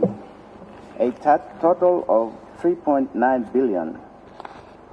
The third focus area includes all other sector programs and services. These are investments in other sectors such as health, education, community culture, and administration remain key components of this budget. These focus areas are also favored by our development partners, donors, which covers some of the more challenging intervention programs. The capital investment, as we know, is also supported by development partners. There is a direct relationship with donors to the development cooperation strategies and partnerships that the government has with all our partners. In 2026, there is an increase of 400 billion, or 13%, and it's predominantly in grant financing. The government financing of total investment is reduced by 102 million, whilst donor grants and loans accounts for 31% of the total 2026 budget.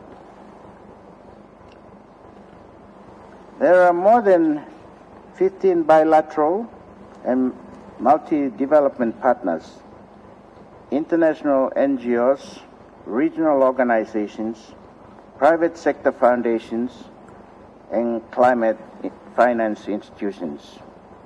Australia, United Nations, China are the biggest sources of grant financing. The World Bank, Australia through infrastructure financing facilitate for the Pacific, and the Asia Development Bank, including Europe, all offer concessional loans for major high-impact programs. New entrants into the government of PNG budget next year are the Asian Infrastructure Investment Bank and the Exim Bank of Korea, both providing loan financing in support of major infrastructure projects.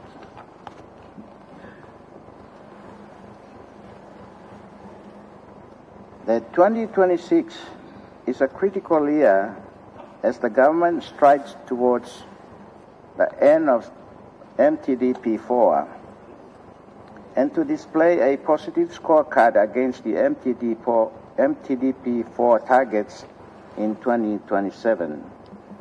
Therefore, through this annual budget, the government must move to escalate the implementation of key projects and projects towards these targets. I take this time to highlight some of the key sectoral projects funded in the 2026 capital investment. In the economic sector, the government interest is in the growth triggers, where the focus will remain on the revenue generation, export expansion, downstream processing, and import substitution. This requires support agencies to improve their capability for revenue collection, as well as to enhance agency capacity in promoting productivity and export of commodity crops. These are mainly economic export goods, especially in agriculture, fisheries sector. A total of 992 million is being allocated to this sector investments.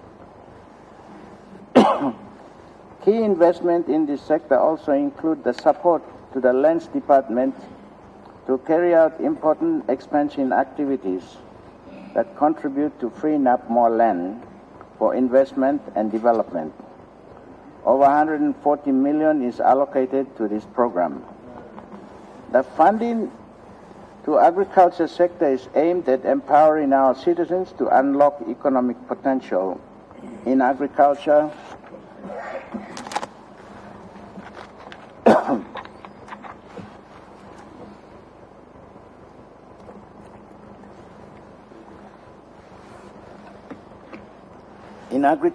and fisheries, while supporting micro, small, and medium-sized enterprises and sustainable tourism for inclusive and resilient growth. Key investments under the growth triggers include SME, 150 million, National Land Partnership Program, 140 million, agriculture investment, 130 million, revenue generation, 60 million, National Rice Development Program, 70 million, commodity access road, 13 million, special economic zone, 40 million, and special police assistance program, 200 million. The government will continue to invest in critical infrastructure in 2026 budget. The investment through the Civil Aviation Development Program has made a positive progress with the upgrade of 22 national airports and the construction and upgrading for regional airstrips. The government's commitment to link all regions and provinces by road connectivity continues to take the center stage of the capital investment budget. Investment in these sectors will create a favorable environment to enable growth and development. Let me now turn to the details of the 2026 capital investment budget, which I've gone through, but just go through it again. Our budget is 10.8 million.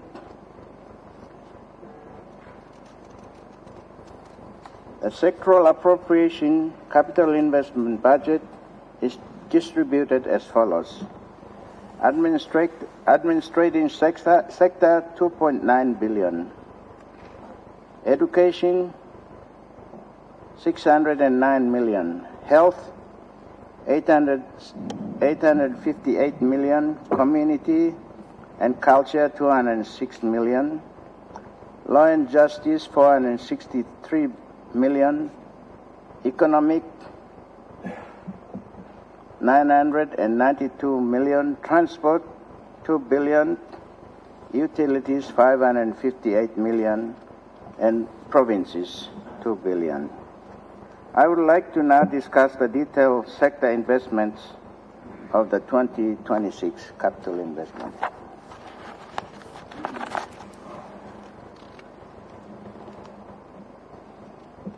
Investment in the economy through deliberate intervention programs are critical and must be transformational. Tracking through from the last 2 years, the government is committed to making a change in the lives of our children and growth in the economy from the day the new government took over. When Prime Minister James Marape declared a bold vision to take back PNG, he signaled a transformative era for the country. Following this declaration, he announced sweeping changes to to resource management laws, regulations, and policies aimed at ensuring that Papua New Guinea's wealth truly benefits its people. These reforms laid the foundation for the MTDP-4, which prioritizes inclusive growth and sustainable development. The review and enforcement of updated laws and regulations in alluvial mining policy, operation of a state negotiating team mechanism to oversee the investment decisions of major resources, establishment of Kumul Petroleum Holdings and the Kumul DY Holdings Limited operations, introduction of the Kumul Agriculture Limited, updates and adjustments in regulations and policies in fisheries, tree crop sector, increase in focus on special economic zone, many more have been the actions directly directing operations and investment in the sector. From 2019, when the government took over, a total investment of over $4 billion was allocated to this sector through critical programs and operations. This demonstrated the strong commitment and investment decisions of the government to have the relevant budgetary decisions in investment to stimulate economic growth. These amounts included the completion on the establishment on Tissue Culture Laboratories Center in Kainantu, Eastern Highlands, completion of the state-of-the-art coffee export in Lae to enhance coffee export, regulation of the coffee plantation sector, reopening of the Pogera mine, completion of the business incubation center in the southern region, review and re-establishment of the Madain Marine Industrial Zone program, launching and operation of the credit guarantee scheme, creation of financial facilities in the agriculture SME space through the SME agriculture program. In 2026, the government will support additional programs to the tune of $990 million, aimed to increase internal revenue, create wealth, increase exports, and enhance the rural economy. The key investments include the National Rice Development Program with $60 million, strengthening land reforms, supporting state equity funds with $130 million, fostering economic investment through special economic zones with $40 million, and reviving and strengthening economic agriculture with $190 million. Honorable Minister, I'd like to interrupt you on a speech that your 20 minutes of debate on the budget have lapsed. I will. You may ask the leave of the. I've just been through half, so I want to ask leave of Parliament to have it incorporated in the answer. Is leave granted? Thank Honorable you. Minister, you can take all your paper. The Honorable Governor for Enga. Mr. Speaker, Mitu Sanaplo supported this budget blame. Before me to talk on budget, Magimo people blow Enga province. Me like extend him sorry blow me blah. You go late. Minister Solon Mirsim. Me blah sorry osim blah lusim. I'm la good blah. Leader blame. I'm frequent him visit Gamlo province na. Me blah feeling sorry straight. One time display, Mr. Deputy Speaker, me not to talk planning law budget. Budget me, so government me work him na. The practice is that we will pass it. But me like kiss him display time Joining honorable leaders, only talk ministers, so all get a leader, and all making good blood talk. Me also governor, but me talk long, side blow me long, all governors. First of all, me like commending you at Treasurer, long Karam's budget come. Plan the time you come, plan the time you me complain. That's all you stop yet. So by me work one time you yet. Me get big plan, so me plan of province, me, I think me got a good relationship, working relationship one time you. Now, he got the Honorable Governor for CPIC made a remark. And I was sitting here and I thought that one of the 5 or 6 provinces that are benefiting in a big way, I thought implied to Enga. Now, me like straight him talk na to Walsema. Enga, yes, work is him, some like good allocation. Long national government. And because long vision blow me lo province. Yes, program mine stop. That's all mine I'm called by Pinisia. So me bla Harre province. That's all. Me bla got issues or some law and order stuff. That's all. Me bla must thinking long. It got long time, long provision, long sustaining province. Province was saying I'm Harre to Maso. Me bla lo province must find him some bla way lo make sure some province blow me bla by sustain after Pogra.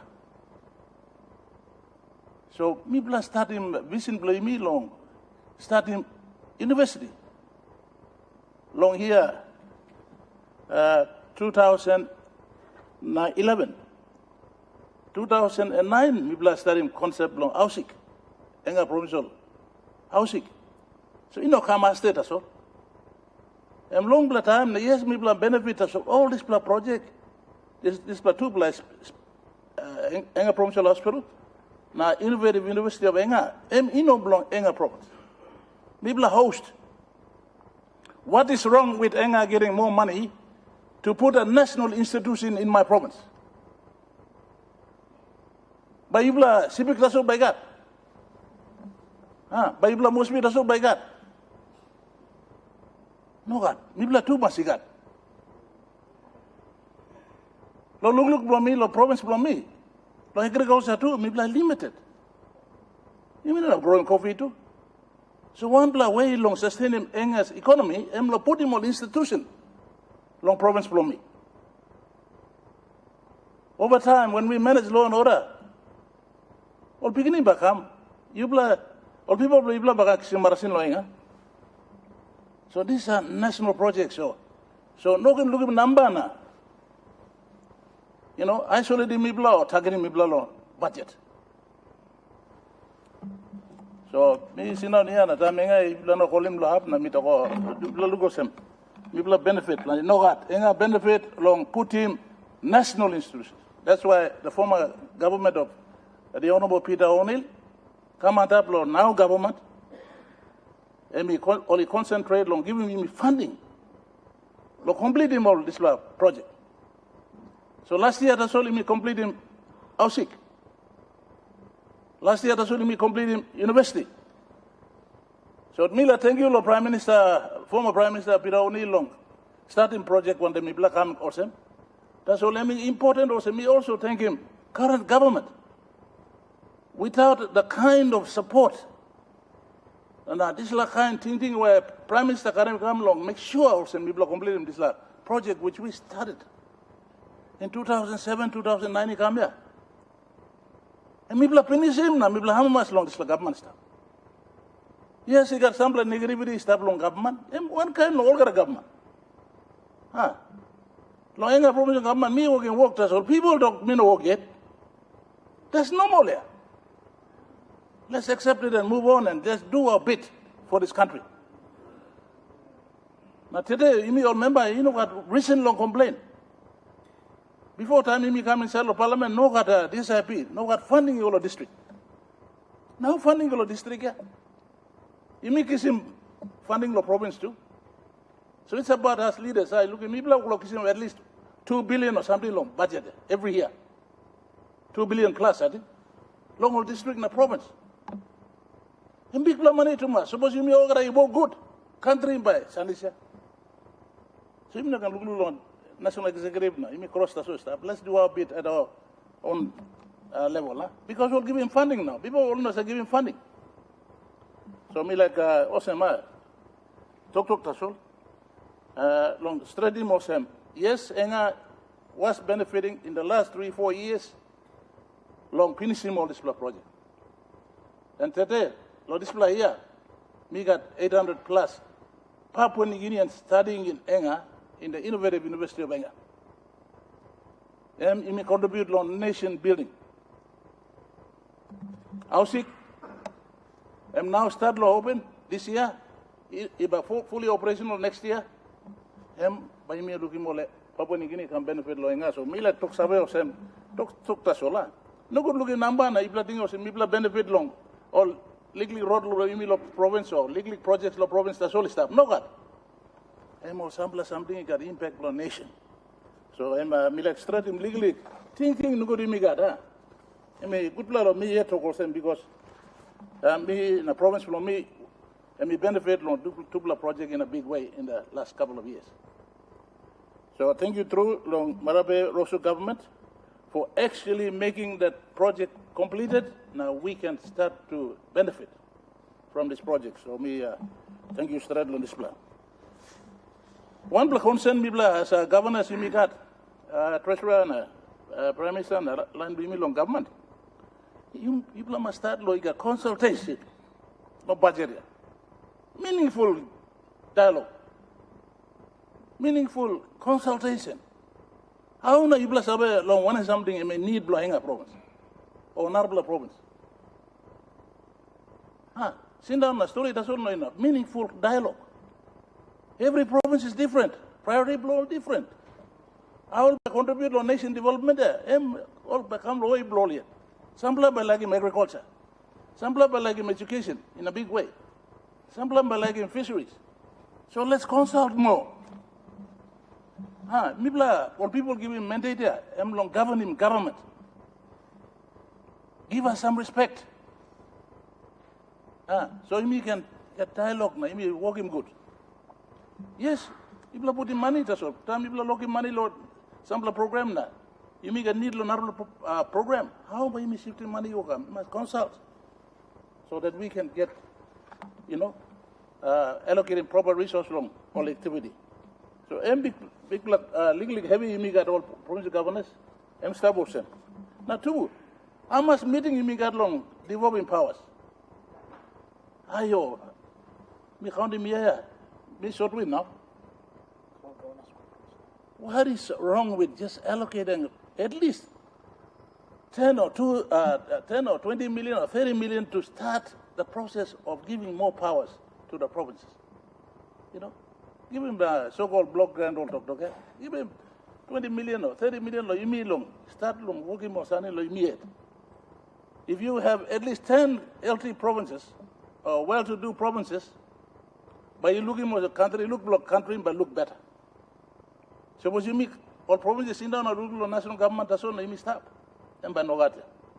So me asking more Sema, into the future, please allocate some meaningful funding to the provincial governments.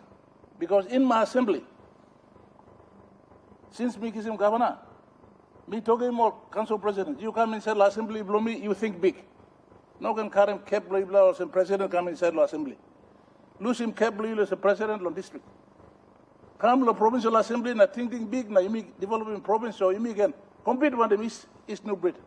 You make compete one them Morobe. You don't have working big plus city. That's all we can compete.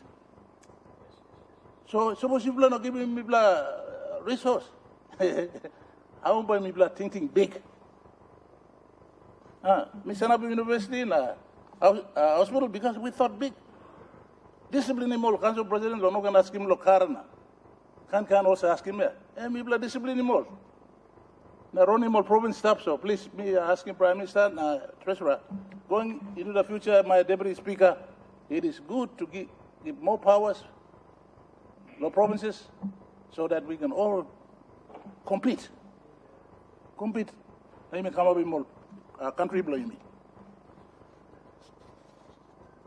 Mr. Deputy Speaker, lo program ila to clear sema. Plenty time Prime Minister mi kisim backlash. And it's proper for me to inform the good people of this country that Prime Minister, former Prime Minister Peter O'Neill, or the Honorable Peter O'Neill, or Honorable James Marape, who took Barrick to court.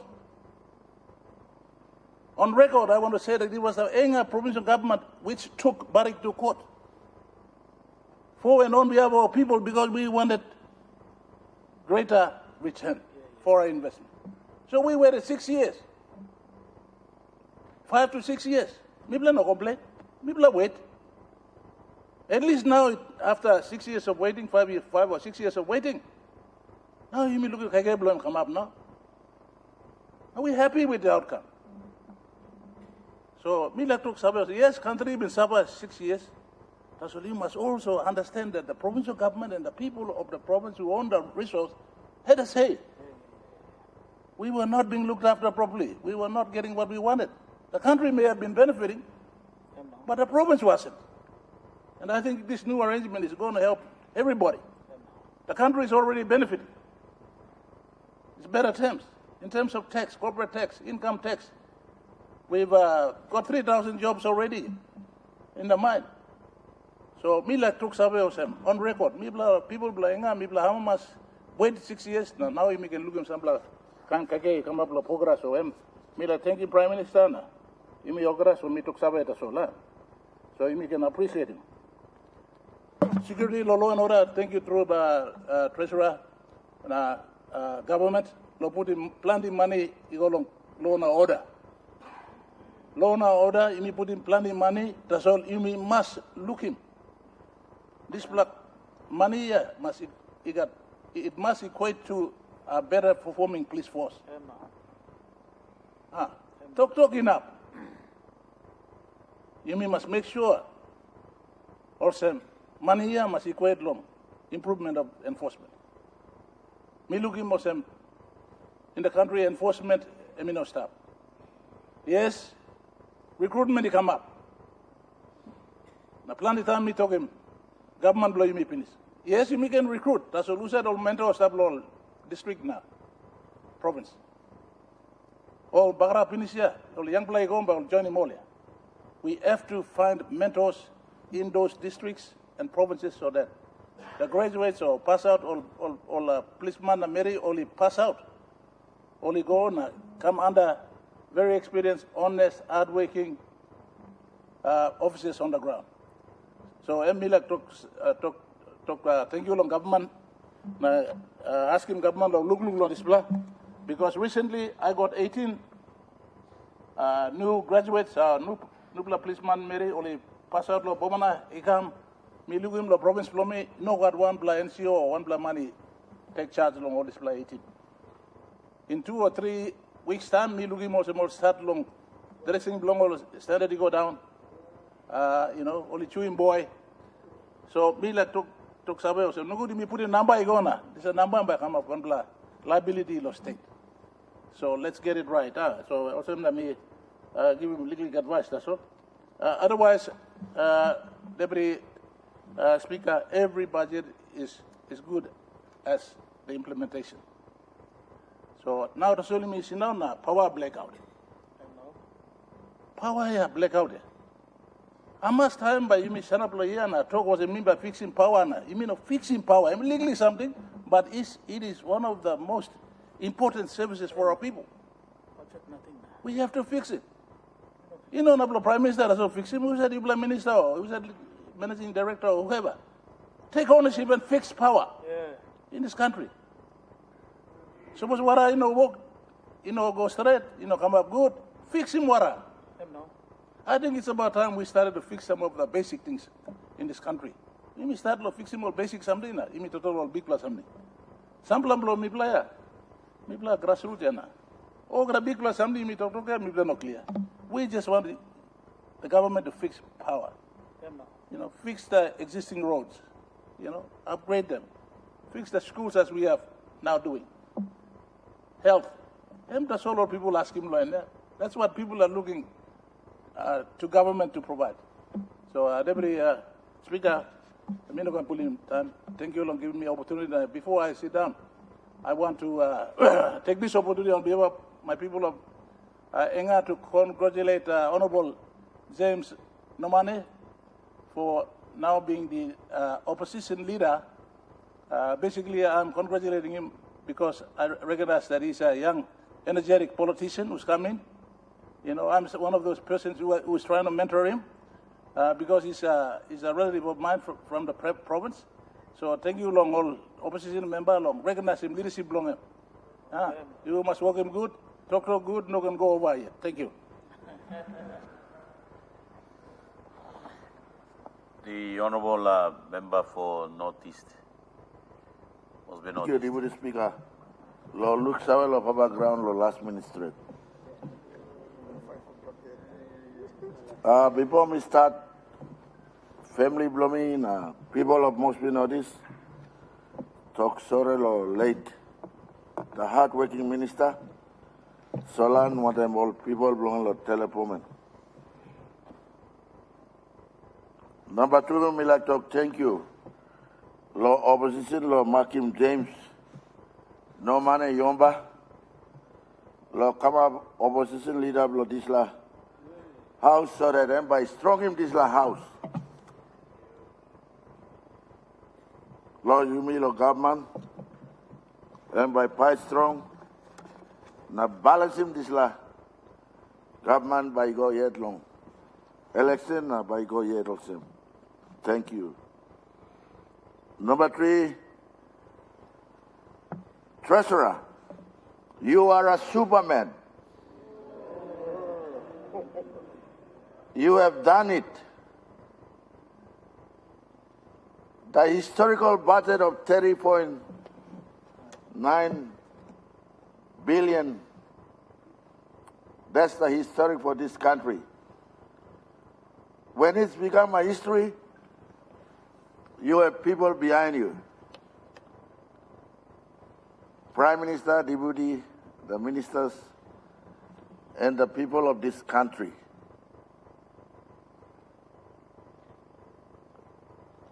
Me not taking long time, very short, Deputy Speaker. But thank you, opposition law. Provide him this last sad me. Me find him 1 plus something where me buy base law talk. But thank you for giving me this table. And I use this table as my base to put my debate. Okay, when you look at Mekere government, but before I touch Mekere government to Samora government and O'Neill government to Marabe government, now people of Papua New Guinea looking at stuff like TV or one up. A developing country, surplus budget is very healthy. Ministers, now I'll get a member of parliament. In a developing country, deficit budget is very healthy. Time you look at revenue collection from Mekere government, it's 12 million. Suppose you only a paper, you look. Table. You look him long. Samara government, 57 billion.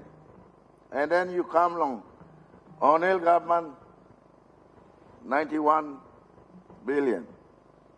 And then you come along today, Honorable James Marvin, the team that you missed up, the revenue,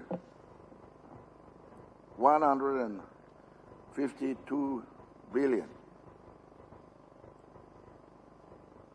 So when you look at expenditures in a developing country, why you looking at a lot of development like road,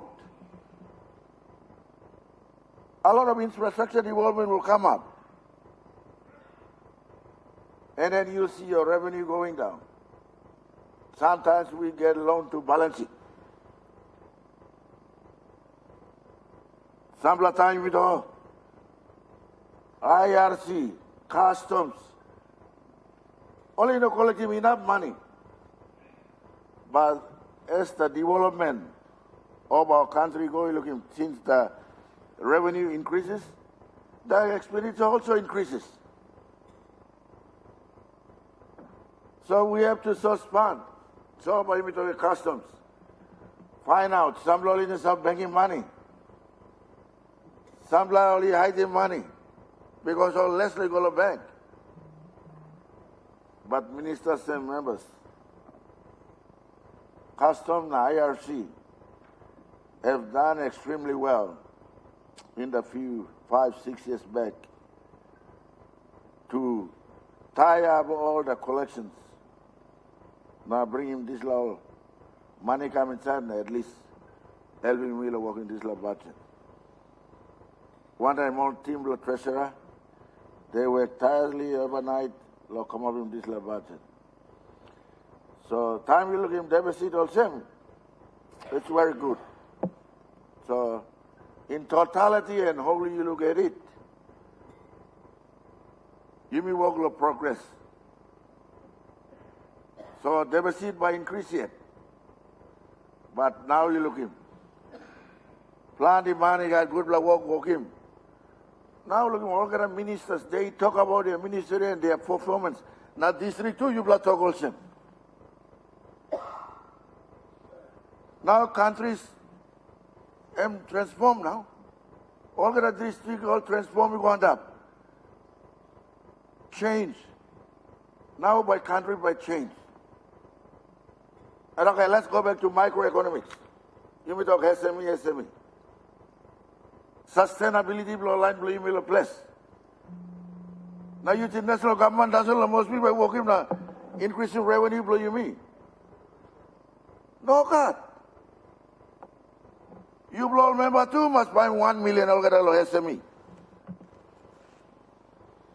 Give me one line please so that they won't come to Port Moresby. All by planting potato, cabbage. Only more place. If you put money, the DDA start buying product. Blow house line. Do you think they are going to come? Some of them are not going to come. Because you carry money, go house to buy their product. One of district you blow working money or you 7 step. You put in 1 million every time you buy kai blow. All by similar container all by shifting color must be DDA medium cost. And then they won't come. They will start cultivating their land. And they will stay at home because they see the money. So everybody contribute. So you look about 10 million people. Because Papua New Guinea 10 million. Or if it's individual and SME, if they pay 2 point or 250. Just 250. Low one individual. 10 million. All pay Muslim tax. Mamas. Tell me, can somebody tell me? 25 million kina. Low fortnight. You times 26 fortnight. 650 million. Huh? Is it impossible? That's why one member blow you may stop a place or one them up. We must also contribute so that contribution of farmers blow you mill house line will also add on to the growth blow you me. Now I'm raising more revenue. So me kiss him general talk that's all the budget here. That means about him treasurer. Man by talk fika and also. In a private environment, we work. Deficit budget, we plus our muscle work because we spend money within the scope. We minimize the cost. So this budget is very healthy for this country, and this is a record-breaking budget. Thank you, Lord Prime Minister, ministers, and all members. You, Mr. I totally support this budget. Now, Treasurer and all team work overnight to come up with this figure. Although figure came through, but you cannot be realistic and get 100%. At least you come up with 85%, good enough. We said perfectly this is a country. And with the figures, no way. Thank you, Treasurer. You are a champion, 2025. Now, by me, you should know 2026. God bless you. Now, line teamly or work monthly. The Honourable Deputy Prime Minister. Thank you, Mr. Speaker. First of all, I'd like to congratulate the opposition leader, Honourable James Kumane, on his elevation as the opposition leader sitting here today. Congratulations. I'd also like to say appreciate the former opposition leader, Honourable Douglas Someresi, for being a good opposition leader, speaking frankly, holding government accountable, and I know the new opposition leader will also do the same. I'd also like to now take this time to pass my condolences as the Deputy Party Leader of Pango Party to one of our stalwarts and one of our strongest party members, the member for Teleforming and the Works Minister, on his untimely passing this morning, early hours of the morning. It has hit us very, very hard, and I'd like to offer condolences on behalf of the party, my family, myself, and everyone to his family. He firmly believed in his job, and he was a strong advocate and protector of the Connect PNG program. He was also very diligent in his job, traveling to all parts of the country, working late hours. Before he passed, he was at a NEC for about 8 hours a day, and then after that, he was in a late government caucus meeting when we finished at about 11 o'clock that night until his untimely death in the early hours of this morning. So my condolences on that, Mr. Speaker.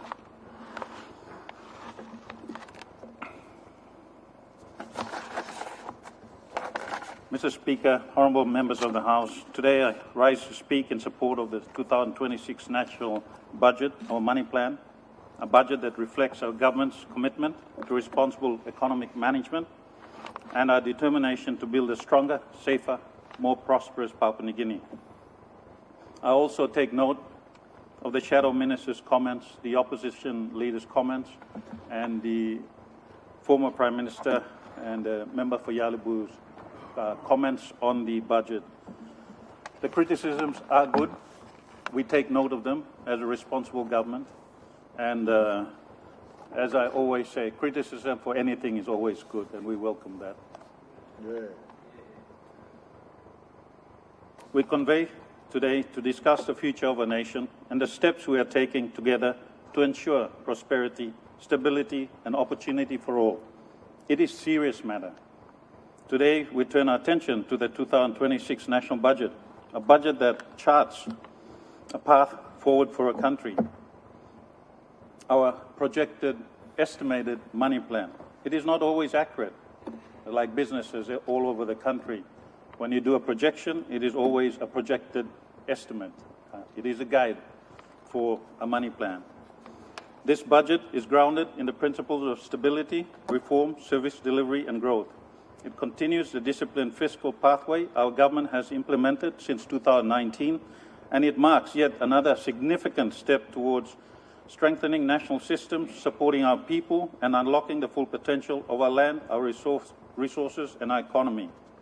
Mr. Speaker, the 2026 national budget, as presented by the Treasurer, sets a confident and responsible direction for Papua New Guinea. Importantly, it strengthens our commitment to growing the economy and investing in important sectors that matter most to our people, including education, health, law, order, and infrastructure. We cannot please everyone. No person, no government can. But we can only do our best. This budget is honest about the challenges we face, yet ambitious in its vision for our future. By reducing excessive deficits while safeguarding essential services, it ensures that we remain resilient in the face of global uncertainties while delivering benefits to every community across the nation.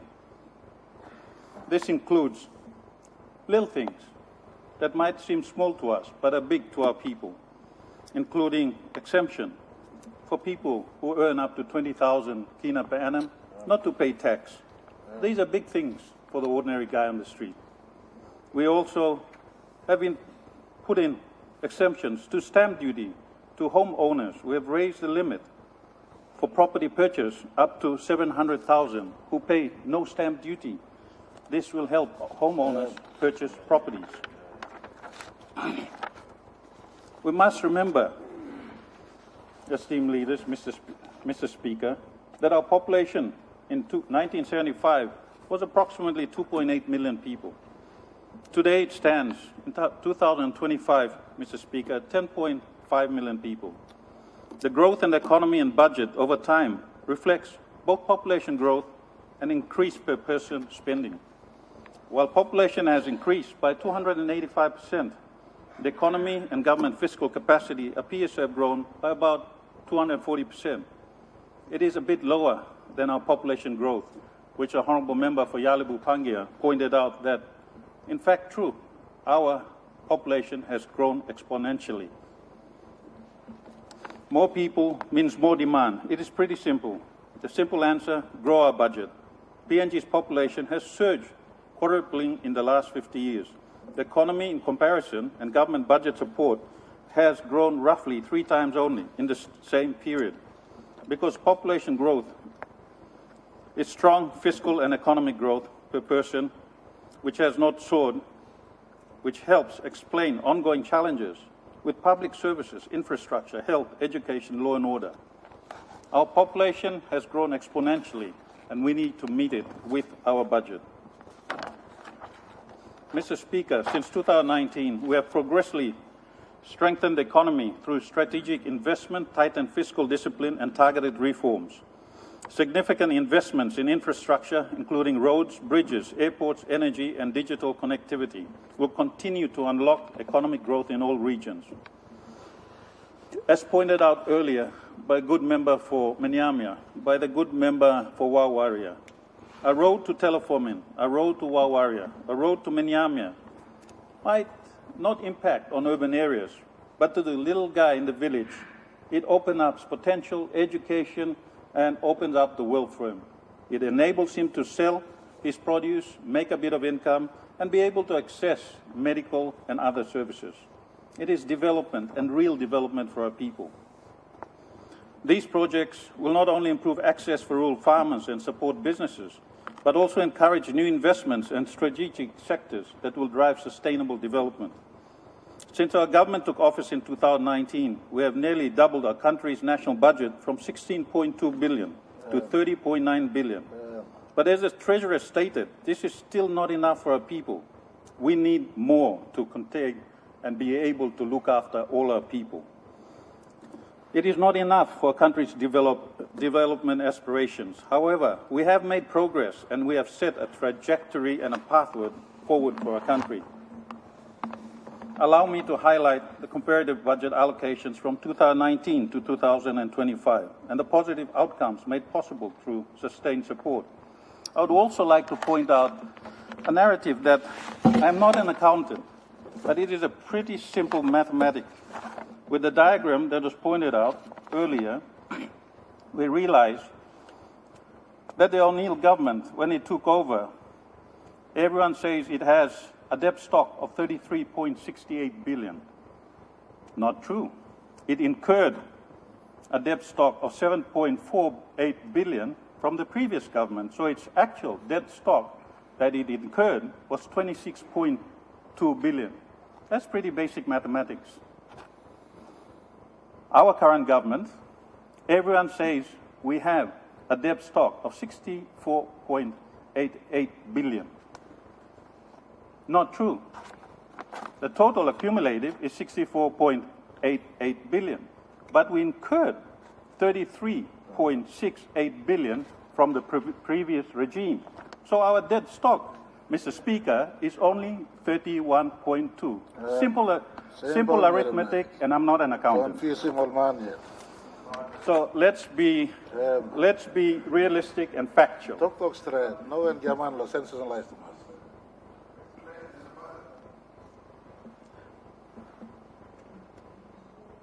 From 2019 to 2025, Papua New Guinea's national budget steadily increased from 16.2 billion to 29.3 billion, reflecting the government's long-term commitment to economic stability, essential services, and national development. I would like to take this time to applaud the IRC, the Commissioner and his staff, the Customs and the NTRA agencies who have worked tirelessly to increase this revenue collection. It is no easy feat. Education grew from 1.2 billion to 1.9 billion, supporting schools, teachers, and students nationwide. Health expanded from 1.2 billion to 2.1 billion, strengthening hospitals, clinics, medical supplies, and community health programs. Law and order increased from 540 million to 720 million, improving policing, corrections, and judicial services. Infrastructure rose significantly from 950 million in 21 to 1.7 billion in 2025, driving roads, bridges, utilities, and economic connectivity. Each budget responded to the country's circumstances. 2019 to 2020 focused on growth, service delivery, and early pandemic impacts. 2021 to 2022 centered on recovery and rebuilding. 2023 to 2025 strengthened stability, security, and long-term development. Collectively, these budgets laid a strong foundation for economic resilience, better service, and improved livelihoods for all Papua New Guineans. And yes, I admit, we have challenges. Who doesn't? We need to do better. That is true, but we all have to work collectively. Through strong leadership and sustained policy direction, we have seen stabilization of economic growth, significant increases in revenue collection, fiscal deficits managed responsibly within fiscal rules. Major reforms in lands, physical planning, immigration, law and order are some areas that I point out, and steady increases in funding for health, education, and essential services, trying to keep up with the far outstripping population. These outcomes show that consistent investment and disciplined management deliver results. But it takes time, consistency, and sheer hard work. Mr. Speaker, I point out, as Minister for Lands, Physical Planning and Urbanisation, I also am pleased to report substantial progress achieved through the continuous budget support in the last couple of years. Whilst Lands has improved on electronic land registry, expanded significantly since 2019, land title processing times reduced from months to weeks, land rental revenue increased from 9 million to 70 million as I speak today, and a total, including stamp duties, up to 170 million per annum. Urban development plans completed and will be rolling out in multiple provinces, including providing working partnership and providing for nearly 8,000 homes for our population in Port Moresby area alone. These reforms are building a transparent, efficient, and corruption-resistant land administration system, restoring investor confidence and supporting orderly development nationwide, and aimed at growing and increasing our stock of alienated land so that development can take place. Mr. Speaker, the Papua New Guinea Immigration and Citizenship Authority also continues to modernize operations and strengthen national border security. With the passport issuance 2019-2025 launch of the online passport application, visa using AI processing times reduced dramatically, upgraded facilities and citizenship backlog reduced. But we point out to the revenue collections in 2024, revenue was collected at 178 million, and 2025, a total of 190 million to date. This includes tough stances on visa breaches, resulting in penalties, fines, and deportations. These reforms improve national security, facilitate tourism, business travel, and enhance our international standing. But yes, we still have more to do. This government continues to prioritize law and order because government because development cannot flourish where communities are unsafe. You can see by what the police minister pointed out, including refleeting of police vehicles. 300 police cars have been paid for in the last 2 years. If you calculate it, that shows a savings of nearly 60 to 70 million kina in higher rental cars per annum. We are doing something about it. The recruitment of regular and reserve police force officers to increase capacity for our country up to the 10,000 limit mark. Those are improvements that is due to the budget increases that the police have been received. Over the past several years, Papua New Guinea has made significant progress in stabilizing our public finances, including reforms in the finance department, as pointed out by the finance minister. Even as the economy has begun to grow steadily, a transformation that speaks to the resilience and fiscal discipline of government, including utilizing electronic systems for future tendering and procurement processes.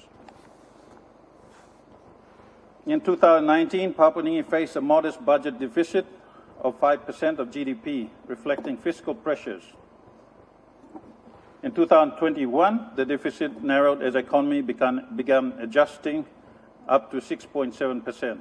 In 2022, the deficit improved further to approximately 5.3% of GDP. By 23, 4.3%, and then to 3.3% of GDP in 2024. Thanks to disciplined fiscal measures, the 2026 budget, with total expenditure of 30.9 billion against revenue of 29 billion, is projected to deliver a surplus deficit ratio of just 1.1% of GDP, the lowest in over a decade. At the same time, economic growth over recent years has shown positive and sustained momentum. I note my time is up, so I'll make it a little bit shorter. This dual trend, shrinking deficits and reliable growth, demonstrates that Papua New Guinea is not only recovering, but building a diversified, resilient economy, no longer solely dependent on resource sector booms. Our government's careful balancing of fiscal responsibility and growth-oriented investment is beginning to pay off. Lower deficits mean less pressure on debt. Sustainable growth means broader opportunities for jobs, for infrastructure, for improved services across our province. We must stay the course, maintain disciplined budgets, continue to grow our economy from the ground up, and deliver real improvements in living standards. The 2026 budget is more than numbers on pages, Mr. Speaker. It is a commitment to responsible fiscal discipline, transparent governance, stronger institutions, safer communities, better service delivery, and a more prosperous future. Equally important, this budget places the people of Papua New Guinea at the center of development. Education, health receive major substantial funding. As pointed out by the Education Minister, all payments to education was paid before the end of this year, enabling better classrooms, more teachers, upgraded hospitals and medical supplies. Districts have been supported directly through the DSIP infrastructure and Kina for Kina programs, averaging around 15 million per annum. That is a total of 75 million directly to the districts in Papua New Guinea that contribute to building the capacity of each district in our country. This has never been done before. I commend the Treasurer and the staff at the Department of Treasury for presenting a responsible, forward-looking and realistic budget that continues the reform agenda of our government. The onus is on us to implement efficiently, including our public service bureaucracy. Before I sit, I would like to wish each and every one of you, my colleagues, a Merry Christmas, and all the people of Papua New Guinea a Merry Christmas and a Happy New Year. I commend and support the passage of this budget in this Honourable House. Thank you, Mr. Speaker. Leader of Government Business. Speaker, I ask leave of Parliament to move a motion without notice. Explain your motion. Mr. Speaker, I move that some of the standing orders be suspended as would prevent A, the Parliament sitting beyond 5 o'clock p.m. this day, and B, the Parliament adjourning on a motion to be moved by a minister at any time. The question is that the motion be agreed to. Those in favour say aye. Those against say no. Ayes have it. The Honourable Member for Abao. Thank you, Deputy Speaker, for allowing the people of Abau to speak on this very, very big and important budget for 2026. But firstly, let me join the others who have passed their deepest condolences to the Honourable Member for Teleforming and former Works and Highways Minister, Honourable Roland Milson, very close friend of mine, and I always responded to my text messages. A very responsive minister, very hard-working minister, minister who knew all the roads in the country, traveled throughout the country, including my new highway to central to Alotau. And I personally will miss him too. In fact, he ran me up on Sunday to have lunch. We had lunch on Sunday. And this morning I woke up. I couldn't believe it. I ran his number, but it was not answering. And then the message came, confirmed that he was dead. So my deepest condolences to this hard-working man, very passionate for his electorate telephone too. Mr. Deputy Speaker, if the members of the Honourable House recall my statement in the 2025 budget, I actually challenged the Prime Minister and the government. And the challenge was, I said, Mr. Prime Minister, if you fully implement the 2025 budget, the largest budget, then you will be the best Prime Minister this country has ever had. And then I told the government, I said, if the government fully implements the 2025 budget, this will be the best government that this nation has ever had. I fully associate myself with the full budget speech given by Shadow Treasurer, Honorable Brian Kramer, on the many, many issues and the misinformation that has been going through budget debates. And I, for one, want to confirm for myself as member for Abau and put a grading on the performance of the Prime Minister and the government before I come and talk about a few issues only, and I will sit down.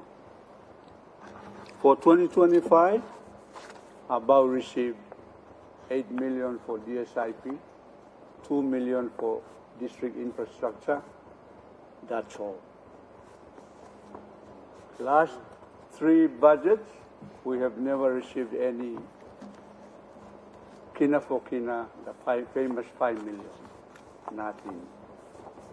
But I want to acknowledge the support of the Minister for Coffee, who allocated 1 million for Abau coffee mill. Thank you, Minister, for giving Abau, because we are now progressing in coffee in Abau, joining other coffee producing districts.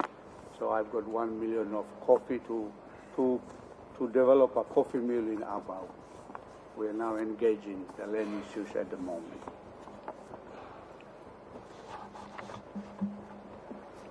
So my rating, out of the 20 million in the budget, I only received 10. So my rating is C, not A. C minus on the performance of the budget. And the different ministers, you will acknowledge that your ministry was short by the budget appropriations. And the MIEFO has shown that over the years. And the FBO have shown that over the years. That whatever budget this parliament passed as law, we don't fully comply with it. And so today, another record budget for the first year of our next 50-year journey, 2026. Very big budget. And again, I want to really challenge the government to please listen to what the chairman for the Budget and Estimate Committee has commented on, our Shadow Treasurer, East CP Governor and former Prime Minister Honorable Peter O'Neill, our opposition leader, and other members that have spoken. This is a very big budget. And budget is a key instrument in any nation.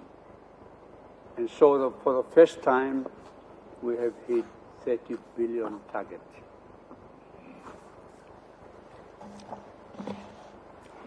I think one of the debates has highlighted that the dilemma on accountability, transparency. That has been our dilemma as a nation. So we haven't properly institutionalized the structures that hold us accountable. The Public Accounts Committee, Honorable Deputy Chair, which you look after, has been doing a good job. But other sectors, for example, the Permanent Committee on Works, while the budget gives a lot of money on works, the Permanent Committee on Works hasn't done enough to hold the government accountable. Minister for Works, Secretary for Works accountable. Big money going to education, big money going to health, but the parliamentary committees that are under your responsibility, Mr. Deputy Speaker, we haven't doing our job to hold the government accountable. This parliament must be realigned under your leadership, Deputy Speaker, to hold the government accountable. And I hope that your budget will provide the support to all the committees so that they can do their job. We need to hold the government accountable. The committees must work. This is why I've been a promoter of the chair of the House to be the one recommending committee members to the floor, not the leader of government business. The executive government must not influence the legislature. It's a very, very important demarcation. And so we need to move. I hope that your budget, the parliamentary budget, is enough to make all the committees work. And may I suggest, Mr. Deputy Speaker, that chairmen of the committees, their remuneration should be equivalent to ministers of state. You know, can low, you go low 2 months. No, God, they do a lot of work. They go around the country while some ministers are sleeping. So we need to realign these things. What is the responsibility of the parliament? Because this is the people's house. How does the parliament work effectively? Through the structures that we have been managing all the same, and parliament has not held the government accountable. Even Wonk, we haven't been allowed to work and committees are playing around. And on that note, so I am arguing on the point of accountability. We haven't done enough work to hold the different ministers, the Prime Minister accountable. The governor for East Sepik has raised an issue of the Prime Minister's budget, biggest ever. Former Prime Ministers never had those type of budgets, 200 to 300 million. But where is the accountability? Every item, from the ward, LLG, district, to departments, DDAs, the accountability structures are not strong in our country, Honorable Deputy Speaker. And so it is our responsibility to make sure that the people's money is used transparently. Second issue I want to raise, Deputy Speaker, and that is, I heard that the Plans and Estimates Committee was given the final budget and the week that the Parliament was to sit. And thanks to and congratulations to the Budget and Estimates Committee. And the speech read by the chairman is one of the best that I have ever had in terms of budget assessment. And I hope that the Treasurer will read the 2026 National Budget Analysis Brief that the chairman has delivered to this Honorable House. But in terms of budget transparency, Mr. Deputy Speaker, the normal timetable for budget preparations begin in April of the year. That the budget framework is posted in the media. And that's budget transparency. And then everybody contributes with that budget framework which is posted in the media around in the first quarter. And then consultations begin. Over the years, Deputy Speaker, the executive government has never consulted the opposition on the budget. Why has that been allowed for this long? We need to change that. And so the opposition is devoid of funds. Example, we have legal bills that the opposition cannot pay because your parliamentary budget is not enough.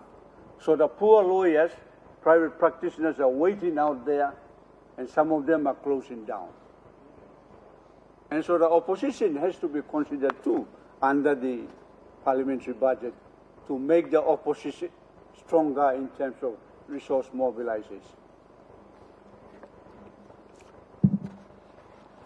Mr. Deputy Speaker, 10 years ago, in 2015, this Honorable House passed the Sovereign Wealth Fund law. 10 years ago. 10 years ago, that law has never been implemented. When I was Deputy Prime Minister under the Grand Chief, and we were negotiating the PNG LNG project, we strongly recommended the Norwegian model for sovereign wealth fund because of the predicted Dutch disease. After we have passed the 2015 law, no government has ever injected the fund, the proceeds that are coming from these projects that will be depleted one day. Two structures were recommended in the Sovereign Wealth Fund. One was a stabilization component. The reason was to manage revenue volatility. The second was what we normally call future fund, that it had to be intergenerational. We called it development fund. That's a future fund. But I read in the report of the Budget and Estimate Committee on page 1, Mr. Speaker, if I can, at the Deputy Speaker, refer you, and that is the key summary of the three main revenue components. And the one that I want to point out reads like this. For 2025-2026, revenue by other revenue will be the biggest year-to-year change at 93%, followed by revenue by tax at 4%. Specifically for revenue by other revenue, the reason for this significant change is due to increased collection of dividends projected at 5.2 billion kina. The government expects majority of dividends, 2.95 billion kina, to come from mining and petroleum dividends. My concern is the sticky fingers of the government is now into these funds that should be directed towards the sovereign wealth fund for the future. Mr. Deputy Speaker, 10 years ago, this law is waiting to be implemented. Like many, many laws, government failed to administer. But this sovereign wealth fund legislation, 10 years old, is so very, very, very important. Look at the sustainable fund for the Western Province people. I think it's hitting over, I'm not too sure, it was 1.5 billion, 1.4 billion Australian dollars 15 years ago. I haven't caught up with the rate. I think it's way more than 10 billion or 50 billion because of the very good fund managers. That was an example of how to structure a sovereign wealth fund in a developing country called Papua New Guinea. And so it's not hard why for 6 years, under the leadership of Prime Minister Marape, while we passed the law, while he was under Honorable Peter O'Neill's government, why haven't we implemented? We didn't do it under O'Neill, and now 6 years now, we haven't done it yet. So I'm strongly recommending in my debate, Honorable Deputy Speaker, that rather than put the sticky fingers on those funds that are held in the Kumul Petroleum or Kumul Mining, please consider the future for the children. Because these things will stop one day. We have received, Deputy Speaker, since the 7th of October 2014 to mid-June of 2025 from the PNG LNG project, from the figures that I've got, a total of 32.66 billion. Out of that, 16.27 billion is tax revenue for IRC, which comes through our budget. One project alone. 11.06 billion goes to the Kumul Petroleum. And that's where the sticky fingers are moving into now.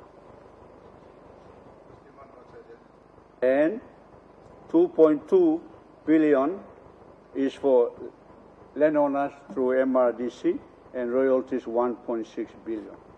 So the point that I want to make is make a commitment to start feeding the Sovereign Wealth Fund. While the revenue, as you can see from the shadow treasurers, the revenue that this government is picking up is higher than any other revenue picked up by the two former governments that comparison is made on. So I want to emphasize for the future generation, we must make sure that we inject funds in the Sovereign Wealth Fund, and with the biggest budget ever for the first year in our next 50-year journey beginning in 2026, I am requesting through this Honorable House that the government start injecting funds in the Sovereign Wealth Fund. My next debate, Honorable Deputy Speaker, is in the area that I am very, very familiar with, and I'm sorry that I missed the Health Minister's speech as I was out. But I want to emphasize two areas. Number one, which I have debated on this floor before, and that is the medical supplies budget is below 300 million.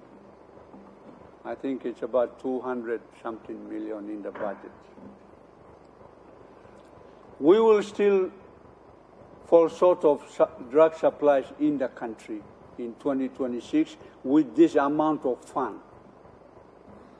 The population has grown to over 10 million now. The minimum per capita expenditure recommended by the World Health Organization is $10 per capita. That's 40 kina per capita. With 10 million people, the budget should be close to 400 million. So my prediction is that we will be 50% short of medical supplies in 2026. The reason why I emphasize this point is, and I think the Honorable Minister has also raised it, our global funds who have been supporting us for the key areas of HIV/AIDS, TB drugs, etc., they will be withdrawing. And there is a big hole in that area that the Global Fund has been supporting us. I hope that the budget, and I don't think the budget has catered for that. And so I'm strongly recommending for the Minister for Health, through you, Deputy Speaker, to make sure that these funds are managed and the recommendations that we've been arguing here are fully implemented in terms of transparency and procurement of medical supplies and running of hospitals throughout the country. This morning, as I was coming to the... Honourable Member, I interrupt you. Oh. Your 20 minutes of debate. I will sit down, but I will want to share a message that I got this morning to emphasize the current situation. A snake bite from Kupiano was referred to Port Moresby because we didn't have antivenom. And that mother died at Kukila because she suffocated. Had we had antivenom in Kupiano, we would have saved that life. Such is the story throughout the country. Thank you, Mr. Deputy Speaker. The Honourable Governor for Oro. Thank you, Mr. Deputy Speaker. I just want to add a few words to the debate that has been presented so far. Very colorful, passionate debate from both sides. And to also, on behalf of the people of Oro, pass my condolences to the family of the late Solan Merisim, who unfortunately left us prematurely. He was a very hard-working minister, and though he received a lot of criticism, he tried his best to answer to those criticisms, and he never shied away from making the effort to try to explain what he was doing in works. Solan came from a very remote area, a place quite disconnected from the rest of Papua New Guinea and the world. And he was the dream and hope of his people. And he opened up the world for them with the roads that he built. And he was very passionate about what he did for these people. These people are people. And it's quite sad for us to have lost someone so young in his prime and so committed to his people. In our province, we were very fortunate to have worked with him and our Prime Minister to renegotiate the TSSP project in our province. The TSSP project in our province, maintaining both the national highways, the Northern Highway and the Kokoda Highway. The contractor has been doing a job of some sort. I would say it's not great. And as a result, we raised this complaint with the minister. He sent his secretary to do an inspection of the roadworks being carried out by the contractor and organized a meeting with the Australian government. We sat, negotiated for both these highways to be sealed. Work commences in March. And thank you to the Marape-Rosso government for their commitment to assist in partner with the Australian government in sealing these two national highways. That was organized by the late minister and his secretary and his team. I went to the office of the Works Department to meet with his team, and I was actually very impressed with the engineers that we have there, our Papua New Guinean engineers. They were well presented. They knew what they were talking about. They were on time. The Australian government was there. And the discussions were very meaningful, well organized, well structured, and we all came away with an agreement that would benefit Papua New Guinea, especially the people of Oro. So for this, I really would like to pass our condolences. The people of Oro will definitely miss the late minister. My comments will be twofold. One, just as a province, our experience, and two, as a chairman of the Special Parliamentary Committee on Public Sector Reforms. In regards to the work of the Parliamentary Committee, I want to commend the government for ensuring that there was necessary resources or funding available for parliamentary committees to carry out significant reforms that are being undertaken right now. Some of these reforms include the overall overhaul of the payroll system, the public service payroll system. When we took office in 2019, and the Parliamentary Committee was revitalized, I want to, at this juncture, commend the former Prime Minister, Peter O'Neill, for actually supporting the committee and having it brought about to become a reality, to carry out these much-needed reforms in the public sector space. And also to commend Prime Minister Marape for continuing in supporting this committee. The committee consists of very credible leaders, bipartisan effort here from both sides of the House. I make mention of Sir Peter Ipatas, Governor William Powie, Governor Alan Bird, Governor Rufina Peter, and Member for Warrior Marsh Naruek, who are members of this committee. And some of the work that they've undertaken is possible, or all the work that we've undertaken is possible because of the immense support that we received from the executive government. And we have been very critical of the executive government. Whilst we're not critical openly in Parliament or in the media space, we are critical in government caucus. And we do raise concerns in our groupings and discussions, and there are some heated debates, I will tell you.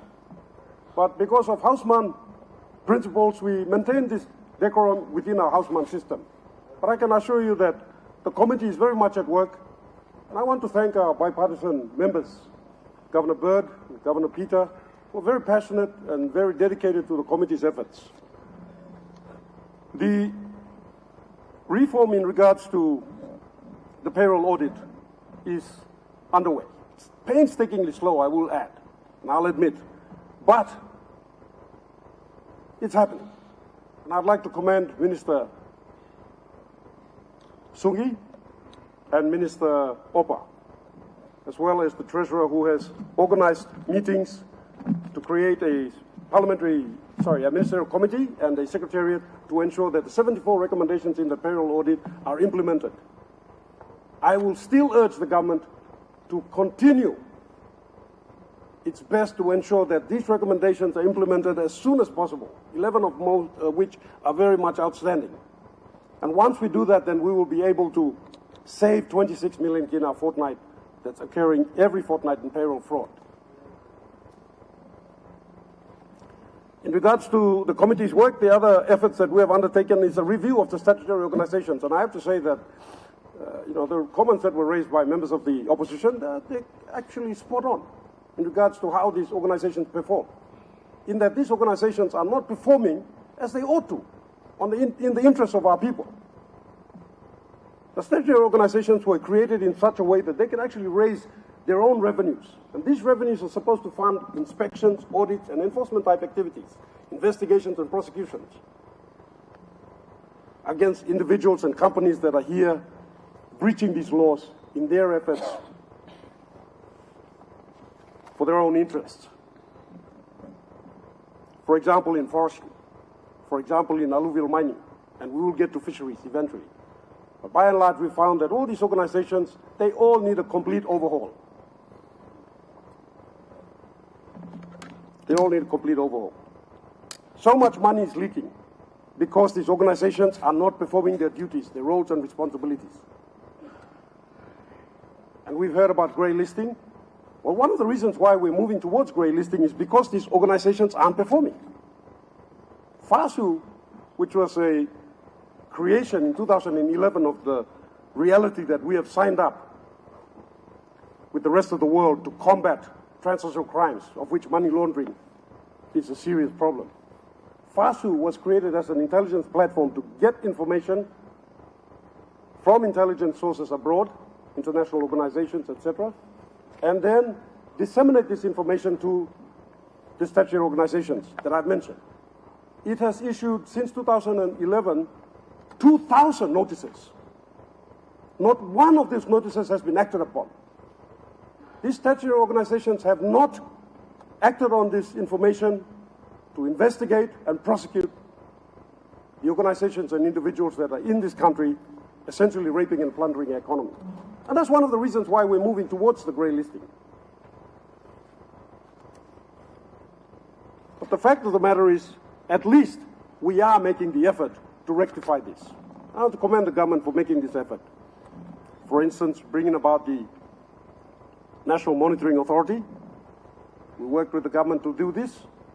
And now we have an organization which will be carrying out diagnostics of all the organizations, including the statutory organizations that are supposed to be performing, and giving us a report as to how they ought to be better structured so that they can perform to the best of their abilities to the interests of our people.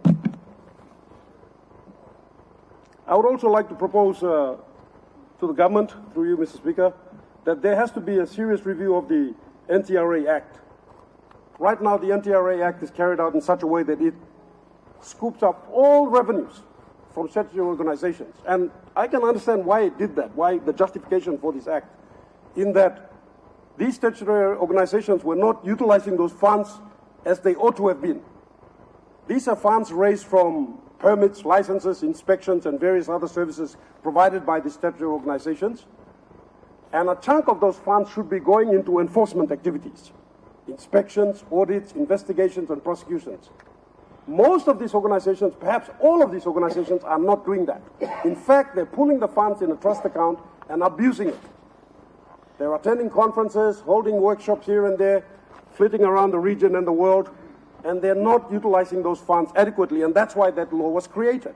But I think a review of those laws need to be carried out so that this time put together proper guidelines and then give those guidelines to the organizations and ensure that there is an effort to review and monitor the usage of those funds, and then a percentage should be paid to the national government. I would propose 30%. 30% should go to the national government, 70% should be retained by the statutory organizations, and it should be strictly for the purposes of audits, inspections, investigations, and prosecutions. By doing that, you will actually see that you'll collect more in fines especially and penalties that you can impose, and you'll actually be satisfying the international organizations that monitor how nations treat transnational crimes in their economies. That's the whole reason why we're moving towards grey listing, is because we don't treat transnational crimes seriously enough. We don't. Transnational crimes are the most serious crimes ever committed in an economy. For instance, if you have a local crime whereby, say, a bank is robbed, a service station is robbed, house is burned, arson, theft of a car, etc., it may impact that local area, the people in that specific area. But a transnational crime is a crime against an economy, against the future of a nation. And the people that perpetrate these transnational crimes are very serious criminals of the highest order. And you need a very serious effort to investigate, prosecute, deal with these type of criminals. And we don't seem to have that mechanism in place, or we don't seem to be performing those duties and responsibilities adequately enough. But I do want to commend the government in regards to its efforts to overhaul the national security apparatus. I understand that the Deputy Prime Minister is making that effort. Myself, Minister for Police, Minister for Defense, Minister for Higher Education, we are part of his team, and we're doing everything we can to try to revamp the national security apparatus of our country and therefore be able to attend to some of these issues that I have raised here. Just a few other remarks. I want to commend our government for finally putting some funding into the rebuilding of our defense forces. The defense forces are the badge of sovereignty of any nation. And unfortunately, over the many decades, or since independence, we've seen very little effort to revamp and overhaul the defense forces. I commend the Minister for making a serious effort to revamp and rebuild our defense forces so that it can once more be the pride and joy of our country. Papua New Guinea Defense Forces used to be one of the best jungle fighting forces in the world. That's a fact. And every time our forces were involved in training programs and activities around the region or in the world, they were performing right at the top, at the best. Our officers, when they were trained in the US, when they trained in Singapore, in Australia, in New Zealand, they were some of the best in their class. But they would return to a defense force that was a mere shadow of what it should be. Well, I'm pleased to say that the Marape Rosso government is making a significant effort to revamp our defense forces, and that's a step in the right direction. What we need to do is take advantage of this and ensure that we protect our borders, we patrol our waters, and we attend to the criminal elements that are operating in our country and treat them with utter contempt. Having said that, I just want to support the budget I won't take up too much time. I know that there are other members who wish to make a few comments and debate, and I also want to take this opportunity to congratulate the new opposition leader, the Honourable James Numane, for his appointment as opposition leader. I want to thank Douglas Tomarieza for his performance as previous opposition leader, and I also want to thank the opposition for their efforts. And one of them did mention some time ago, having been a member of the opposition for 7 years, I am very familiar with that territory, that don't take it personal. Let's use the opportunities of whatever it is that they're telling us and look at it, examine it, and see how we can improve ourselves. Thank you very much. The Honourable Member for Kirwina, good enough. Mr. Deputy Speaker, thank you for giving this opportunity to come to me. First of all, Mr. Deputy Speaker, I would like to pass my condolences and my family's condolences and condolences on behalf of my people to late Minister for Works, and our tributes to the great work that he has done in his appointment to the Ministry of Works. Late brother and I spoke on Friday evening, and he asked me to meet him, so I drove over and said hello to him. We sat for a few minutes and I left. But he did not forget. He said, I'll call you back on Monday, and we just have a chat. So he called me, to his word, he called me at 5:30 yesterday. And we spent a short moment talking to each other, and he was in good spirit. And I woke up this morning seeing the messages, and my heart dropped, because we both came into Parliament at the same time. We are a class of 2012, and unfortunately, short of the third term, the giver of life called him back. And I thank God for this gentleman and the work he's done for the nation.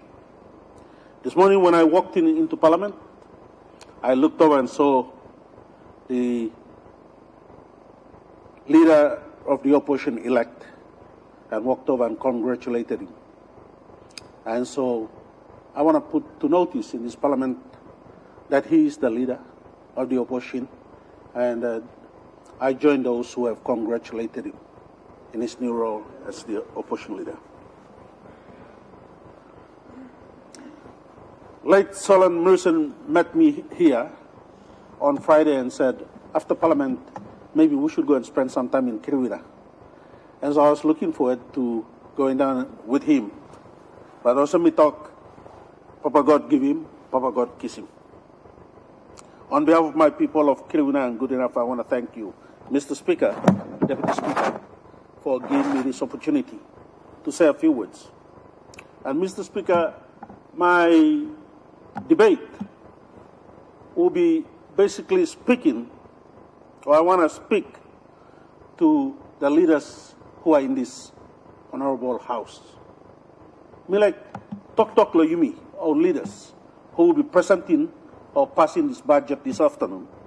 I also would like to speak to the heads of departments and the secretaries of our departments and authorities and organizations that they had. I have a prepared statement to read from, but if I read this prepared statement, it will be the same message that everybody has spoken about or presented to us today.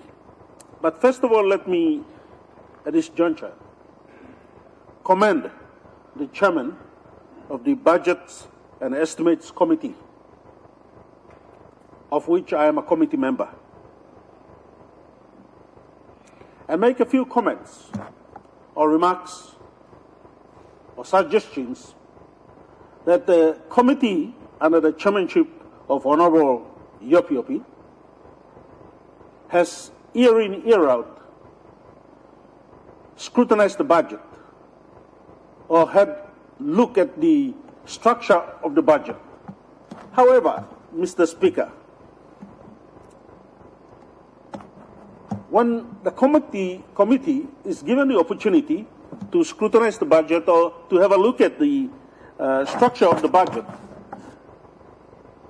the department leaves it until last minute. For instance, last week, we're given until the last day before the papers were given to us. How do you expect the Budgets and Estimate Committee to sit down and deliberate with a paper that took you almost a year to prepare, and you have given us only 1 day or even a few hours to deliberate over or discuss the budget? I'm little Tintin Blomibara. However, Mr. Speaker, I want to congratulate and thank the Chairman of Budget's Estimates for a well-documented and presented budget response today. Mr. Speaker, I also do concur with Sir Puka, the statement blame, and I want to thank the opposition spokesman, the Shadow Treasurer, in his presentation, in that when he presented his budget response, it somehow corresponded with the Budget Estimates Committee Chairman, and likewise with Governor Allenberg's statements, and a lot of statements that were presented were almost similar. It tells us something. It tells us something. And so, when I hear Sepuka's statement, and at the caucus he did mention this, I want to just reiterate on this, and that is, suppose governments holistically and honestly implement budgets as they are presented to us today in the year running, and implement the full scope of the budget, we will not go wrong. The country will not bugger up. And governments who implement the budget as structured by heads of organizations, and for this matter, Treasury and Finance and Planning. And if we holistically stick to the budget and apply the budget to its full implementation, governments will be commended for a job well done. It brings me to my theme that I would like to share with us today, and that is, what is the purpose and goal of budgets? What is the purpose and goal of budgets? Is it goal driven for our people? Is it purpose driven to benefit our people and citizens? Or what is our focus? Suppose focus blaming am no blow our people, now the budget will benefit our people, then something is wrong. And that's why at the onset I said I will be addressing leaders in this House. And not only leaders of this honorable House, also departmental heads, secretaries and CEOs of our organizations. Today as I speak, I look across that room there, to that room. I look into the rooms that are here, where departmental heads are supposed to be seated here and listening to budget responses. And I don't see one of them seated here. I look across there to see if CEOs are here, and none of them is here. The implementers of the budget are the heads of organizations. And yet when it comes to budget presentation, They are the last ones to sit here and listen to politicians presenting their budget responses. Plenty time all ministers mipla pointing finger lo yupla. Mipla talk, you know work him this la, you know work him this la. But if we have our departmental heads seated in the boxes in there, advisors boxes, and listen to the conversations that we are having in this honorable house, they will, or by putting pen inside the ear blower and begin to implement the programs that are set in this budget. Mr. Speaker, regardless of how big the money plan is, or how small the pie is, or maybe it boils down, Mr. Speaker, to how honest we are in expending these funds, Mr. Speaker. You can have a big chunk of budget of 30.9 million. You can go back to a budget that could be only 12 billion. But it comes to management of that budget. If we holistically manage the budget by plan and stick to plan, instead of ad hocly coming up with something and saying, okay, health needs this. Now you may go na kiss money, hurry up, sampla up na come na, give him health or implementing one program. How do we expect that program to fully come to fruition or fully realize itself when we are ad hocly addressing issues? Mr. Speaker, how do we achieve these visions? It speaks deeply into our consciousness of how much zeal and honestly we are, and the passion and drive we have to realize and fulfill the money plans that we have. Also, Mitok, you can have books stacked up to this much. You can have beautiful designs on them. I think for the first time I did not see the Limus Island on the beautiful budget speech. Somehow it was not captured. But your island is beautiful. The islands that we have out there are beautiful. And they need more money to go in there so that we can be passionate about tourism. We can be passionate about driving budgets into local economies, to encourage them, to stimulate them. And so, Mr. Speaker, time is up here, and this opportunity that you have given me, I want leaders to seek, to speak deep into our hearts, into our hearts. Is this budget really for our people? Is it truly for our mothers? Is it truly for our sisters, our young people, and our vulnerable citizens?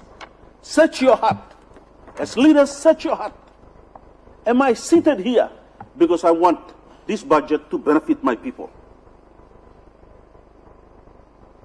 This year we have seen record budget increase, major increases in all sectors, Mr. Speaker.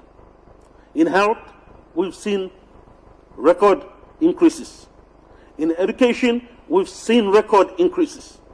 In law and order, we see record increases. I hope that with this budget, Mr. Speaker, through you, Prime Minister as the head of the government, Deputy Prime Minister, and our ministers, you can look at the budget, and with the framing of the budget, the structure of the budget, maybe we have learned some lessons. I hear the Minister for Health speaking today, and maybe we have learned some lessons. Why shortfalls of drugs in the provinces and in the districts? Just this week, on Monday, I received a letter from my district health manager. Said, Doug, we are downsizing the outpatient. I said, why are you doing that? I picked up the phone, called him. I said, why are you doing that? He said, we don't have the medicines available. I ran the CEO very quickly, and I said, CEO, if in the next 2 weeks we have deaths after that, the responsibility will be in your hands. I said, go and raise the check. Let's bring down to Port Moresby to the pharmacies and attend to the issue. Plenty time, you may sit down here and blame minister, throw my talk law or napla, but some of the responsibility comes back to us as leaders. The district is our responsibility as well. I cannot say health is a national issue. National issue, national issue. I'm a national leader. You're a national leader. We have to take responsibility. If it has to mean that we start off by doing the smaller things first, and the departments can come with the bigger things. That's why I said I will be speaking to leaders today in these chambers. Mr. Speaker, in terms of education, you may have a finish. Classrooms work pull up. And again, governments in the past, governments today in the present, and maybe the future tomorrow, will continue to give us funds for our DSIPs and PIP funds. The onus is on us as leaders. Are we honest enough to implement the programs that are captured in our district budgets? Law and order, Mr. Speaker. Are we going to continue to see our sisters and mothers raped and burnt in houses, and yet we cannot voice out that concern? Babies are picked up whilst their mothers are busy doing other things, in cabs, in taxis, and murdered, innocent children are murdered, and yet we cannot raise our voices. Mr. Speaker, this budget now captures the need for police to move. Mipla give you big money, move no walking walk. Be proactive. Does this tell you a story? It tells a story that society is beginning to collapse. Norms, values in life are beginning to erode to the point where we may not recover. And it is the onus is upon all leaders in this chamber, and leaders out there who are listening to my voice, that we take seriously the law and order issue in this nation, and we begin to deal with it. Because it tells me a story that society is struggling. Tourism, we just had Honorable Belden Nama say he hasn't received anything. Please, let's support them. Agriculture, forest, fisheries, governments, successive governments have failed. This government must rise up.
In terms of shortage, law health services blaming church come hallelujah. In terms of education, church come hallelujah.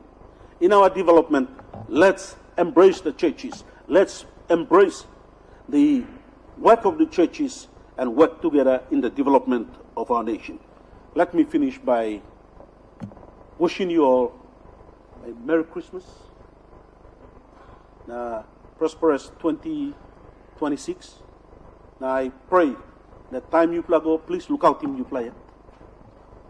Stay safe, eat safe, spend a lot of time resting during these 2 months of break. So as you busy man, you walking on a runaway lo you. Life blow you by runaway lo you.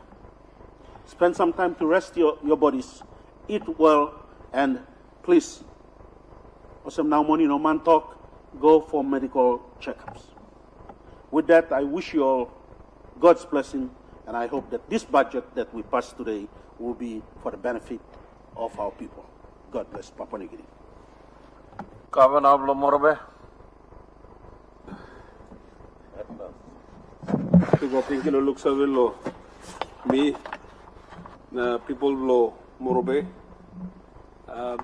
Mr. Speaker, before me give him comment the contribution lo budget, me too like join him all colleague, leaders lo house lo pass him big bel sore, lo member lo telephone, minister lo works, former minister lo forestry, former minister lo defense.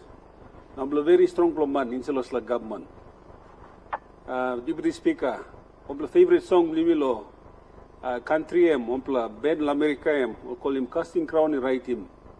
Now Lin said line will go him here today and gone tomorrow.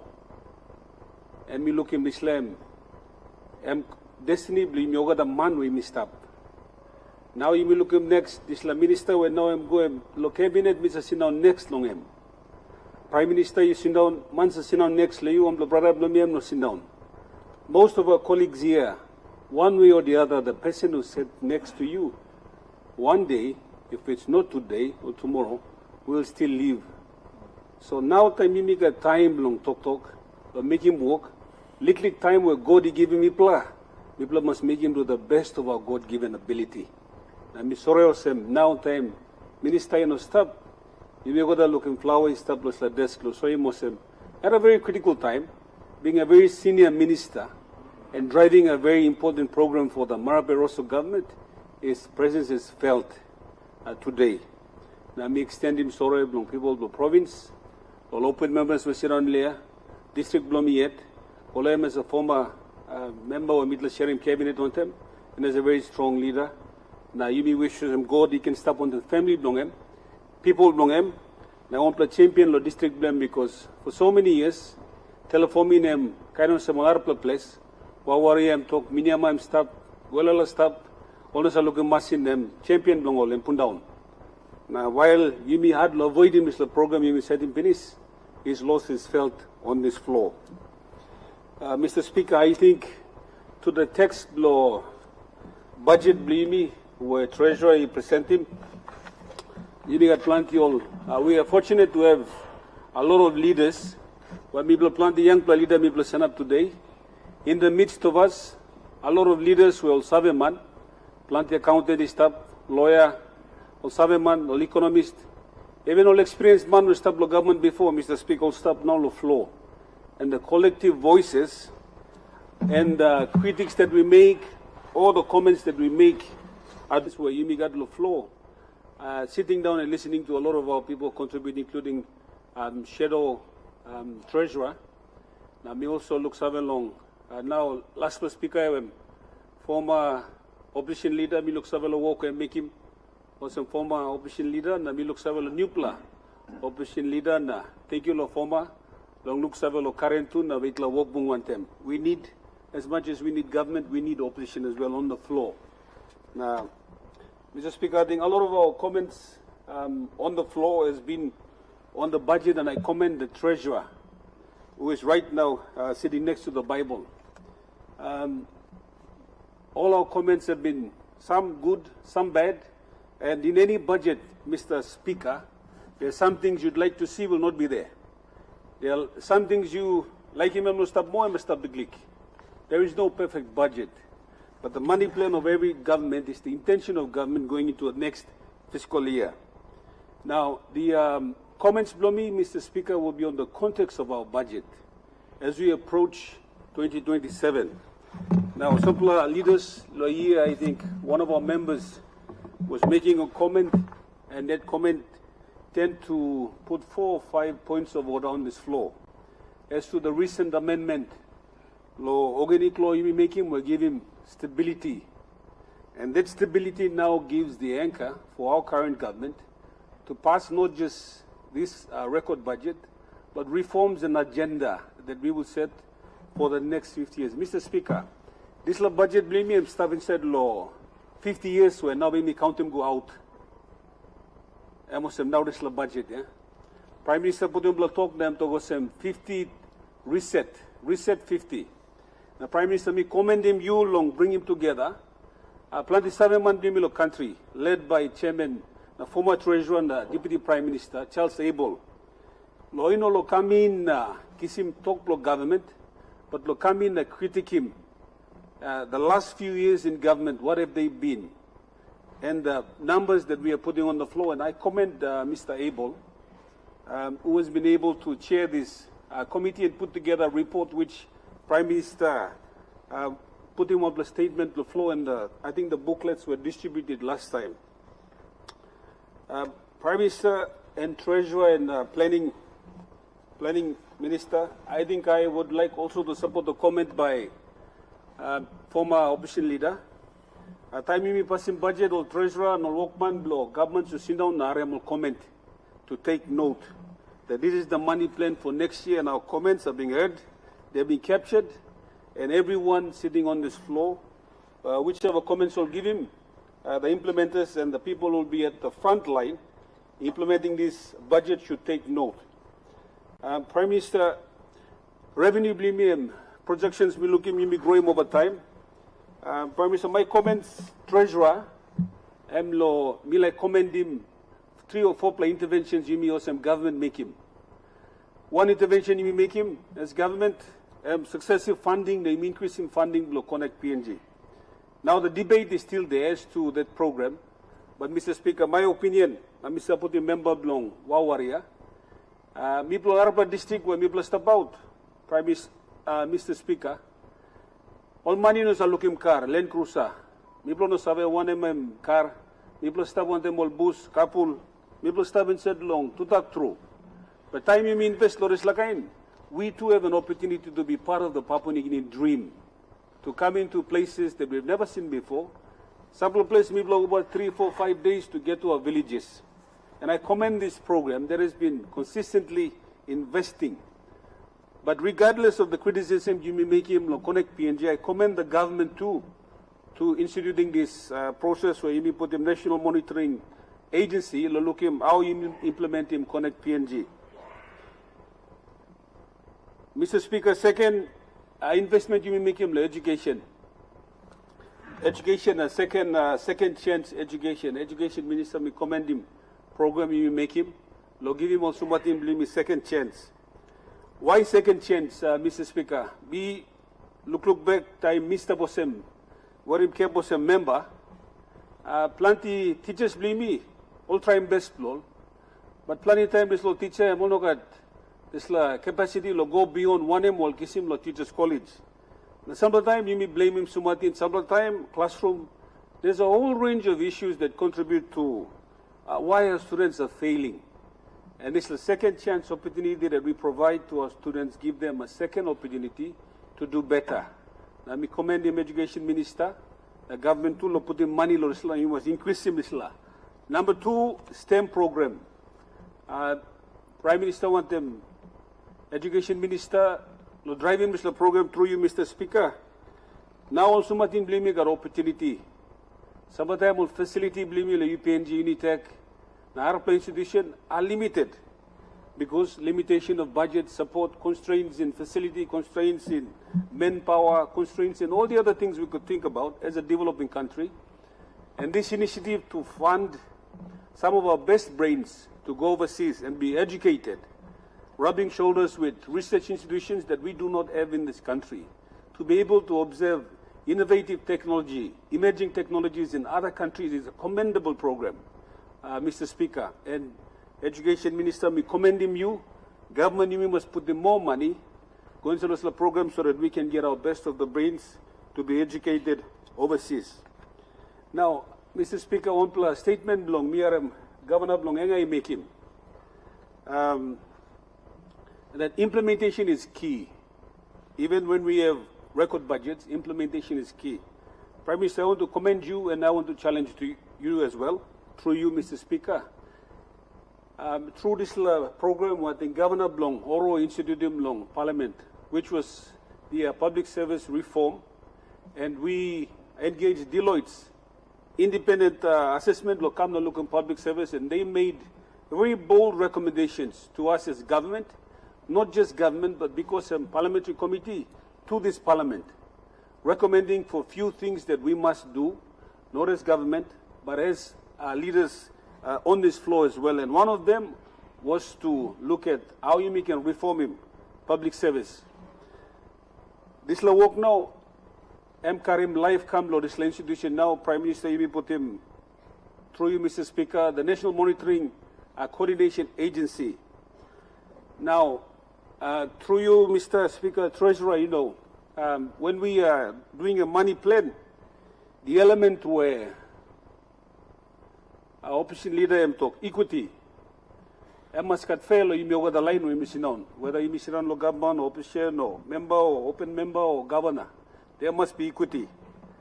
Mr. Speaker, thinking below me, you may whether you miss stop and treasurer stop close to the Bible, so by me referencing Bible. Instead long Bible and just make him a story name dog and broke him talent. Now give him one man. One play him give one play.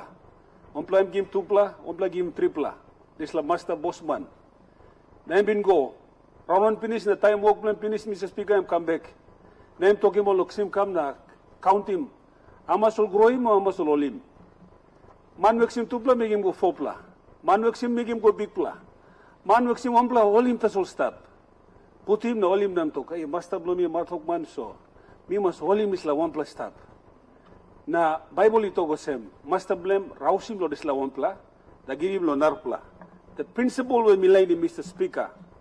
Government now must look him. Who said member make him walk? Who said governor make him walk? Now man will make him walk. You must give him a more. So the member make him more. It doesn't make sense. Lo give him man when kege stop, you give him again, lo kege again. So Mr. Speaker, you must now, as Prime Minister put him National Monitoring Agency, now Minister of Economic Services too, lo rural development and stop. You must model him. Now look him. Which all member time you may give him work, all make him work. Now which you know make him work. So member fail or come, the parliament again ask him to talk. Me make him work, so give him more. But this money, so no one give him me. But Mr. Speaker, time you may make him fair. Kage man na talk want them to same money. Mr. Speaker. So sometimes fairness works, but sometimes we need to equate. So if there's value for money in the ground, for how much we're giving kina for kina, provincial grant you may give him, or development grant you may give him, work is stop on God. Now suppose him stop, you may strong him more. Suppose money make him work, and government can hold him back money. Mr. Speaker, number three, law and order. Now me take him government, lo put him more money, call law and order. Now you may try to make him. One plus work now, stop lo you me. Law and order go out of end, Mr. Speaker. Now you go to film law go up. Time you meet to election go good, some plug you plug go good, some plug me plug fight. Time council lobby. Or council to carry him lobby go to next level, or some will form government or national parliament. Now make him lobby, na heavy and people member kiss him. Now all governor too, me black him heavy, lo prime, lo resource him. Want them already exhausted budget you make at, lo down him heavy belong. This la issue lo law and order. Mr. Speaker, lo budget bli me look me put him increase. Mr. Speaker, you may go on study where you been institute him by Deloitte, call him the true cost of policing. Now, Mr. Speaker, this is like cost where Deloitte give him. I mean, no cost where now you reflect in the budget. It could be more, and it is more.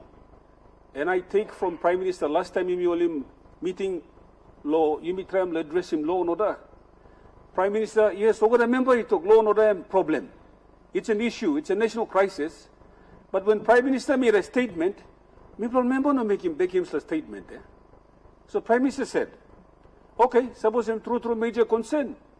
Are you guys, all of you, willing to take a cut in your budget for me to increase law and order? And there was silence in the room. Now this comes back to us as leaders. It comes back to us leaders now. If we're mentioning that law is an issue, are you willing to take a cut to your kina for kina? Are you willing to take a cut for your district infrastructure or your provincial infrastructure? Or just say it's an issue, but when it comes to actually putting money down, you pass him out because you saw us and you did him some money. Election came close to 27 and close to now. Ogara Tokman waiting you stop. So these are the challenge, Mr. Speaker. Time you pass him the budget, Mr. Treasurer, through you. Me feeling was, in the context of this budget, this is the last budget we will pass and get to implement, Mr. Treasurer, to you. 26 budget we will pass, but some of the intervention program where you got now here from Ombudsman Commission, Finance, Planning, all Barata member Blomi, now you all members, you colleague leaders, you stop the floor. 2027, you not spending some money. Next year is the only funds we get to spend on all our programs and projects. All our programs and projects. Now, Jim, very good budget, Mr. Treasurer, to you and our Finance Minister, match him cash against warrant and to make programs available so that that budget now will determine which of our leaders on this floor, Edisoxim funding will come back, or some people wait, go wagani no gat, go back to 27, or rouse na here by empty na nuclear member come sit down. That's the context of which we passed this budget now. So the core implementation where Governor Engai talk, very true. Next year we must solidly implement this. Second last point, Blomi. Mr. Speaker, Prime Minister, time we took government and we made very bold statements. Very bold statements. Prime Minister, when some of our members here made a comment that by the amendment, the ruling, the Supreme Court make him, you may take him away right, the ability to criticize him budget, no God. As legislated, we stood, my party stood and supported the amendments that we made on this floor. Now that gives us opportunity, and with power and stability comes responsibility now, Mr. Speaker. When we supported those amendments, Prime Minister, you stand through you, Mr. Speaker, at the juncture of the next 50 years. Now you stop the 50 years now. Next year, time you may go one now, and first one come now. 2, 27 but 2, not 3. Me looking budget blimey, Mr. Speaker. Budget blimey lo recurrent and grow here. Alarming rate, them grow. Why them grow? Mr. Treasurer, why budget blimey lo recurrent grow? One blame, and you may go the member you may sit on the floor, yeah? You may go the governor you may sit on. Why? Because you may go to make him house same time. You may build him school same time. You may not wait him health department lo make him. You may not wait him health minister. Me to make him house staff. Me no wait him education minister. Me to build him school staff. Na school, who said but teach him all students. You yet noga teacher, coordinator, staff. This la cost him increase, Mr. Speaker. This la cost him increase. Prime Minister, into our next few. After his 50th renew set you mean program you make him. Prime Minister, me challenge me to look law. Not just projects, but building industries that will create jobs. And the statements that you made on, I can see Fisheries Minister, Marine Resources down. What's stopping us from value adding on all our resources on marine? What's stopping us from value adding on all our resources in timber sector? What's stopping us from value adding on coca? Copra, Ogata Dislaya. We are exporting jobs outside of our country, Mr. Speaker. Mr. Speaker, plenty of time me look at Ogata man or complain that. You may blame Prime Minister. You may gossip. Some of the time I will Prime Minister, you may look in PIP and you may make him good blood talk, but back say they Mr. Gossip big blood through. But Prime Minister one man, Mr. Speaker. Minister am close to 33 minister. Lo make him walk. Mr. Speaker. Time you may go this law agenda am still stop yet. Mr. Speaker, you mean over the timber, you may sell him round log here. You mean by 25, you may stop here. Now 25 now. You may go 26. Or minister must now drive him national agenda. National agenda. Mr. Speaker. Last comment, Blomi. Mr. Speaker. People provinces, that district, people stop. You may got now budget where 30.9. Now PIP budget, we look at record budget. Prime Minister, this is one last year stop, please. all minister mi blo invite you blo all districts sampla minister mi blo no look you blo sampla minister treasurer you no looking finsaven yet now me like you come to finsaven na looking finsaven now what finsaven is to offer. Come to our warrior, see what warriors to offer. Come to all our districts and see that you will see for yourself what we bring to the table and our strengths and our weaknesses so that you can contribute by you push him. People all provinces, the people district. Last comment, Mr. Speaker. Me, before me were in cable as a minister, now me a member, me serve as a governor, and me fall. But me talk to as a member or governor. But becoming governor now, me looking Muslim province too, you got big levy.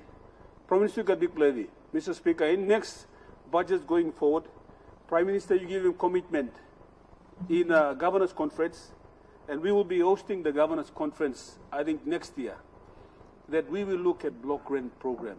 We would look at how provinces can be assisted in terms of funding, in terms of police. We look at Governor Bloela making a very crucial point. How do we trickle down the funds, record funds that we're putting for police go down?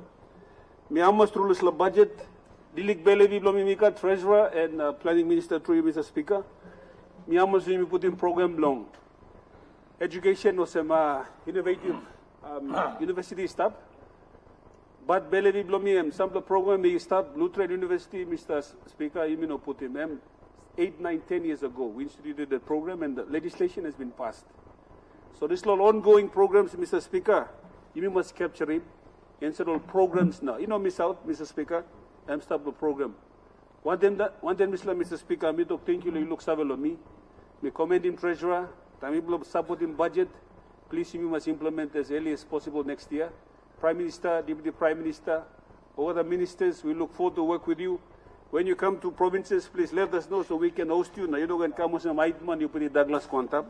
Let us know and we'll give you a red carpet welcome. And don't forget to bring us a check because we're passing a record budget. So thank you, Mr. Speaker. Before, all honorable members, before CI looks Savelo, Narbla Speaker again, me like to also, me looking plan to blue, me like debate yet more yet. So you stop within no time where you allocated Louis Laga.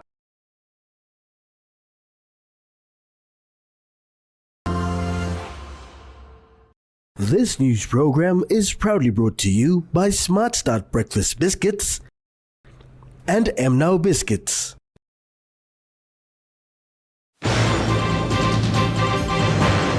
Nomane assumes opposition leader role. Minister Mirisim passes on.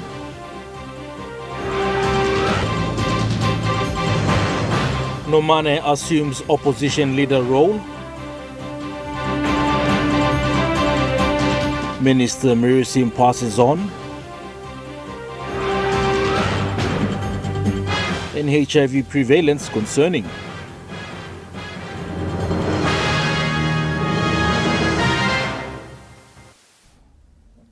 A very good evening. This is National EMTV News. I'm Malcolm Wyra. Thank you for your company. We begin with some sad news. Parliament resumed this morning with Speaker of the House, Job Pomat, formally announcing the passing of the Minister for Works and Highways and Member for Teleforming, Solan Mirisim. Parliament Speaker Pomat acknowledged Mirisim's contributions to the nation and expressed condolences to his family, friends and colleagues. But